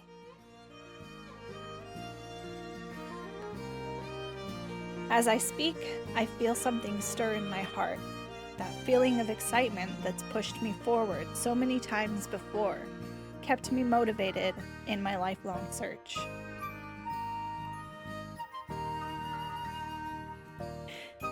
Is that the feeling that could grow? I've always struggled to put a name to it. Could it be? Trying is all anyone could ask of you, Aspen or otherwise. All you have to do is be yourself. That's who Aspen fell in love with, after all. Inside, Julia is sobbing. I can't tell you how happy I am. For both of you. Screaming. No, I think you and Glory are projecting. Oh my god, shut up. As it begins to sink in, I feel a grin spreading across my face. Aspen is in love with me, and I think that maybe, just maybe, I could be in love with her too. Look how happy Miho is. Thanks. We've come a long way, gamers. I wish she was here, so I could tell her right now. Bro. Tomorrow seems so far away. Miho's not gonna sleep. I'm certain she's thinking the same thing. Still, it is rather like her to say something so momentous and then disappear. Iconic, really. Avoidant, really. It Hey. took quite a while for her to work up the courage to tell you. With a wink, Juliet lifts her teacup. I wouldn't be surprised if she borrowed the idea from some book or another. Yeah. Yeah, you're probably right. And wait, you knew she was gonna tell me? Not exactly. I've known for a long time that she held feelings for you. She never told me outright, but Aspen isn't particularly subtle. So true, Bestie. I never noticed. But I guess I don't know what I would have been looking for either. All that's important is that she was able to tell you how she felt, and you were able to accept those feelings. Anything along the way was but a means to the same end. Juliet's right. Not just about Aspen, but about my life in general, as she herself pointed out not that long ago. I thought it had all been for nothing, pointless ever since Jong-in died without my knowing it, as if I'd reached a dead end myself. But that was just the end of a chapter in my life, not the whole story, as Aspen would say.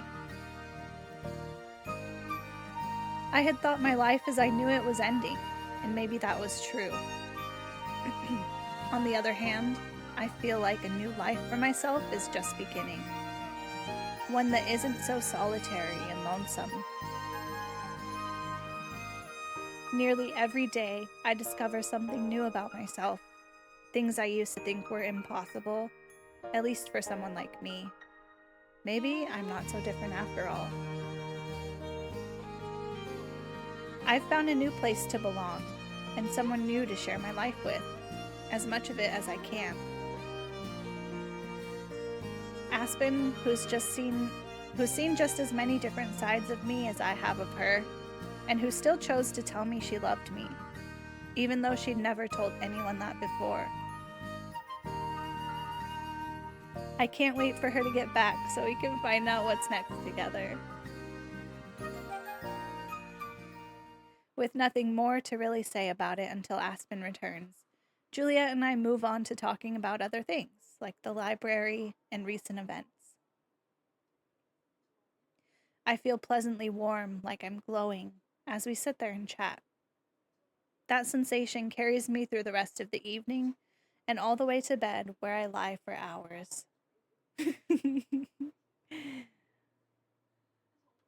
We are all feeling the glow. Usually I'm frustrated when the chaos of my own thoughts stops me from falling asleep. But for the first time ever, excitement rather than fear is what keeps me awake. Instead of just waiting for the day to end, I close my eyes, looking forward to the dawn of tomorrow.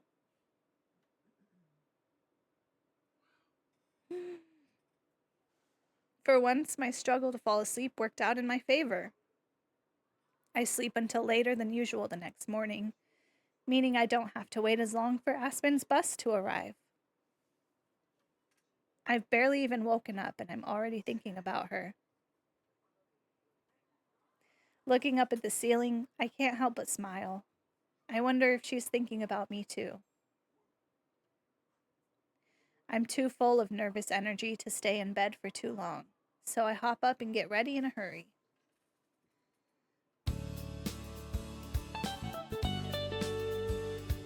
In the kitchen, I figured Juliet must have already eaten, cleaned up, and gone to bed because I don't see any dishes or leftover food. To my surprise, she comes downstairs just a minute after I do. Good morning. Hey!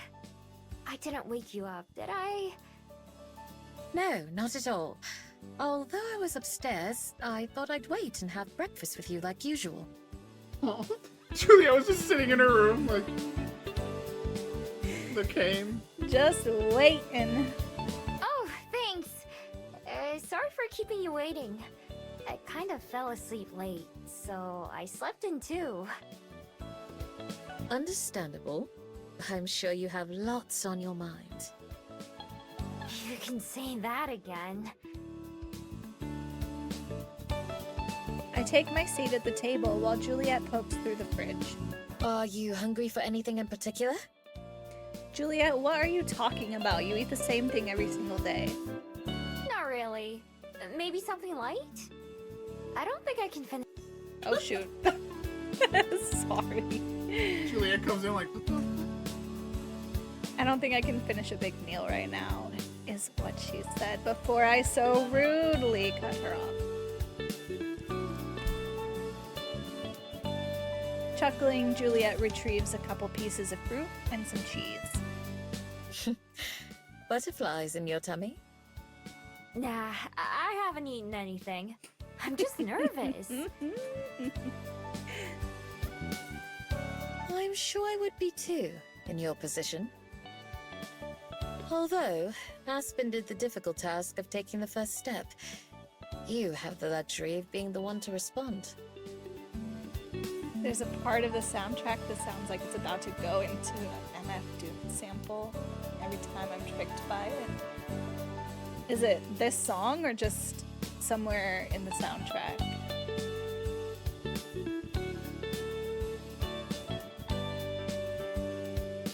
That's true. Juliet sets a platter with slices of apples and oranges, as well as a few blocks of cheese, on the table between us, and I idly munch on some fruit. Oh, right after I stop talking. Nice, nice, nice. Good catch. Do you want to come wait at the station with me? I'm leaving after we're done eating. Do you want to come watch my counter confession in real time? I'll pass, but thank you. The two of you will have plenty to talk about on your own, I'm sure. But I imagine I'll see you both later tonight? Definitely. The minutes pass by agonizingly slowly, especially after Juliet goes to bed, but eventually it's late enough for me to leave. I burst up out of my seat, forcing myself not to walk too fast. As long as I'm walking, I'm doing something. If I get there too early, I have to wait, and I hate waiting. Coming to myself, I follow the same route Aspen and I took yesterday. If I wanted to, I probably could have found a faster way, or even a longer way to kill more time. It's not worth the risk of getting lost, though. The closer I get to the station, the faster my heart races. The growing anticipation, the way I can't think about anything else, it reminds me of something. Something I haven't experienced in ages. It reminds me of days in the forest, toward the end of my time as a regular fox. The way I felt on the way to the clearing every day to see my person.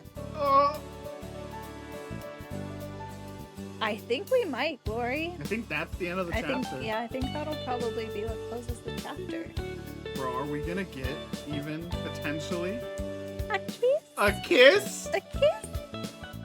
It's too much to dream of. Studio Lawn knew what they were doing when they were like, "You're close to the end, by the way. You should really stick through." Back then, it was different, of course. More instinct, less thinking. But it still pushed me forward.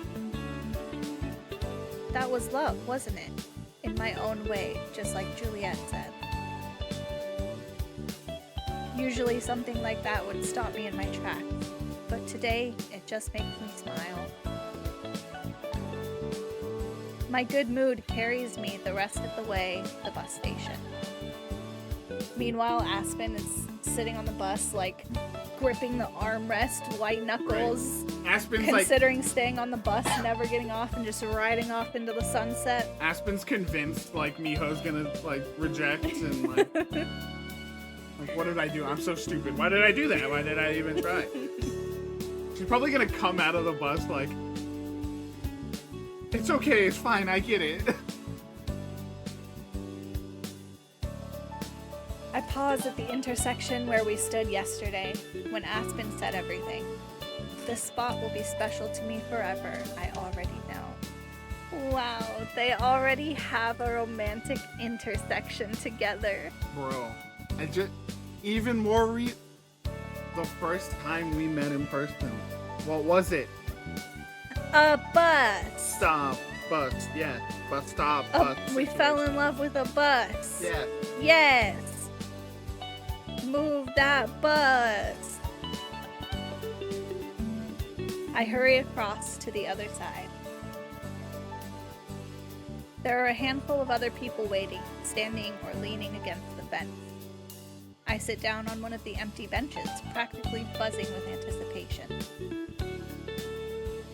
I watch the clock as it continues to tick away, until finally the scheduled minute comes, and there's no bus. I sigh, disappointed but not too surprised. Since when are buses ever exactly on time anyway? I'm terrified. I know, Hello? I'm scared. Hello? Soon the bus is a couple minutes late, and then 5 minutes, and it gets harder and harder not to worry. Stop this. Good thing she left early. I notice that I'm not alone. Some of the other people waiting are beginning to get agitated too. One person stands on the edge of the sidewalk, peering in either direction. There's something about I know we're all panicked, right? But there's something about that shared experience of like a group of people agitated about something, like, you know what I mean? That's so like that's like one of those just rare, like, we feel like a community moments with just complete strangers, you know what I mean? You're like, what the hell? Do you get if the ticket said like 10:30, right? Like, you know, like And then someone's like, yeah, I just got off the phone with this person and they said this.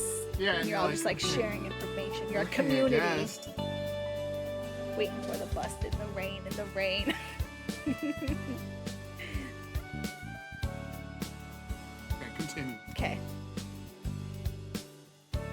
A couple others who have been waiting in the boarding zone since I got here sit down on one of the benches near me and pull out their phone. One of them taps a few times, reads something, and then groans. Studio on? What have you done? Get back out here right now and account for what you've done. Bro, this is not funny. If she comes back and doesn't remember you, and you have to like rebuild the relationship all throughout chapter 4. Oh my god. Oh my god. Oh my god, I'm so stressed. No! Stop! No! Oh my god.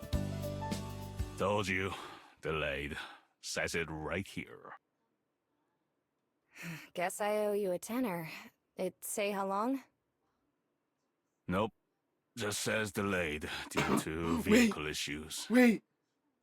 I'm certain Aspen would freak out and just start running. And we're gonna have a flustered, sweating, like hair all over the place Aspen running down the street. Miho? What if it's like hours away? No. She's gonna run. It's happening! For hours. Keep it going. My thought is that maybe, like, Miho could turn into a fox and like run, but she would have to know like where the route goes. So that doesn't work. Aspen. Or they're just gonna forget. She's just gonna forget, and we're gonna have to start from square one. I'm really stressed. Okay, let's go. Dread seizes me. With a shaky hand, I tap one of the travelers on the shoulder. Excuse me. Which bus is it that's delayed? There be Route 4. You waiting for it too? My friend's on it. I don't know which, but she was supposed to be here 10 minutes ago. We are all fragile and at our breaking point. I'm panicking. Aye. Well, probably the same one then. Bad luck, but it does happen every now and then. I hope you weren't in a hurry. See what I was trying to spare us from? What are you talking about? You wanted this route. No, I meant by waiting a week. We could have done this with fresher hearts. We've been through so much today. Glory, don't threaten me with a good time. I was actually. Very much. Do you know much what they'll in a hurry. do? What'll happen to the people on the bus? Who did this? We're all trying to looking for the guy studio who that did this. Absurd. Absolutely cruel. We just got hot dog guy memed by the developers. Well, I imagine the city will have to send someone out, figure out what's wrong, fix it, or send a replacement. And you know cities. They take hours to get anything done. Damn it. I'm sure your friend will get here one way or another, but it could be hours. You might want Unacceptable. to give them a call and find out where they are. Might be quicker for them to find their own ride home.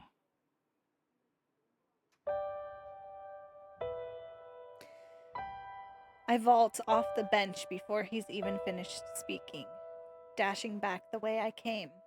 Hey, good luck. Thanks, bus traveler. Oh my god. Reliable bus systems is a line of fantasy we will not cross. Yeah, you have to tell a good story, but we can only suspend our disbelief so far, you True. know? If it was on time, I'd be like, okay. Sure. Clearly these developers know nothing about transit systems. I barely hear him. Of all the buses to break down, of all the days for it to happen, as I run, I can't help but think about how unfair it is. For anyone else in the world, a couple-hour bus delay would be annoying, but that's it. But for me and Aspen, I don't even want to think about what it would be like if she forgot me. She's waiting. She's waiting there. She's waiting there, dude, I bet. Called Wellington because my eyes sure are welling a ton. Everybody give it up Wow. for Glory. Wow. Amazing. Stunning. Thank you so much, Glory. Standing ovation.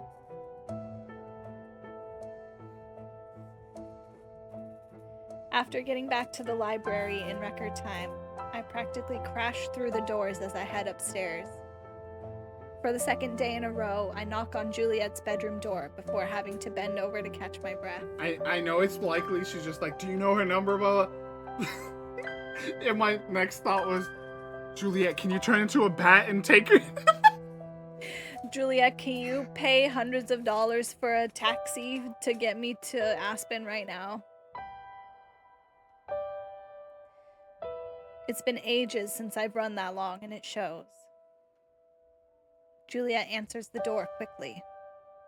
Miho? What's wrong? A lot, Juliet. Glad you Aspen's asked. bus still isn't here. Someone at the station said one of them broke down on the way. What if it was hers? Wordlessly, Juliet hurries to retrieve her phone. It looks weirdly out of place in her hands as she navigates through several screens, slower than Aspen would. Doing like, Boomer phone user Juliet. Her face turns grim after only reading for a moment. It seems you're right. Fuck! Hate it here. The confirmation just tightens the knot in my chest, and I just barely manage to croak out a question. What do we do? How long do you have left? 2 hours. A little less. Oh my god. She shouldn't be too far away. I'll try calling her. I mean, all I'm hearing in my head is like that show 24. Dun, dun, dun, dun, and it like shows the clock and then It doesn't even ring and instead goes straight to a voicemail. No! And she's got a dead phone. Are you joking with she me? is gay. Your phone is always needing to be charged, you know? That's a stereotype, and I find that personally aggressive. What's your phone at? Wait, show that to the chat right now. No. Show it. I say, what's your phone at? And it says, No. turn on extreme battery saver? Question mark. This isn't fair. This is out of the ordinary. Except for yesterday and today, because my phone died yesterday. But this is not typical for me, okay? Glory, do not point fingers. Your phone is at 12%. Put it on the charger. Ah! Okay. Anyway. Some stereotypes are true. I look up at Juliet helplessly, trying to ignore the panic that'll overrun me if I let it. She did say that she'd have poor reception en route. Here, Miho. Keep trying. I'll be back in a moment. Yeah. My bats! Go and tell me where she is. Just carry her by her sleeves. Just one on each side, just flapping. Or they could just fly and go look. Yeah, but then they can carry her home so she can get home faster, you know? I'm stressed out too, okay?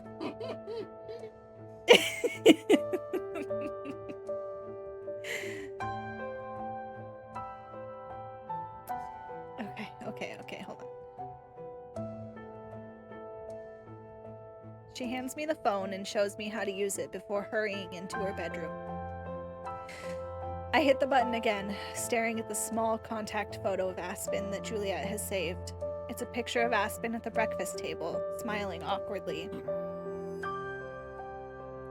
Her voicemail message starts again, so I cancel and try it again, and again, and again. But it's the same result every time.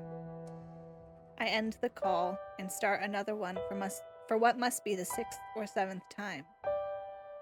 Juliet, is that... Aspen. My thumb is on the end button out of habit, and I barely manage to stop myself from pressing it. Aspen! There's a loud burst of static. Oh? You? Aspen! It's me! Where are you? Juliet comes back out when she hears me, waiting anxiously by my side. Aspen says something again, but it's garbled by the connection. What? I can't hear you! King reception, let me... Oh! Are we saying swears? We got fucking reception. Oh, we got a sweet little sugar girl Aspen saying swears? More like the cute fucking kiss chiller. Fairy. It made sense. It was a stretch. There was logic. It was a stretch of a joke. Hacking or hecking. Hecking reception. I can see it with Aspen. Nah. Everything goes quiet, and for a terrible moment, I'm afraid that the call has dropped. Can you hear me?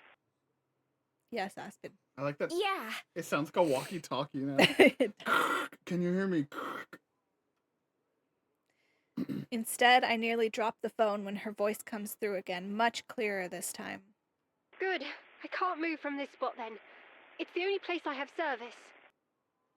Where are you? God, we're so close. I can literally see the city in the distance. Something's wrong with the bus. I don't know what. They said there's another one coming to pick us up, but I'm not sure when it's supposed to be here. We only have 2 hours before. I know. Trust me, I know. I was hoping the replacement would be here sooner, but that's not going to happen. I'm gonna hyperventilate. It should count that they're talking on the phone. It should count, okay? That's just my opinion. Wait, do they have FaceTime? Just FaceTime and everything will be okay, and then she'll remember, okay? Aspen, you said you're close. Do you know where exactly? I don't, no, but there's just the one road into the city, and I can see it. That's what I'll do, actually. I'll start walking towards the city, and hopefully I'll see the other bus on the way. Will that work? I don't know. I'm going to do it anyway. We love a decisive Aspen. Let's go! Juliet and I look at each other. I wonder if she has the same thought I do. Okay. I'm coming too. It's happening. It's both. We were both right. That shows the power of our love. We were both right. What? Coming where? Together we can predict the future. Wherever you are. You said it's just one road, right? I'll meet you on it. You'll... Okay, I understand. And in that moment, Aspen said, I think I know. I think I know what Miho's gonna tell me. I'll be there on time. I promise. From the other end of the line comes the very clear sound of Aspen sniffling. Okay, I'll see you soon. As soon as I start walking, I'll probably lose reception again. I'll try to call you when I can. Okay. Okay, I'm on my way. The line clicks dead, and I try to hand Juliet her phone back, but she shakes her head. Hold on to it. You can bring it back to me after you find her. I nod. There's no time to talk about anything else. How do I get there? Juliet pulls up a map and shows me, pointing out where the library is. She just had one in her pocket. I was going to try to find a taxi. Between traffic and everything else, I'm not sure it would be faster. It's so far away though, Miho. Are you sure you'll be alright? I will. I have to be. I immediately make for the stairs, pausing for just a second. Thanks. Thank me later. Together.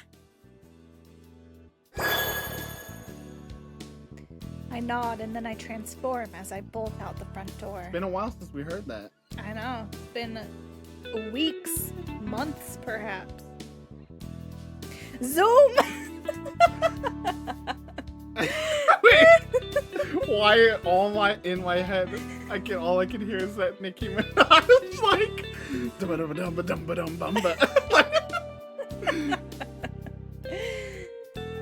you know the one that goes and then it goes with the Yeah.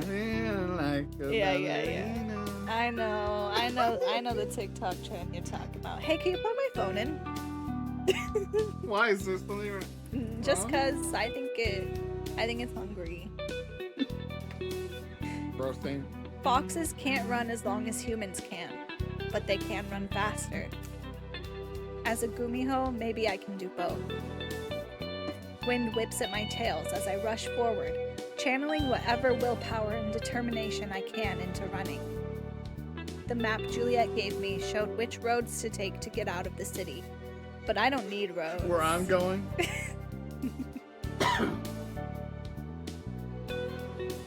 I run straight for the edge of town, dodging traffic, pedestrians, and more.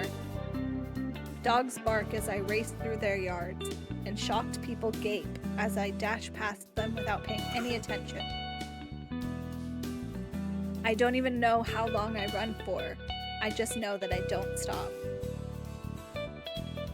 Even when my legs and chest start to ache, I keep going. A little pain now is nothing compared to what losing Aspen would be like. Miho harnessing the power of love. The buildings begin to thin out, even as traffic increases, and finally I find myself outside of Wellington. Following the road, I race toward where Aspen must be. Cars and trees fly by, replacing the buildings and street signs. There are hills and forests that I'm sure are as beautiful as everything else I've seen, but I hardly notice them at all. The longer I run, the more it starts to take its toll on me. Against my will, I can feel my speed flagging, each step taking just a little more effort than the last. I've pushed this form to its absolute limit, and eventually, it brings me to a halt. I change forms once again, gasping for air as I place my hands on my knees, trying to catch my breath. The run from the station back to the library winded me, and this was many times harder. But I can't stop moving. I have to keep going. I have to. Lungs on fire, and with my legs feeling like lead, I make myself take another step, and then another. Mustering all my strength, I break into a jog, the fastest I can manage.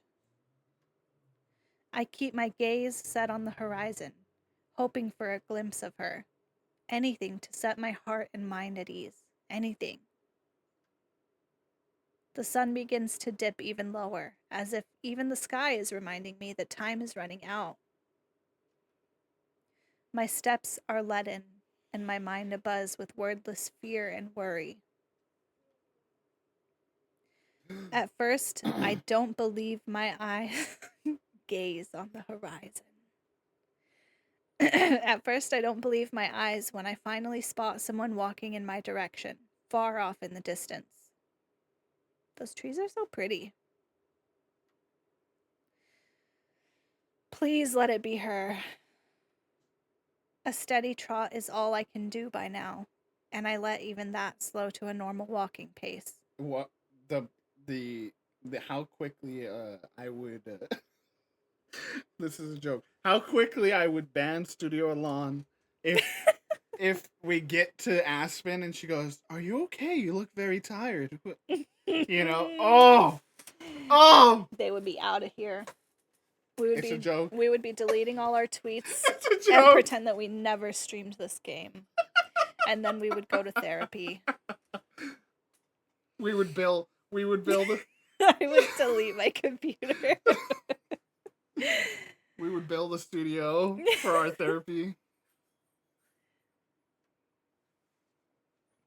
The other figure and I walk toward each other, but the sun shines in my face and obscures them from vision. Raising one hand to shield my eyes, I see a familiar hat, the glint of the light on familiar glasses. I see Aspen running toward me. All I can do is stand there, overwhelmed with relief so intense that all I can do is shake. I made it. She's here. Miho! Yeah! Oh. I'm so stressed. Woo! And that's it. No. My God. You're safe for another day, Studio Alon. For now. We'll consider forgiveness. Y'all remember when I joked that we should just stop playing the game when they were all hugging at the garden? Now how do you feel? Now who's silly? Huh? Perfect Aspen. As she approaches, she also slows and then comes to a stop. Miho! I don't even know what to say. How can I respond? How can I put all the excitement, the worry, and the relief that she has made me feel in the past 24 hours into words? How do I say it? She has to worry about this exact problem for the rest of her life. Man, we've had emotional whiplash today. Painful book club day. Painful day for the book club. I mean, that just means they have to do everything together. They have to go on vacations together.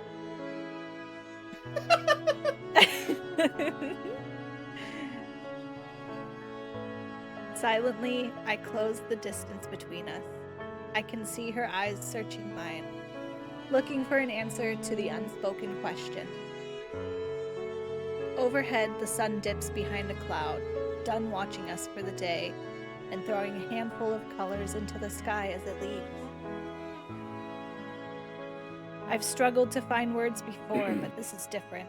Like Aspen said yesterday, not just any words will do.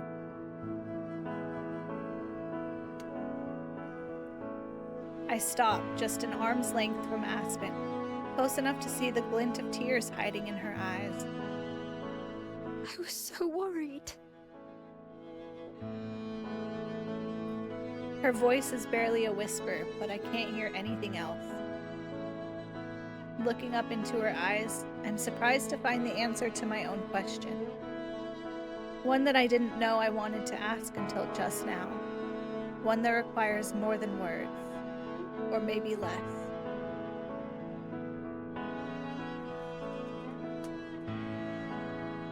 Gamers?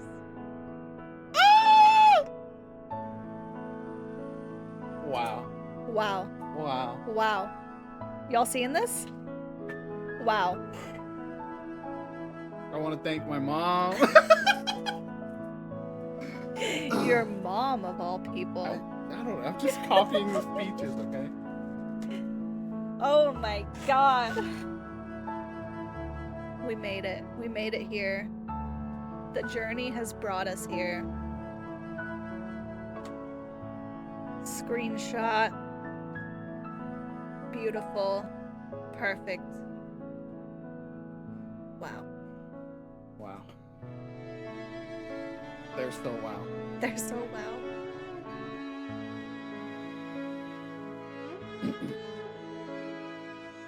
The marks of human affection have always seemed so strange and foreign to me, and maybe even unappealing. As I kiss her, I think I understand. Fully worth my hot cocoa overflowing in the microwave just now. Mijo's Gloria, Demi, I'm bro. so glad it was all worth it. Mijo's Demi, dude. Bessie? Eh. Oh, sorry. Without hesitation, Aspen's hand rises to touch my face, holding me in place, as if I'd want to leave. She moves like she was waiting for this. Maybe she was. It's unlike anything I've ever felt before. The closeness, the warmth. I place my own hand against her wrist. I think maybe I understand Aspen's fears better now, because I would also be content if this moment lasted forever. I cry. Even when we separate, Aspen's hands stay on my shoulder, keeping me close. This one's almost better. Just seeing the love in each other's eyes. As I gaze, G-A-Y-Z-E. Yeah, we get it. Into each other's eyes. Yeah. Beautiful. Beautiful moment. Wow. I see you thought about what I said. And practically nothing else. Pulling me into a hug, Aspen rests her face against mine. So I wasn't the only one then. She sighs contentedly. There's so much more I want to say, but this is hardly the place to say it now, is it? I'd nearly forgotten where we were, not far from the side of the road. Turning around, I look back at the city, which is starting to light up for the evening. Oh, right. It's kind of a long way home, you know. Aspen squeezes my hand. I have all the time in the world.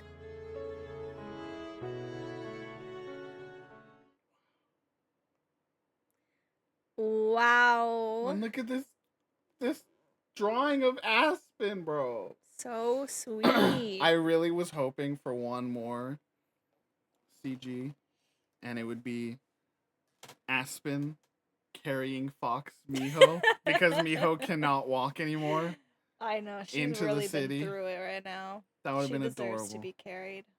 Wow. Do you want to cut it here, or do you want to click past this and see a little bit and then cut it? No, I think we should cut it here. Wow. I'm Wow. hungry. Wow. Wow. Everybody, please give it up for the most evil studio that ever existed. I feel like I now have to do the opposite of ban Studio Alon.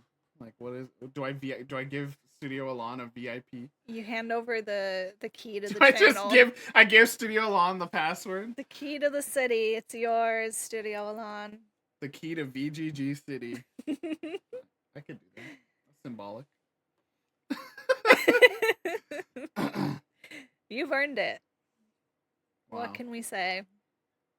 Brilliant, wonderful, fantastic. Yeah. That was an amazing and really emotionally taxing series of events. I'm so glad I finished writing. Yeah, so you Because can pay attention. If I just wouldn't have finished writing, right? If all that stuff started happening and I'm sitting here like, huh? Wow. Wow. I don't even know what else to say. That we're gonna be sitting with that.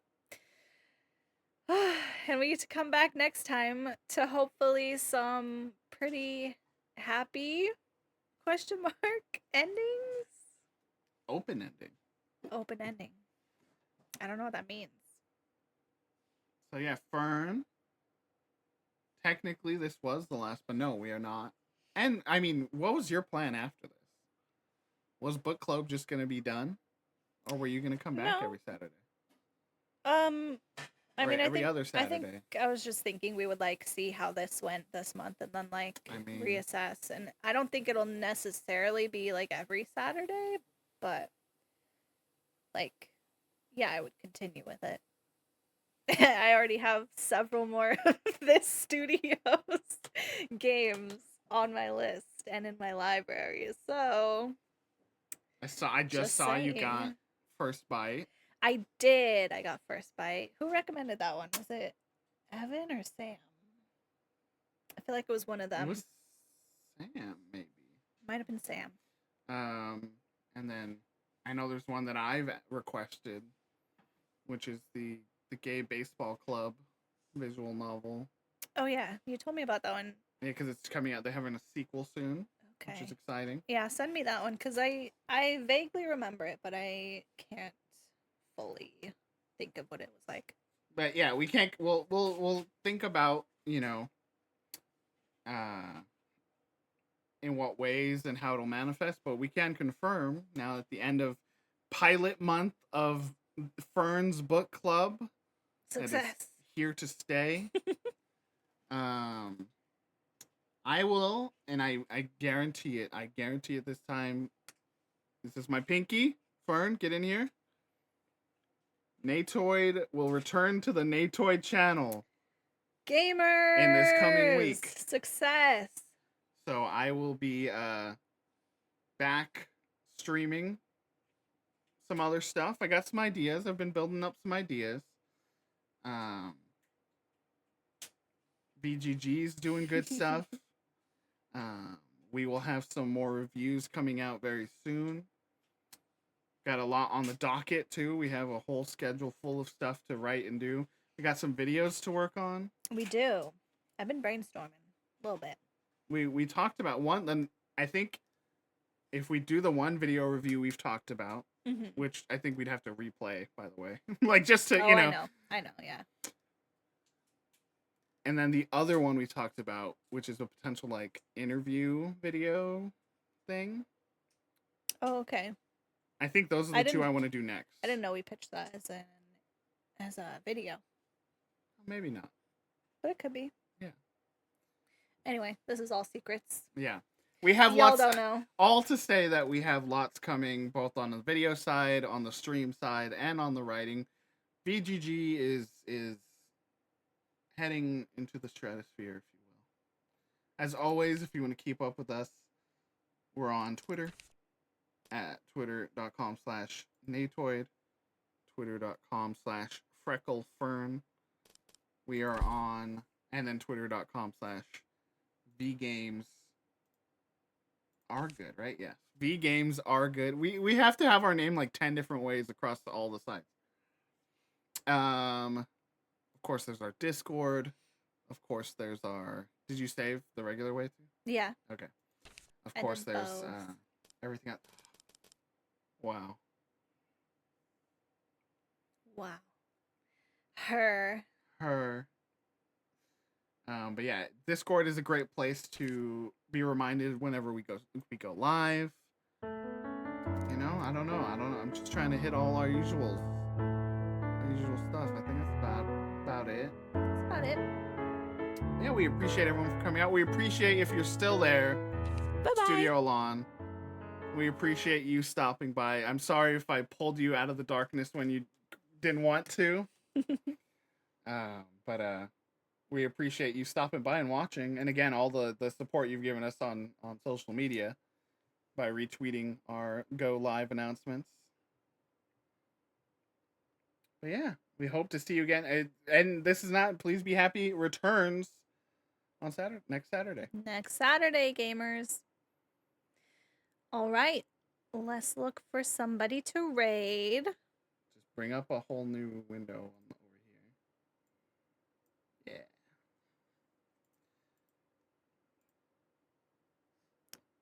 Turn the music back on. Bye, Jay. Thanks for being here. Feel free to stick around for a raid if you'd like. Remember, if for those that have been building up to get Phil treats, raids get you some bonus. Oh, do they? Some bonus channel points? Channel points, yes. So I didn't realize. Okay, could be here, could be here. Thoughts? Could be here. Depending on what we're feeling. Let's go here. We haven't been here. And that's a fun game. That is a VGG Game of the Year nominee alumni.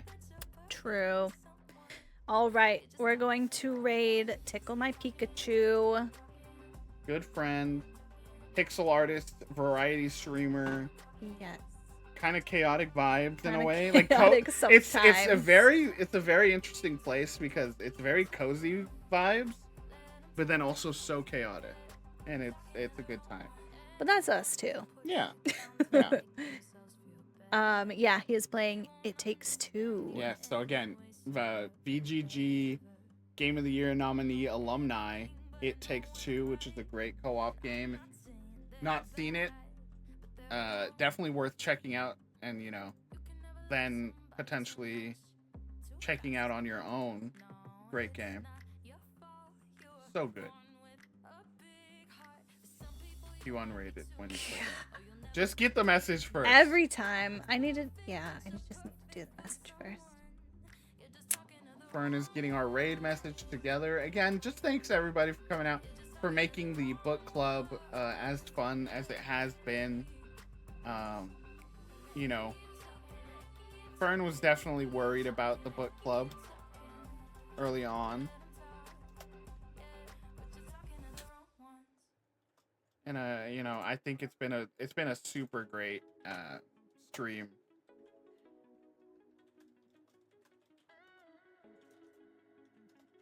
Just for me too. I really want after party. I really want to shout out Fern because the whole reason Fern did this is it's been always hard for me to balance the everything else we do at VGG with the streaming at VGG and like get that perfect workload balance. And the whole point of doing this was to help me get back on the horse on the writing side for VGG. And we all love Fern, and it's so everything. I mean, I don't feel like I say it enough. So thank you for everything you do for VGG. It literally would not exist without you. Wow. So you are wonderful. We love you. And mwah! Wow, big feelings today. Thank you. Thanks. Rude. Rude. Y'all are goofy. I'm Okay. eating all the donuts. Gonna raid for real. Oh, fuck. I forgot I bought donuts. I'm a genius. Absolute genius. All right. Copy your raid messages. Yes. We've got one there for subs, one for not subs. Thank you all so much for being here. You're wonderful. It's been a good time. We'll see you all next week for some peaceful, loving You'll also see me earlier than that. So keep an eye out. I'll let you know what we're doing and when we're doing it. All right, gamers.